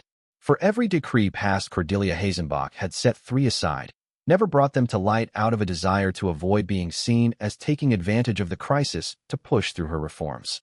Many would have helped, cut away some of the many tumorous growths the Principate had accrued over centuries of venality and corruption, but the first prince had chosen to use her influence only sparingly. Gods above, she had fought the White Knight and bargained with the Black Queen to preserve the rights of the same royals, now sharpening knives for her back. Had she truly been so domineering that this should be seen as earned, as courted? Cordelia placed a hand over her heart, where the last words her cousin would every right her stayed with her. How many of her kin, of her people, had she sacrificed for the preservation of the Principate of Proker? Enough, Cordelia Hazenbach thought. The first prince sent for the same spymaster she had dismissed, as she had orders to give. Prince Salazar was smiling, expectant. He had reached out through intermediaries to inform the silver letters of the same conspiracy that Prince Renato had told her of days ago, adding that it had approached him.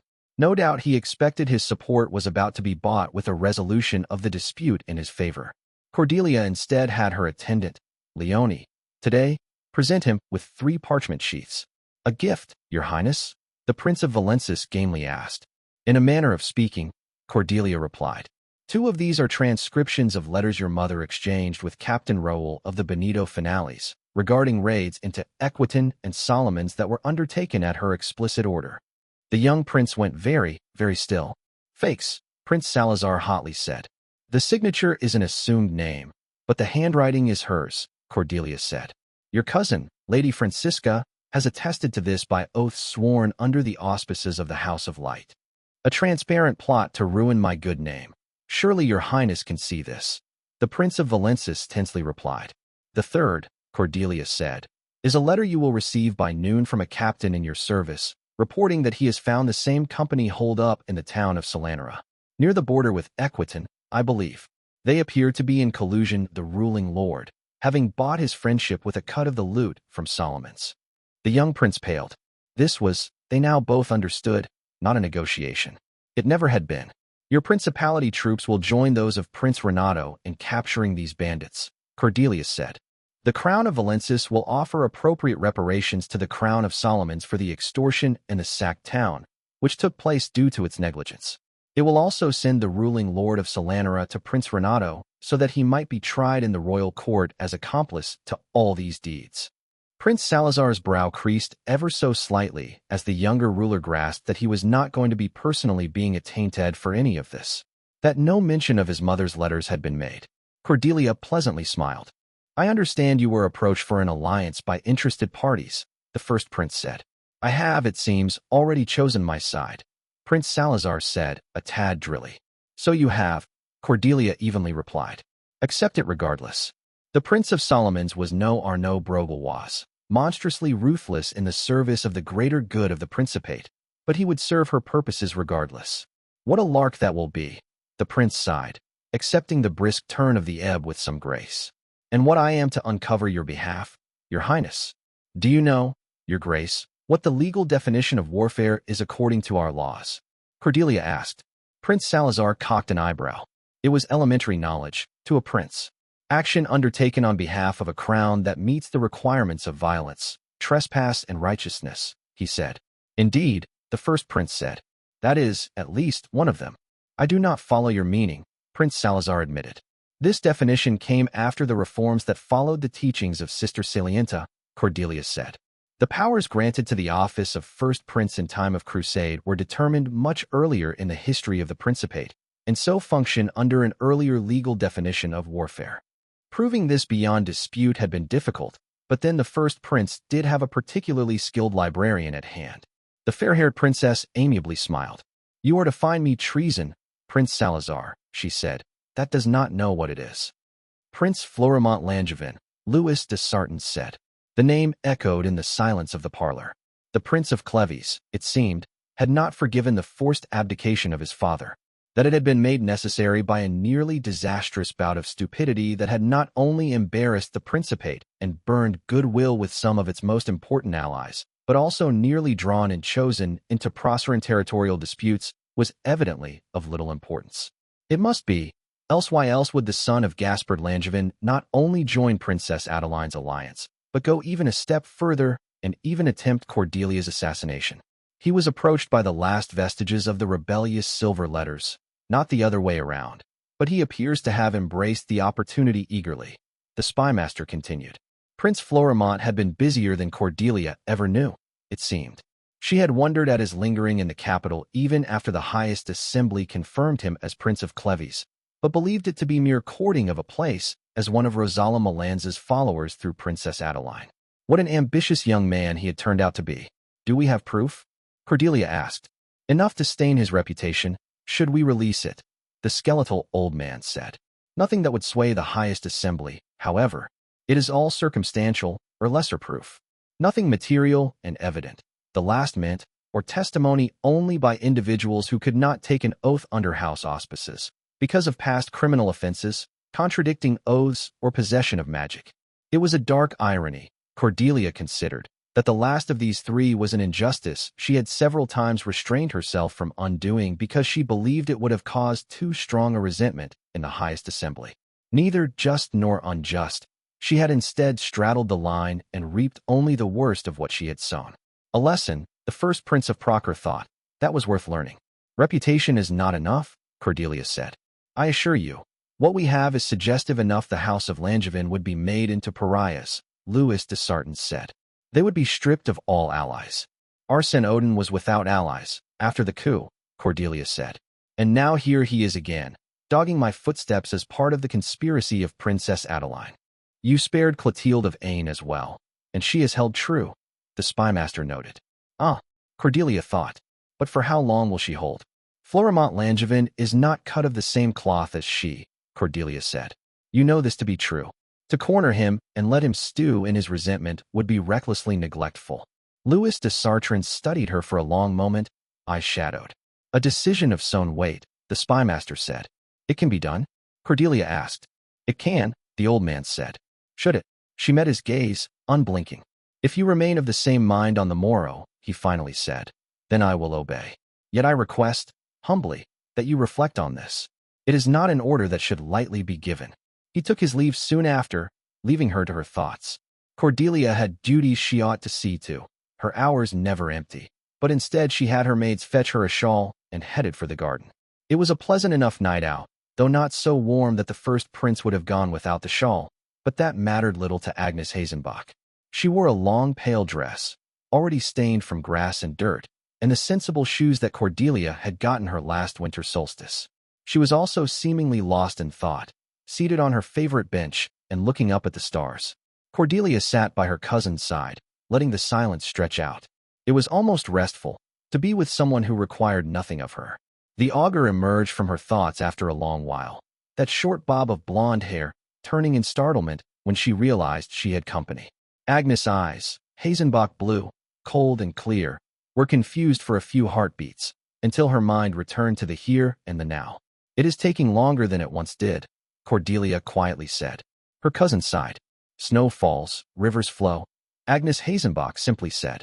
An old saying of their people, warning that rage against the inevitable was wasted breath. I have favors that could be called on, Cordelia murmured, among chosen and damned alike. And those that she had not traded with, she could be introduced to. Neither the White Knight nor the Black Queen would be the kind to refuse her this sort of boon. It avails us nothing, Agnes said, sounding surprised they'd not already had that conversation. It is not winter yet. No, Cordelia gently said. It is not. I was following far threads, Agnes said. In the south. They grow clearer now. Fates are precipitating. There was a beat of silence. Did you come to ask about Haino? Her cousin asked. It is only light, Cordelia. Blinding. It does not change. The first Prince of Proker smiled. The first time today the gesture felt genuine. I had though to ask you for advice, in truth, Cordelia admitted. Owls are gossips, Agnes helpfully replied. But you can trust a pigeon, so long as it is well fed. Those of Salia are very nosy, but they do not spread the secrets. It was unfortunate that only Agnes seemed able to speak with birds in such a manner, as the blonde princess suspected that pigeons would be staggeringly successful spies should they be put to work. Some of Cordelia's peers seemed to favor friendships with martial chosen and damned, but to her this was frank stupidity. The most useful of such souls in her service was the forgetful librarian, who while barely able to use cutlery instead brought to the table the ability to see through every single correspondence cipher under the sun. Her own spymaster had broached the subject of permanent employment there, and she was inclined to agree. There is a choice that must be made, Cordelia told her cousin, and I do not know the face of the right answer, should there even be one. Agnes studied her a moment. This is not a question for the augur, she finally said. No, Cordelia quietly agreed. It was a question for one of the last people in this world she could trust with her thoughts. I do not know of ebb and flow, Agnes hesitantly said. We never learned, any of us. There was always you for it. It was a relief that it could all be entrusted to you. I sometimes wonder how much I truly learned, Agnes, Cordelia said. Every mercy I give is repaid with treachery, every striving for reform met with sullen resentment. It is not that I am unskilled at this game, I know better than that. I simply seems. She bit her lip. As if, sometimes, I am the only one in that hall that sees Proker as in need of mending, Cordelia said. The assembly changes too quickly, Agnes muttered. Gives me headaches. Even odds, the Prince of Rhenia mused, whether she meant their futures or simply their names. But when I make choices, Agnes quietly continued, I have a right.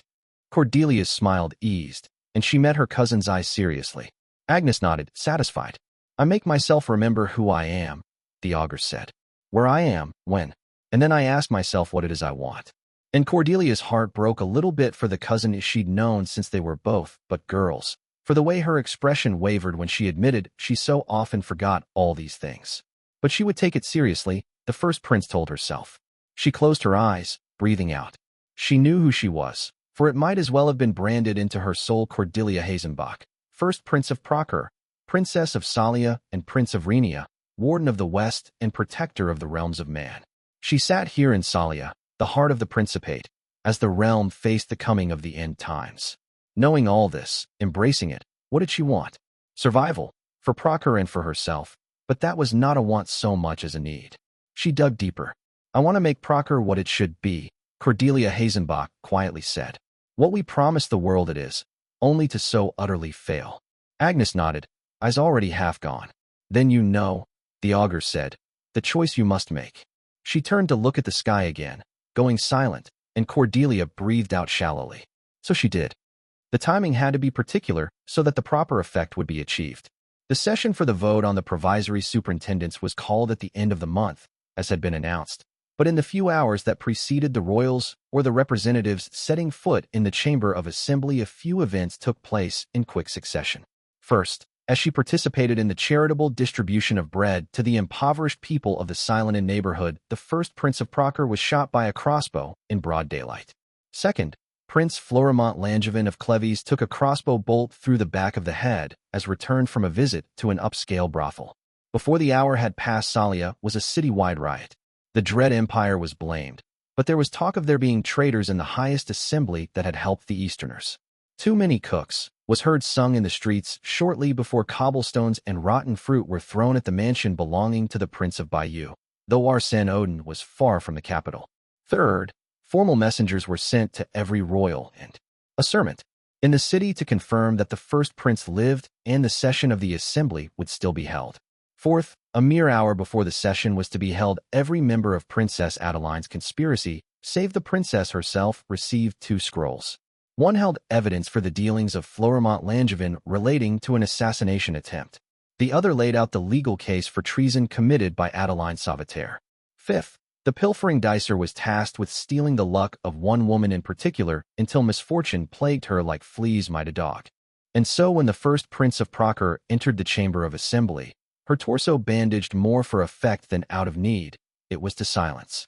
Every whisper had died the moment she came into the hall. There was still one of them missing, for Princess Adeline of Orne had been unfortunately delayed after she was thrown by her horse, but the session began without her.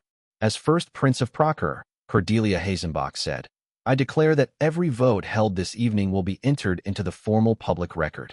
It was the Alamans here who first understood the threat, not her own countrymen or the Arlesites. It had always been the people of the lakes, of the heartlands of Procer, who best understood the weight the opinions of the people carried. It fell into place, after that, one stroke at a time.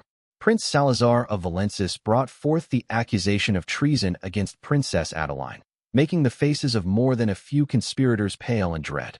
Evidence was brought out, mere technicalities, movement of troops through the territory of another prince without explicit permission, an act of war under ancient laws, and the hiring away of fantassins already in the service of another without reparations being offered, but enough that the legal requirements were met.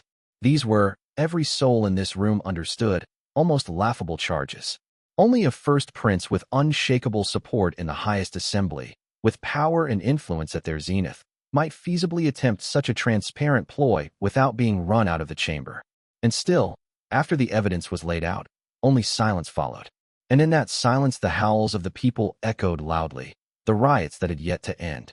Cordelia Hazenbach watched the highest assembly with cold eyes. "Which of you," she asked them silently, "wants to be known to the mob as the traitor that helped shelter treason? Which of you wants to be known on every whisper as the Presi hireling, as the turncoat that bickered with the first Prince of Procer while her breast was still bloodied?" Princess Adeline of Orne stormed into the chamber, but moments later, unannounced by heralds. But before she could so much as speak a word, Cordelia Hazenbach addressed the highest assembly. "I now call for the vote on the charges of treason laid against Adeline Sauveterre, Princess of Orne," the first prince calmly said, voice echoing across the hall. One after another the votes came, and Adeline went from mocking to defiant to deflated and finally to shaking. Falling on her knees, she was condemned unanimously. "See her out," Cordelia ordered the guards. She called the vote on the provisional superintendents. Then, and after not a word of debate, it passed unanimously. She saw then in their eyes the belief that it was done, that they were free of this drumming. Cordelia Hazenbach did not free them. Instead, she called for a vote on the repeal of the law preventing magicians from taking oaths under the auspices of the House of Light. By midnight, she had passed every single reform she had ever wanted to pass. They would unseat her for this, in time, but what of it? Cordelia Hazenbach knew exactly who she was, and what it was she wanted. Book 6, Interlude, Flow. If you are to win the most, then you must win always, else you will find 100 more knives pointed at your back for every victory. This is both the promise of imperial greatness and the fate of imperial death. Extract from the Behaviors of Civil Conduct, by High Lady Mchumba Sigilian. The fighting had broken out at midday and lasted until half a bell before nightfall. Neither the Magisterium nor General Basilia had wanted to roll the dice by continuing the battle in the dark. Helikian's cataphractoi harassed the retreating spears of Stygia as they retreated, loosing arrows in the back of the phalanx. But after the day's losses, those were but a drop in the bucket. It wasn't like the phalanx could break, either. The leather collar around the neck of every single slave soldier served as a reminder that the displeasure of their masters would be both swift and final. Magister Andres sent out crossbowmen to chase them away, but like mayflies, the famous cataphracts of Helike simply danced away and found somewhere else to sting. Magister Zoe Ixione set down her glass of wine, having drunk as deep as she dared given the night still ahead of her. The viewing pavilion that had been raised for the members of the magisterium that accompanied the Stygian army but would not be involved in the day's fighting. The majority of them was rather luxurious and privately paid fund, a gesture of thanks from Magister Andres and Magister Kyra after they were appointed to command of the Stygian army. The twins had spent most of their time in the magisterium as part one of the lesser parties, the Herons, but they were not fools or unskilled at games of power. They were making the most of the opportunity they'd been given. "We hold the field," Magister Gorgon murmured, drawing her attention. "Is that not worrying?" The young man was prodigiously fat, which Zoe had once noted to run in his family, and though he was now the head of what remained of the Lascaris, she had several times regretted bringing him into the fold. Though a steady ally, he was terrified of being assassinated should she withdraw her protection. He was also nervous and hesitant, requiring constant reassurance. Would that it had been his older brother that their mother had left in Stygia when she went out on campaign. The older Lascaris would have been a more fitting partner than the dregs the White Knight's wrath had left Zoe to work with. "It does not matter," Magister Zoe quietly said. "This, too, serves our purposes." The ranks of the magisterium, by tradition, could never number higher than 99. In practice, actual membership usually fluctuated between 70 and 90, only very rarely approaching that limit. But these days their ranks were rather more thinned. The White Knight and the Ashen Priestess had slain over a third of the magisterium in a single day during Kairos War, and though replacements had come forward, further losses had since been suffered to war and intrigues. Considering those slain by heroes had been the finest war mages of Stygia, and a great majority of the Blackvines party that had effectively ruled since the Carian Lord's intervention decades ago, the ensuing politics had been fluid. As a member in good standing of the Blackvines, Zoe had certainly felt the ground grow unsteady under her feet. The coalition that had succeeded at taking the reins and stacking the courts and appointments had then promptly collapsed in the wake of the disastrous campaign into Procer, leaving as successor an even shakier alliance. The Ivory Tile Party had widely been seen as the only rival to the Blackvines before the last few years of war, but they'd lost too many of their prominent members to either heroes or defections. They'd survived long enough to be the tallest dwarf, however, and to burnish their reputation in this time of danger to Stygia, they had allied with the only real military party left in the city, the Herons. Though the lesser of the two partners, the Herons had only been brought into the fold at the price of their leaders, the twins of the Cytorus, being named commanders of all Stygian armies in the coming campaign. Already there was talk of formalizing the alliance, of merging into a single greater party, and in Zoe's opinion, there was sense in it. The Herons typically advocated that magisters should train as generals instead of simply leaving such duties to slaves. While the Ivory Tile was the champion of the politics of Hades the Elder, that balance in the league must be maintained, at the price of war, if necessary. There was compatibility in ideals, even in the long view, which made such a merging possible. And after the leaders of the Herons had today scored a draw against General Basilia, perhaps the finest commander to come out of the free cities this generation, they would now have the prestige to take such a step without simply being gobbled up by the Ivory Tiles. It was near enough to decide who the rulers of Stygia would be in the coming decade, bar disaster. Magister Zoe Ixione watched the corners of the pavilion, where other magisters were speaking to each other in low murmurs, and smiled at nervous young Gorgon. Aretha the Raven, who twice defeated a Helicean field army, using mostly sailors and whores, once said that in the free cities a general has more to fear from victory than defeat, Zoe softly said. "Commit the words to memory, Magister Gorgon." She rose to her feet gracefully and took her leave from the young man, refusing the serving slave that came to offer her a full glass of wine, and instead leaving the pavilion entirely. There was another tent, close by, where one could relieve themselves in privacy and relative comfort. Zoe began to head there, but slowed her steps as soon as she was out of sight, and then stopped. Before long, the woman she'd been waiting for arrived. Magister Phryne's gaunt face was said to have been made this way by the strange magics she delighted in using, for she had once been a great beauty. Whatever the truth of that, Zoe had always found her appearance unsettling. Her politics, though, were almost painfully straightforward. "The pale chariot will lend its support," Magister Phryne said, with remarkable bluntness. Zoe nodded. She'd expected as much the moment it became clear that the Herons were headed for positions of influence. The Pale Chariot as a party boasted only a half-dozen reclusive mages whose personal cause was the safeguarding and improvement of magical knowledge in Stygia, so they tended to be left outside of political calculations.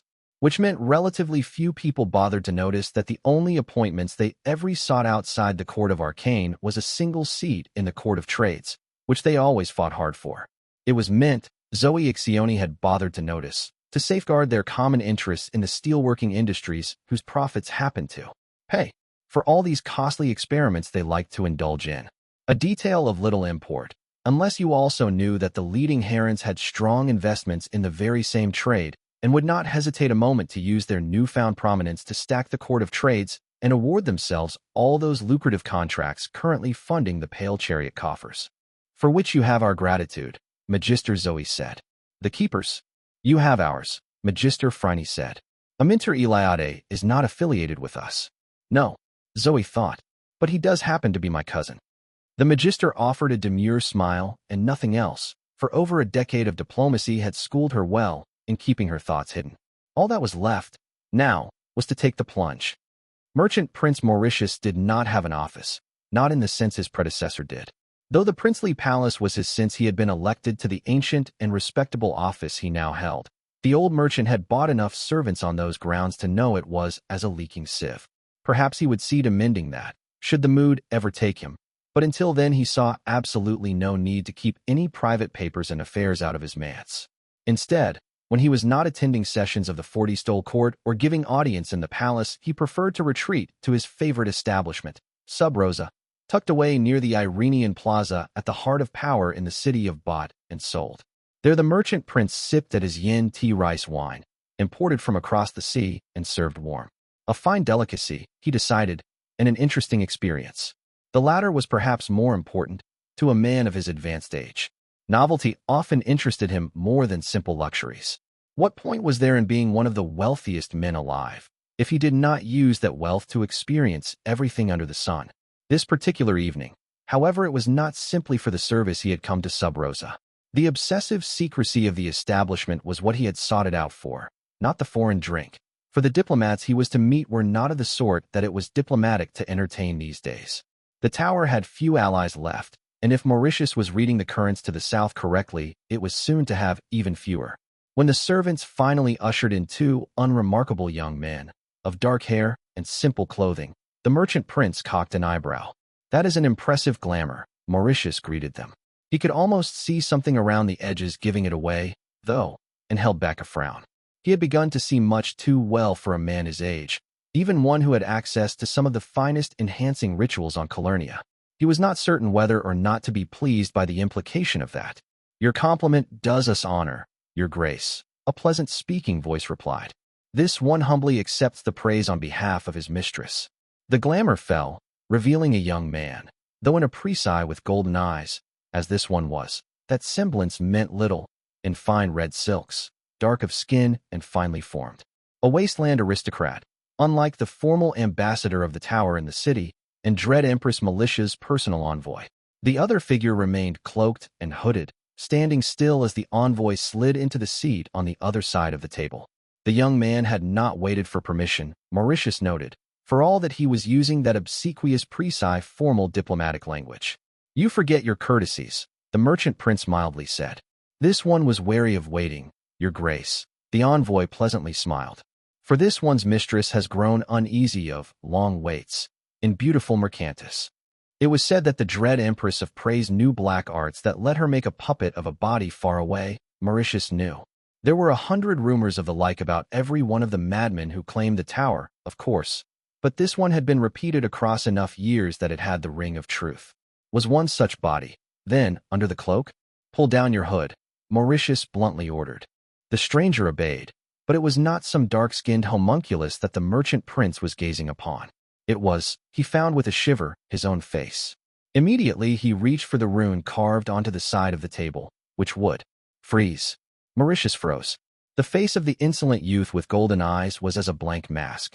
I dislike handling such matters personally, Dread Empress Militia calmly said. But the free rein you have given the band of named in the city forces my hand. I congratulate you for that much, Mauritius. The merchant prince fought, strained to break the spell. A name, the Dread Empress said, sounding surprised. Or a claim, at least. Either way, it means that ruling you is unfeasible in the long term, which leaves me with only the less civilized path to take. Mauritius tried to scream as the thing wearing his face eagerly came forward, and even let out a small hiss when it lunged forward with a lamprey-like mouth and tore out a chunk of his throat. "I do apologize," Dread Empress Militia conversationally said, "but my diabolists assure me that you must be devoured whilst living for the surface memories to be absorbed and the shape to become permanence. I would have had you poisoned beforehand otherwise, Mauritius. Pain, God's the pain. Farewell, Merchant Prince," the Dread Empress of Praise said. "May you choose your enemies more wisely in your next life." When the Magisterium appointed generals, by ancient custom, these hallowed individuals were bestowed with a whip. The reason why was simple. By law, no freeborn Stygian could serve as a soldier. To hold a military command was to rule over slaves, for which the proper tool was not sword or spear, but the simple whip. Magister Zoe Ixioni has served as a diplomatic envoy for the Magisterium for over a decade, and served on the Court of Manners for 2 consecutive terms as the formal representative to League councils, which, while without practical power, was a very prestigious position, so she was quite aware of how the rest of the free cities thought of Stygian armies. The finest soldiers that were ever badly led. Theodosius the Unconquered had famously called them. It was true that the Magisterium tended to choose its appointed generals for their skill in magic or intrigue rather than more straightforward military skills, which the oldest of the slave officers of the phalanx were expected to be able to discharge on behalf of their masters. By association, interest in military matters was seen as either eccentric or outright distasteful. It was slave work not fit for freeborn Stygians, much less members of the Magisterium. It was one of the reasons why the Herons had been a minor party, never swelling beyond 9 sitters in Zoe's lifetime. Now Andres and Kyra Sideris, the same twins leading the party that had lingered in irrelevance for decades, were being welcomed into the camp to raucous cheers. Giving away all their weapons save the whips to serving slaves with great ceremony, the twins took off their helmets and let the glorious black locks whip free. They were a handsome pair, nearing middle age but still in the prime of their life, and wearing their armor with an ease that hinted at the truth of the old stories, saying they'd spent a few years in Prosper Fantassin companies during the Great War. The spears of Stygia that had fought and bled during the day were not granted the same welcome, simply allowed to file in through side gates, so the wounded might be tended to and the irreparably crippled discreetly poisoned. Zoe left the Sideris twins basking in their glory, instead considering the nature of what some Atalantian philosopher-priest had named the dilemma of the sword. If authority came from the sword, then who could rule save soldiers? Like most claims out of Atalanta, it was empty air when the priests claimed to have thought up the question. It had been at the heart of Stygia for centuries, a millennium almost. In the days after the fall of the great empire of Enos Basileon, it was the eldest daughter of Aeneas that had first risen to prominence. Ancient Stygia, under the patronage of the great Cranes Retribution and Redress, the ruling Polemarchs raised a great standing army and crushed the haphazard militias of their neighbors, forcing them to pay tribute, and for a time the free cities had been in Stygia's palm, until the army deposed a ruling Polemarch and installed in her place a popular officer instead. The aftermaths of the coup, which ultimately failed, broke the back of the Stygian Empire. Delos and Atalanta regained their independence, the tribute system collapsed, and it was made law that never again would a freeborn Stygian serve as a soldier. Slaves, owned by the council of leading sorcerer nobles that had succeeded the Polemarchs, would be the city's only warriors. Much time and thought was spent on how these spears of Stygia would be kept under control, the methods crafted being wide and varied, but the most important of them was the collars. Enchanted leather bands that every slave soldier would wear around their neck, which were linked to 2 greater artifacts, the leashes. Through the leashes, sorcerers could choke or kill a single soldier or 1,000 with but a word. This had solved the dilemma of the sword, some argued, but in truth it had simply moved around the pieces. It was barely a century before the first general tried to use the leashes and command of the spears of Stygia to take over the city by force, only stopped when the Magisterium instead choked every single soldiers in their own army to death by spell. Chastened and wary, the Magisterium ruled that no appointed general would ever be allowed to hold the greater artifacts and created the position of keepers of the leashes. 2 magisters, never of the same party or kin by 3 degrees of the appointed general, would be charged by the Court of Honors to serve as guardians and wielders of the single most important artifacts in Stygia. Over the years, additional precautions and checks had been added to the nature of the position of keepers, but the institution had largely functioned as intended. It is madness, you know. Zoe glanced at the man at her side, eyes lingering on the noble lines of his face. Interlude was a well-formed man, for all that his family had been disgraced when his eldest sister, a recently seated magister, had attempted to abolish slavery and destroy the leashes. Nephili Eliade had so despised chains, it was said, that the gods above had granted her a name for it.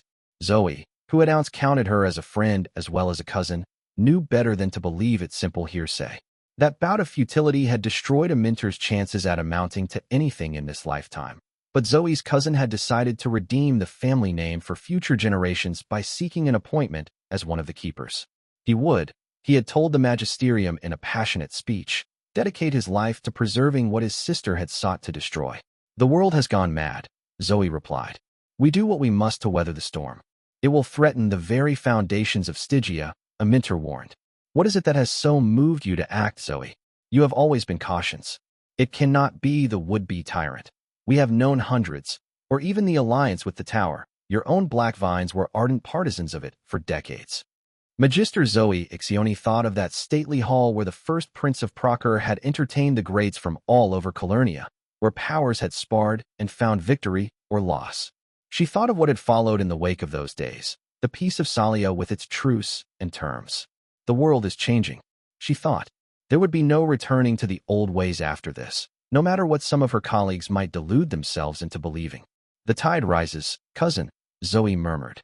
"We may either rise with it or drown." And Zoe Ixioni had not spent decades climbing her way to power so that she could see it all collapse over her head. Aminter sighed. "So be it," he said. "I expect Nephili would have smiled of it, if nothing else." Zoe was less certain, as Nephili Eliade had been surprisingly farsighted for all her moral naivete, but she knew better than to voice the thought. She parted from her cousin, meeting Magister Phryne's eyes as she passed the other woman and receiving a nod. It was done, then. Magister Zoe passed through the crowd of servants and magisters, both parting for her, and was received with wary eyes by the Cidaris twins. They had come down from their great war chariot, but both lingered near it.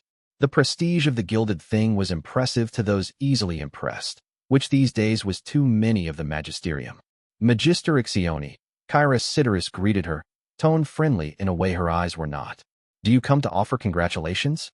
"I do," Zoe said. "Your conduct of the battle was exemplary. All of Stygia is in your debt." Surprise from both twins, and the wariness thickened. "You overpraise us," Andres Cidaris carefully said.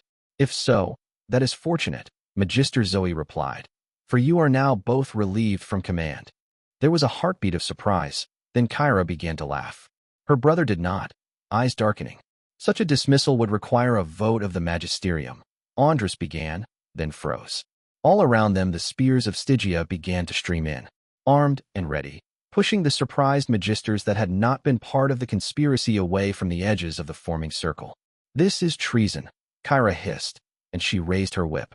The enchantments laid on it found no purchase on the collars binding the slave soldiers, for the sorcery of both leashes had already been used to sever the control of all lesser artifacts in the camp on the slaves.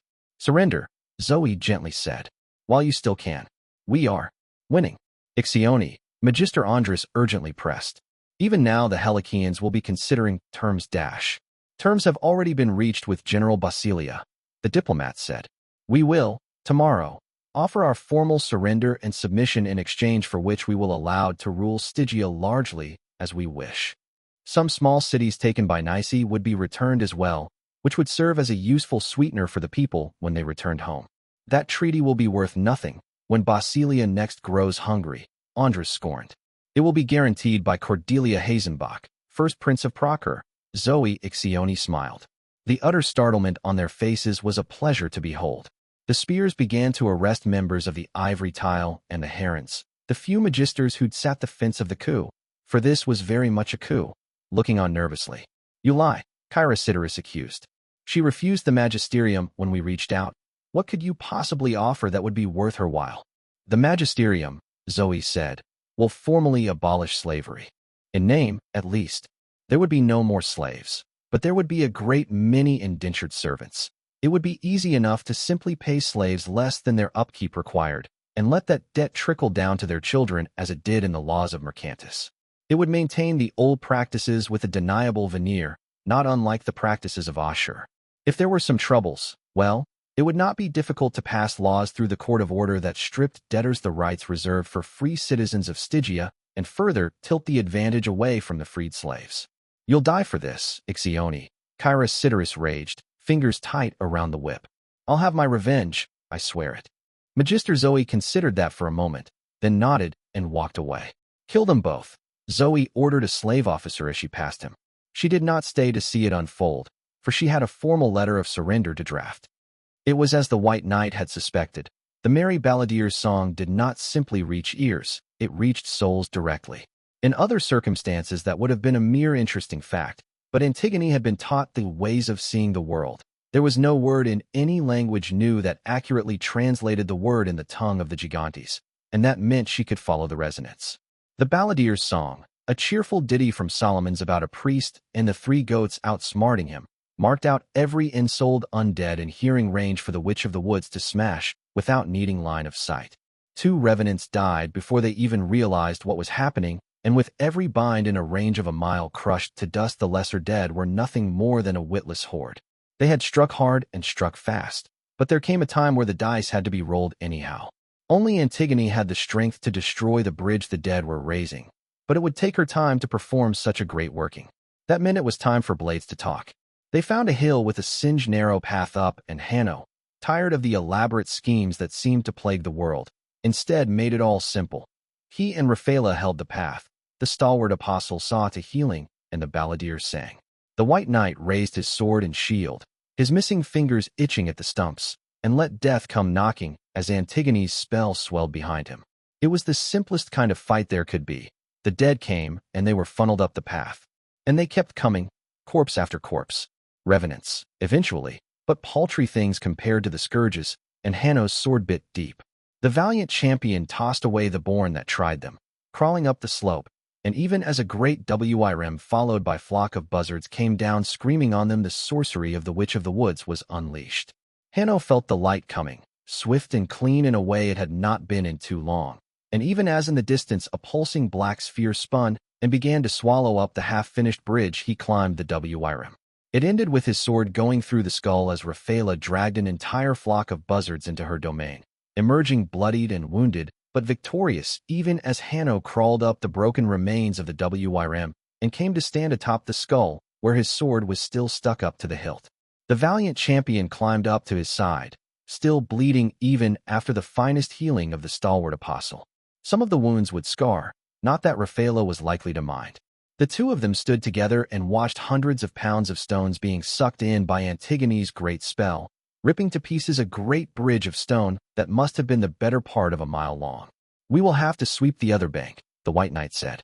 Else they will be able to simply resume the work. Tomorrow, Rafaela grunted. We fought good, but tired now. No wine here. Very dreadful, Hanno absent-mindedly corrected. Not full, Rafaela reproached. This the problem, Hanno. He chuckled, the smile staying with him. It was an old game they were playing, but one he regarded fondly. The valiant champion was the sole survivor of the band he had led to defeat in the free cities, perhaps his oldest friend in the world after Antigone herself. Let's see to the others, he finally said. We can retreat into twilight afterwards, when dash. He froze, something flickering at the edge of his vision, and turned. In the distance, far to the south where Hanno lay, the night sky lit up with falling stars. Book 6, Epilogue. And so Maleficent II said, If I must burn half the realm to save the rest, then kneel before the Empress of Ashes. Extract from the Scroll of Restoration, 40th of the Secret Histories of Praise. The Vogue Archive did not sleep, and tonight neither could Cordelia Hazenbach. Numbly, she walked down the mostly empty hall past the great tables bearing maps of the realm she ruled, and the smaller bureaus, where, at hours other than the middle of the night, some of the finest minds in Procer tended to its regions. There were a few mages of the Order of the Red Lion tucked away in corners, having retreated after greeting her, and now again simply waiting to be of use. But aside from them, the oft-crowded hall was quiet. Fewer than a dozen men and women were within it, sometimes reading through the odd reports that had come in the night, but more often tidying up the numerous scrolls and reports that had poured in during the day. Cordelia made for the back of the hall, the raised dais where her hand-picked analysts were charged with sifting through a sea of ink and parchment so that they might find the catastrophes on the Principate's horizon in time for them to be averted. The first prince had chosen 5 such individuals, but at this hour there was only one awake and present, a woman of an age difficult to parse, rather dowdy in appearance and of generally unremarkable looks. The sole eye-catching part of the forgetful librarian's appearance was her oddly beautiful eyelashes, as if they had been borrowed from a more striking woman and set on this one's face. She looked, Cordelia had come to realize, rather like the manifest ideal of someone's reclusive, scholarly aunt. It was an appearance that would invite dismissal from many, hiding the sharp mind and utter lack of morals of the damned. The librarian was an exceptionally talented woman, as both a scholar and an advisor, the first prince had learned, but she was best used as part of a larger council that would temper the ruthless pragmatism of the solutions she tended to propose. The other woman did not rise as Cordelia approached, remaining engrossed in a book as she cradled a steaming cup of chamomile.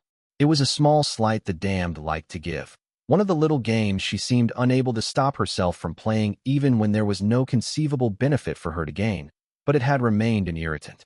Usually the first prince took the time to consider whether a threshold had been reached where the other Prosrin needed to be reminded of the hierarchy between them, but not tonight. The disrespect slid off her like water off a duck's back. It seemed such a small, petty thing to Eve spare thought for after the news she had received. The first prince of Proker instead slid into one of the seats she'd had brought here, exemplars of comfort given the long hours they would be used for, and leaned back.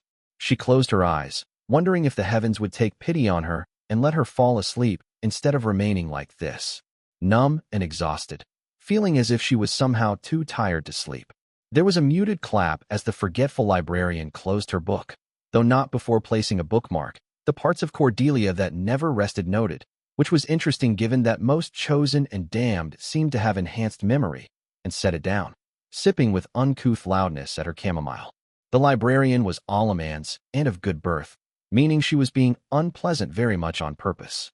Long night, the damned idly asked. Cordelia did not answer for a very long time, yet she did not hear the book creak open. I have been told, the first prince finally said, that no less than 3 hellgates were opened across the breadth of Proker. And that was not why she grieved, for sorrow was a nation's due, but grief could only ever be personal. But it was an answer of enough gravity that it would obscure what was truly moving her. The forgetful librarian breathed in sharply, but did not answer.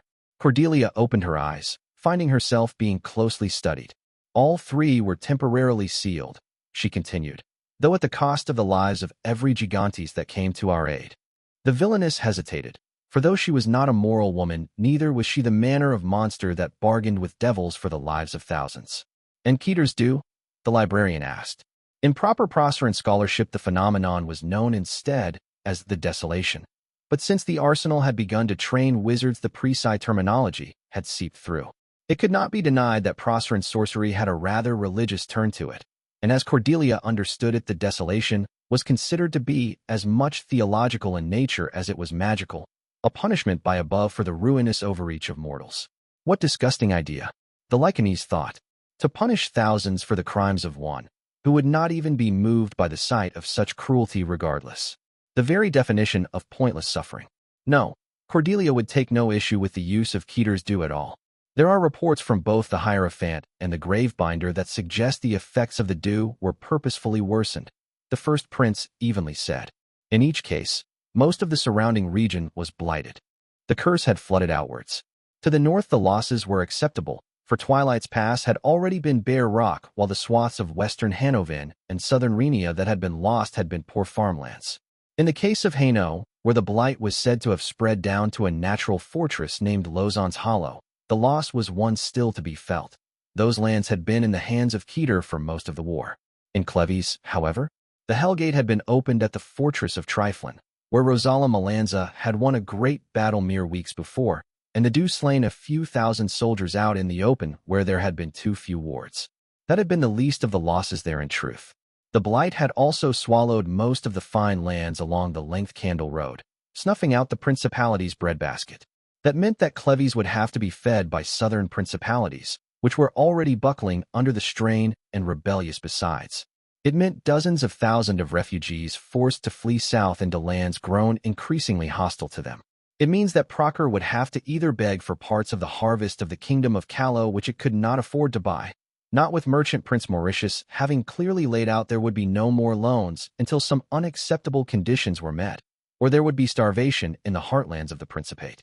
Henovan was ash and ruin, ruled by the dead. Of her own Rhenia no lands, save the city fortress itself remained, her own people huddling in the dark beyond those impassable defenses while death roamed the countryside. Now Cleves and Hainaut as well were a ruin. The armies that had been supposed to turn the war around, to push the dead back into the lakes, had delivered instead one of the bloodiest stalemates in the history of Calernia. And Cordelia's own uncle had died in some ill-fated last charge without the break between them ever having been mended, nothing but harsh words left to part on. She forced herself to breathe slowly and steadily, else she knew she would tear up. There were too many people looking. There were, always, too many people looking, and she could not afford to show weakness after having forced the hands of the highest assembly the way she had.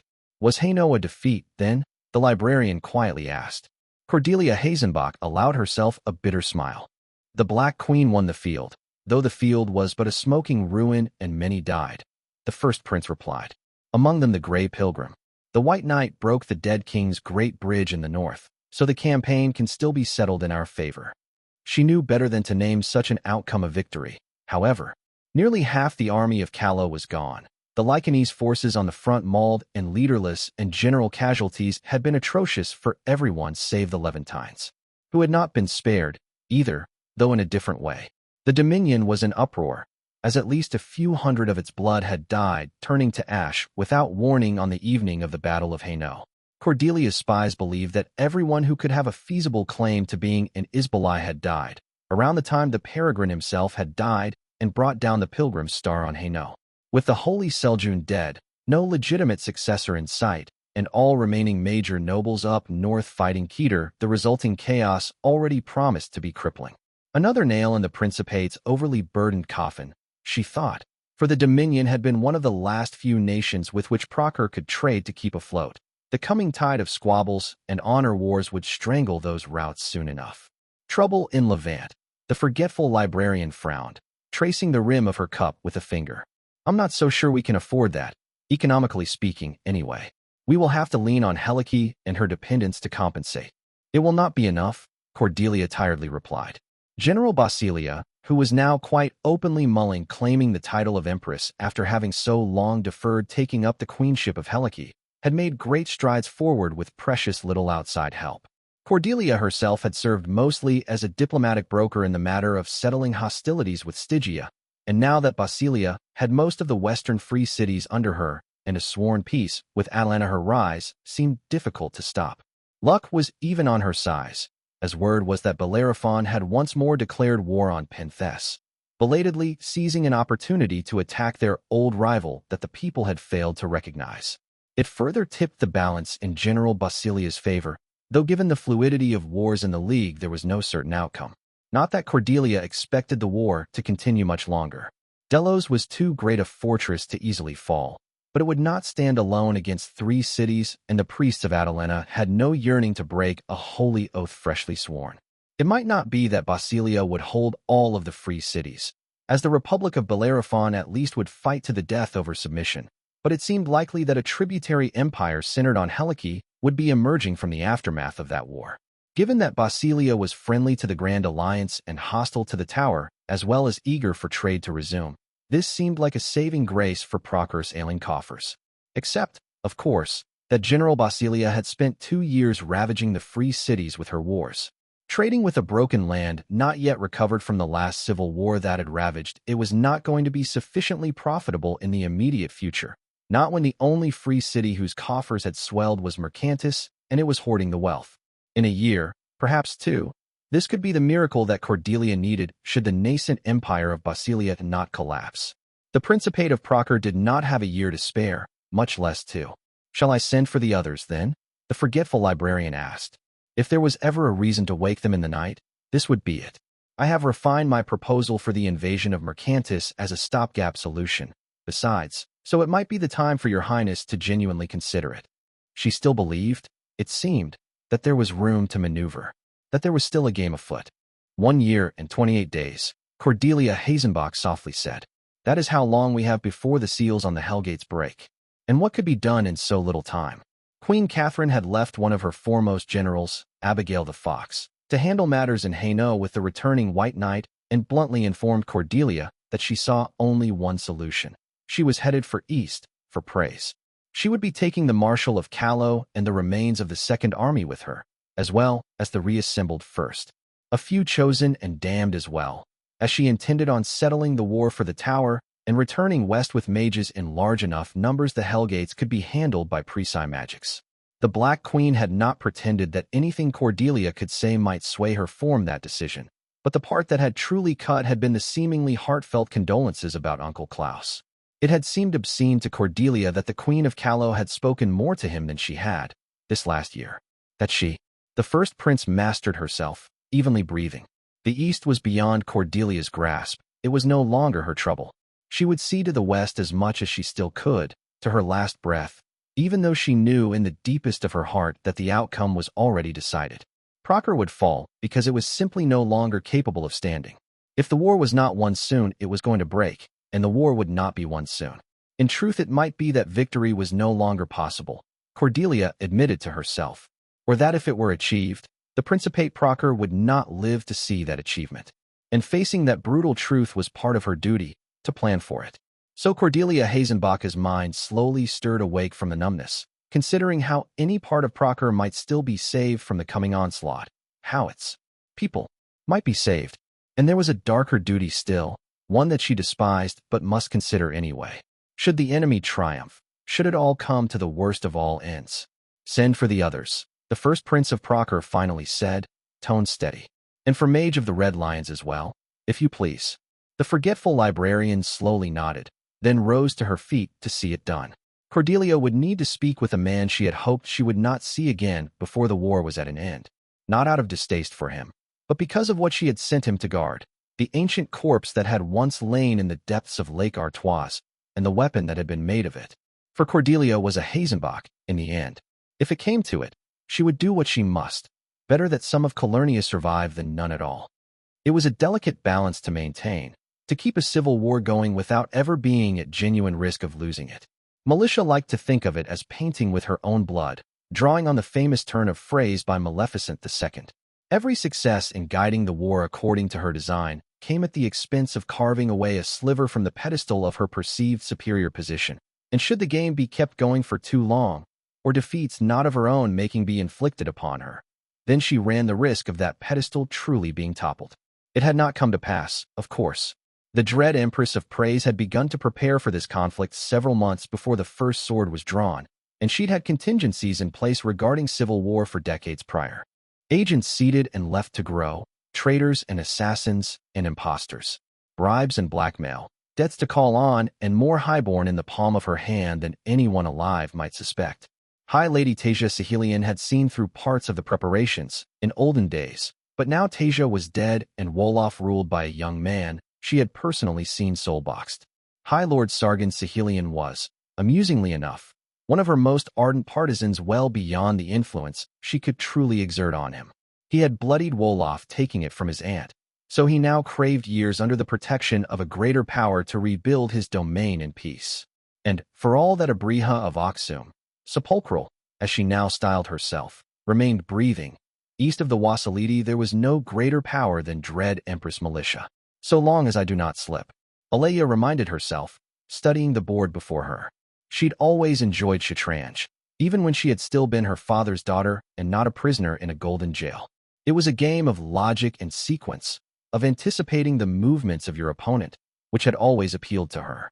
Weexa had enjoyed the occasional game with her when he'd visited Ater, the two of them spending more time playing and gossiping over their common companions over wine than attending to the matters of state Alea had claimed the time for. These days, though, Militia played mostly against herself. The dread Empress of Praise considered the lay of the pieces, the disarray of black and white that signaled the tail end of a match closely fought, and slid her last black mage down a diagonal. Soft footsteps told her that Iame had joined her without the need for the Empress to look away from the board.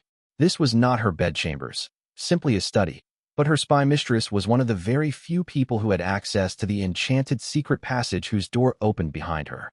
Speak, Militia said. Our people in Proker confirmed that Queen Catherine is headed for praise, IME said. Already orders have been sent to Lore by the Black Queen to prepare the supplies for a campaign in the wasteland. Militia cocked an eyebrow. They cannot afford one, the Empress said. The intricacies of the internal politics of the Grand Alliance aside, Alea was speaking to the plain realities of hard coin. Calla was not flush with gold, having already spent most of the coin it had received for brokering a peace between the dwarves and the drow. And Proker was so beggared these days that it was often resorting to paying in goods rather than gold for the Callowan grain and cattle it so desperately needed. In practice, the kingdom of Callow was simply not wealthy enough to afford a war on a second front. It did not have the steel, the gold, or the manpower to attempt such an enterprise. That had been part and parcel of Militia's strategy to contain the Black Queen from the very start. Make dealing with the Tower a choice between diplomacy and bankruptcy. They're pulling out the First and Second Army from Proker, IME replied. As for coin, Duchess Keegan was instructed to borrow from the Northern Barons if need be. They'd have wealth tucked aside, Militia reluctantly admitted in a mental calculation. The lands under the baronies of Harrow and Hedges had been only lightly touched by the 10th Crusade, and their rulers had made a tidy profit selling their goods to a beleaguered South during the reconstruction of Callow after Second Lease. More than that, they would be willing to lend. The barons were not unaware that their adversarial relationship with Catherine Foundling had barred them from the Callowan halls of power, so they would be eager to get a foot in, particularly if the debt was to be ultimately shouldered by the much more friendly Vivian Dartwick. No doubt a few handsome spare sons would be sent along with the coin, bearing hints that a newborn Callowan dynasty could do with an infusion of fresh noble blood. Militia was not unfamiliar with the tactic, her hand having been sought with varying degrees of aggressiveness over decades. Organizing particularly painful deaths for those who dared to insist too much had been one of the few instances in which Militia had worked closely with the scribe.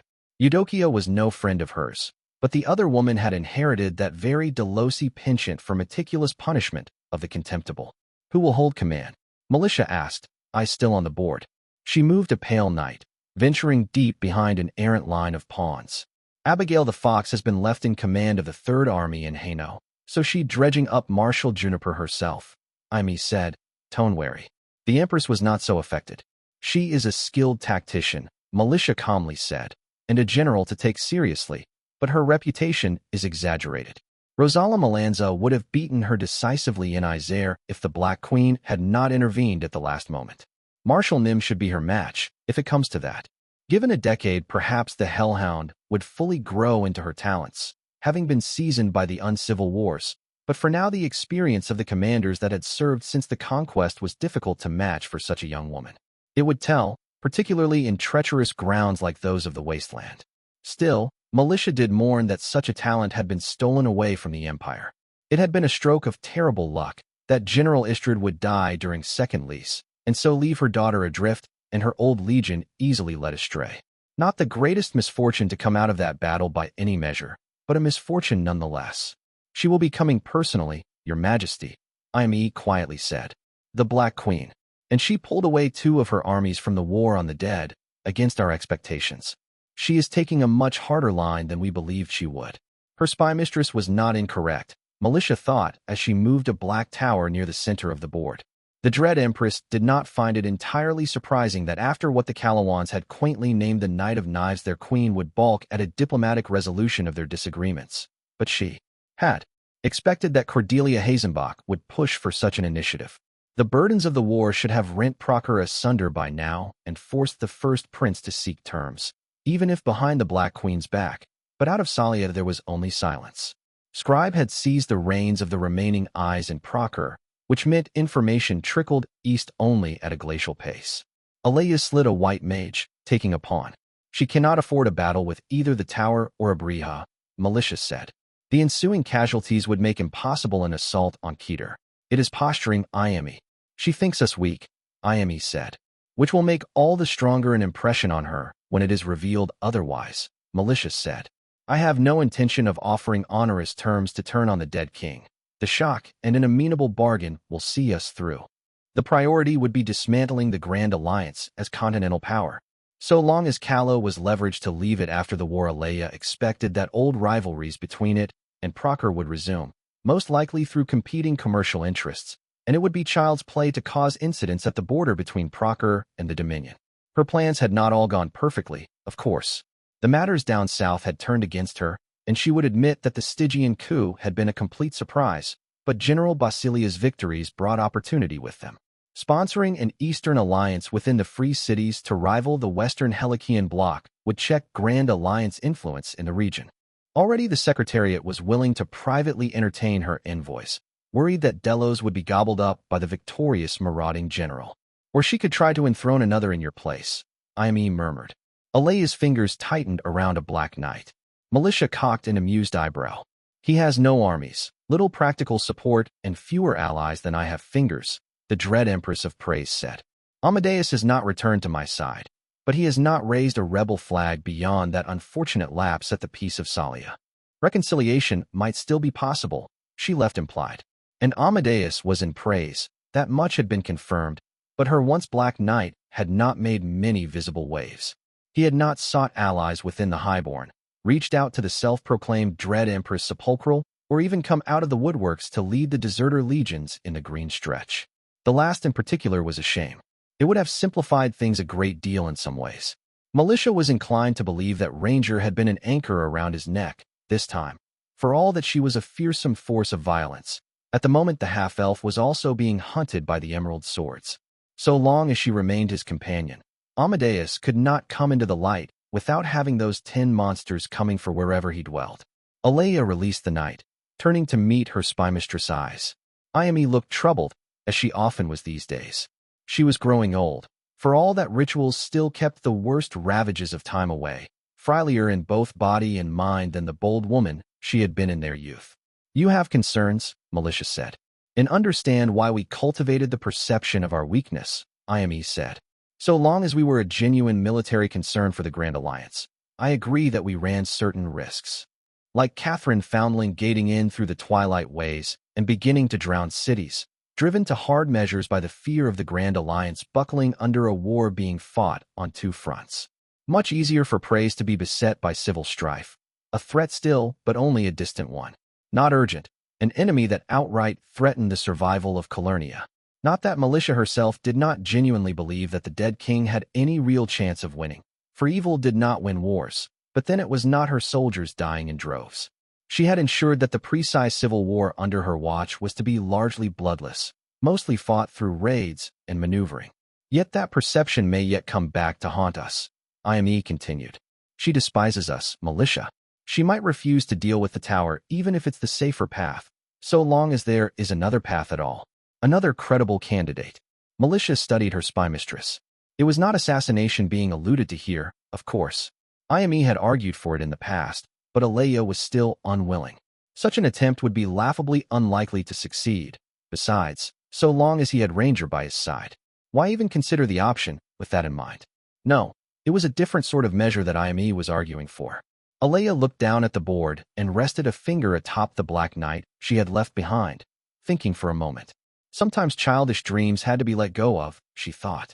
Even when it was painful, there would be no returning to the way things used to be, and pretending otherwise was embracing the noose.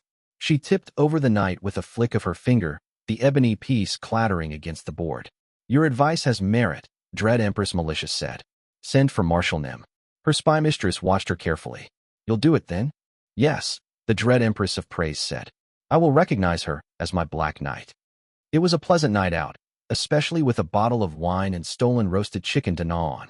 The hinterlands of Oxum seemed perpetually doomed to being set aflame, Amadeus of the Green Stretch mused, since a mere few decades after he'd torched them on his way to besieging the city, the High Lord of Wolof was now doing the same. Young Sargon was also abducting people to fill up the city that his aunt had mutilated on her way out, however, which Amadeus found an interesting variation on the usual precise civil war. It was important to keep those things fresh, he felt, and gods knew that the Dread Empire had a great deal of practice bleeding itself. The dark-haired man chewed on his second chicken leg thoughtfully, watching the smoke rising in the distance. Another village burned. They ought to get moving soon, he figured, else they would risk running into raiders. Amadeus wasn't exactly afraid of the outcome that would ensue, but it wouldn't be subtle, and that lack was a lot more dangerous than those raiders could ever hope to be.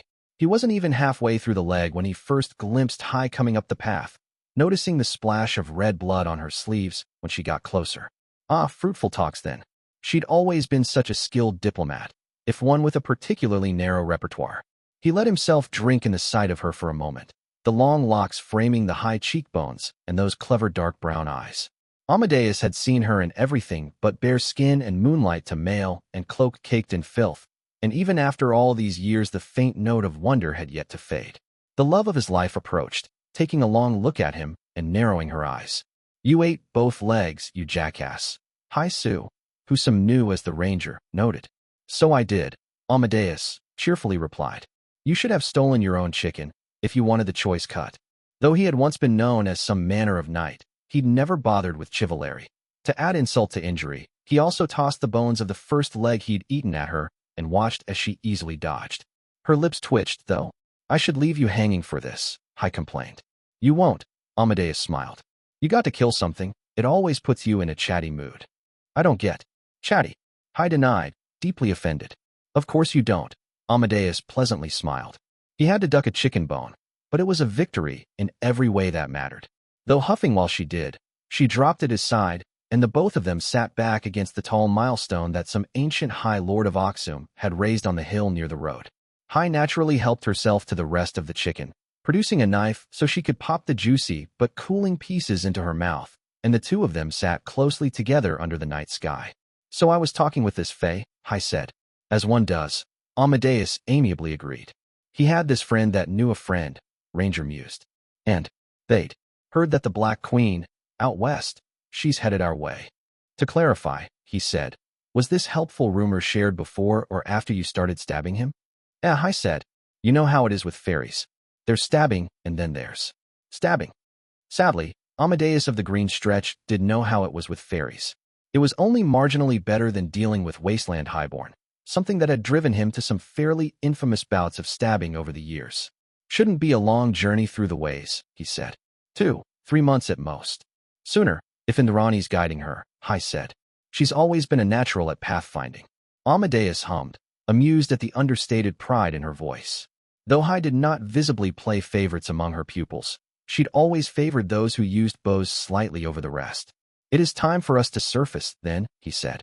"We need to get the last pieces in place before my own former pupil arrives."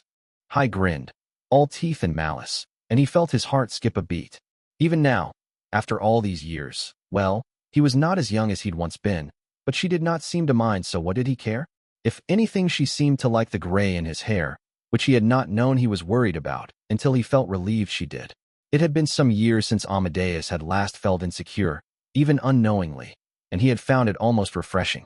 Finally, Ranger said, "I've been enjoying laying low, Amadeus, but sometimes you just need to bite down on something you know." "I do," he replied in a murmur. "And this is long overdue." He looked east, where in the distance waited the gargantuan shape of the tower jutting out from a tear, and he raised his half-empty bottle of wine in a toast. When was he to settle his accounts, if not the end times? If the song refused to leave him, then he would. Silence. It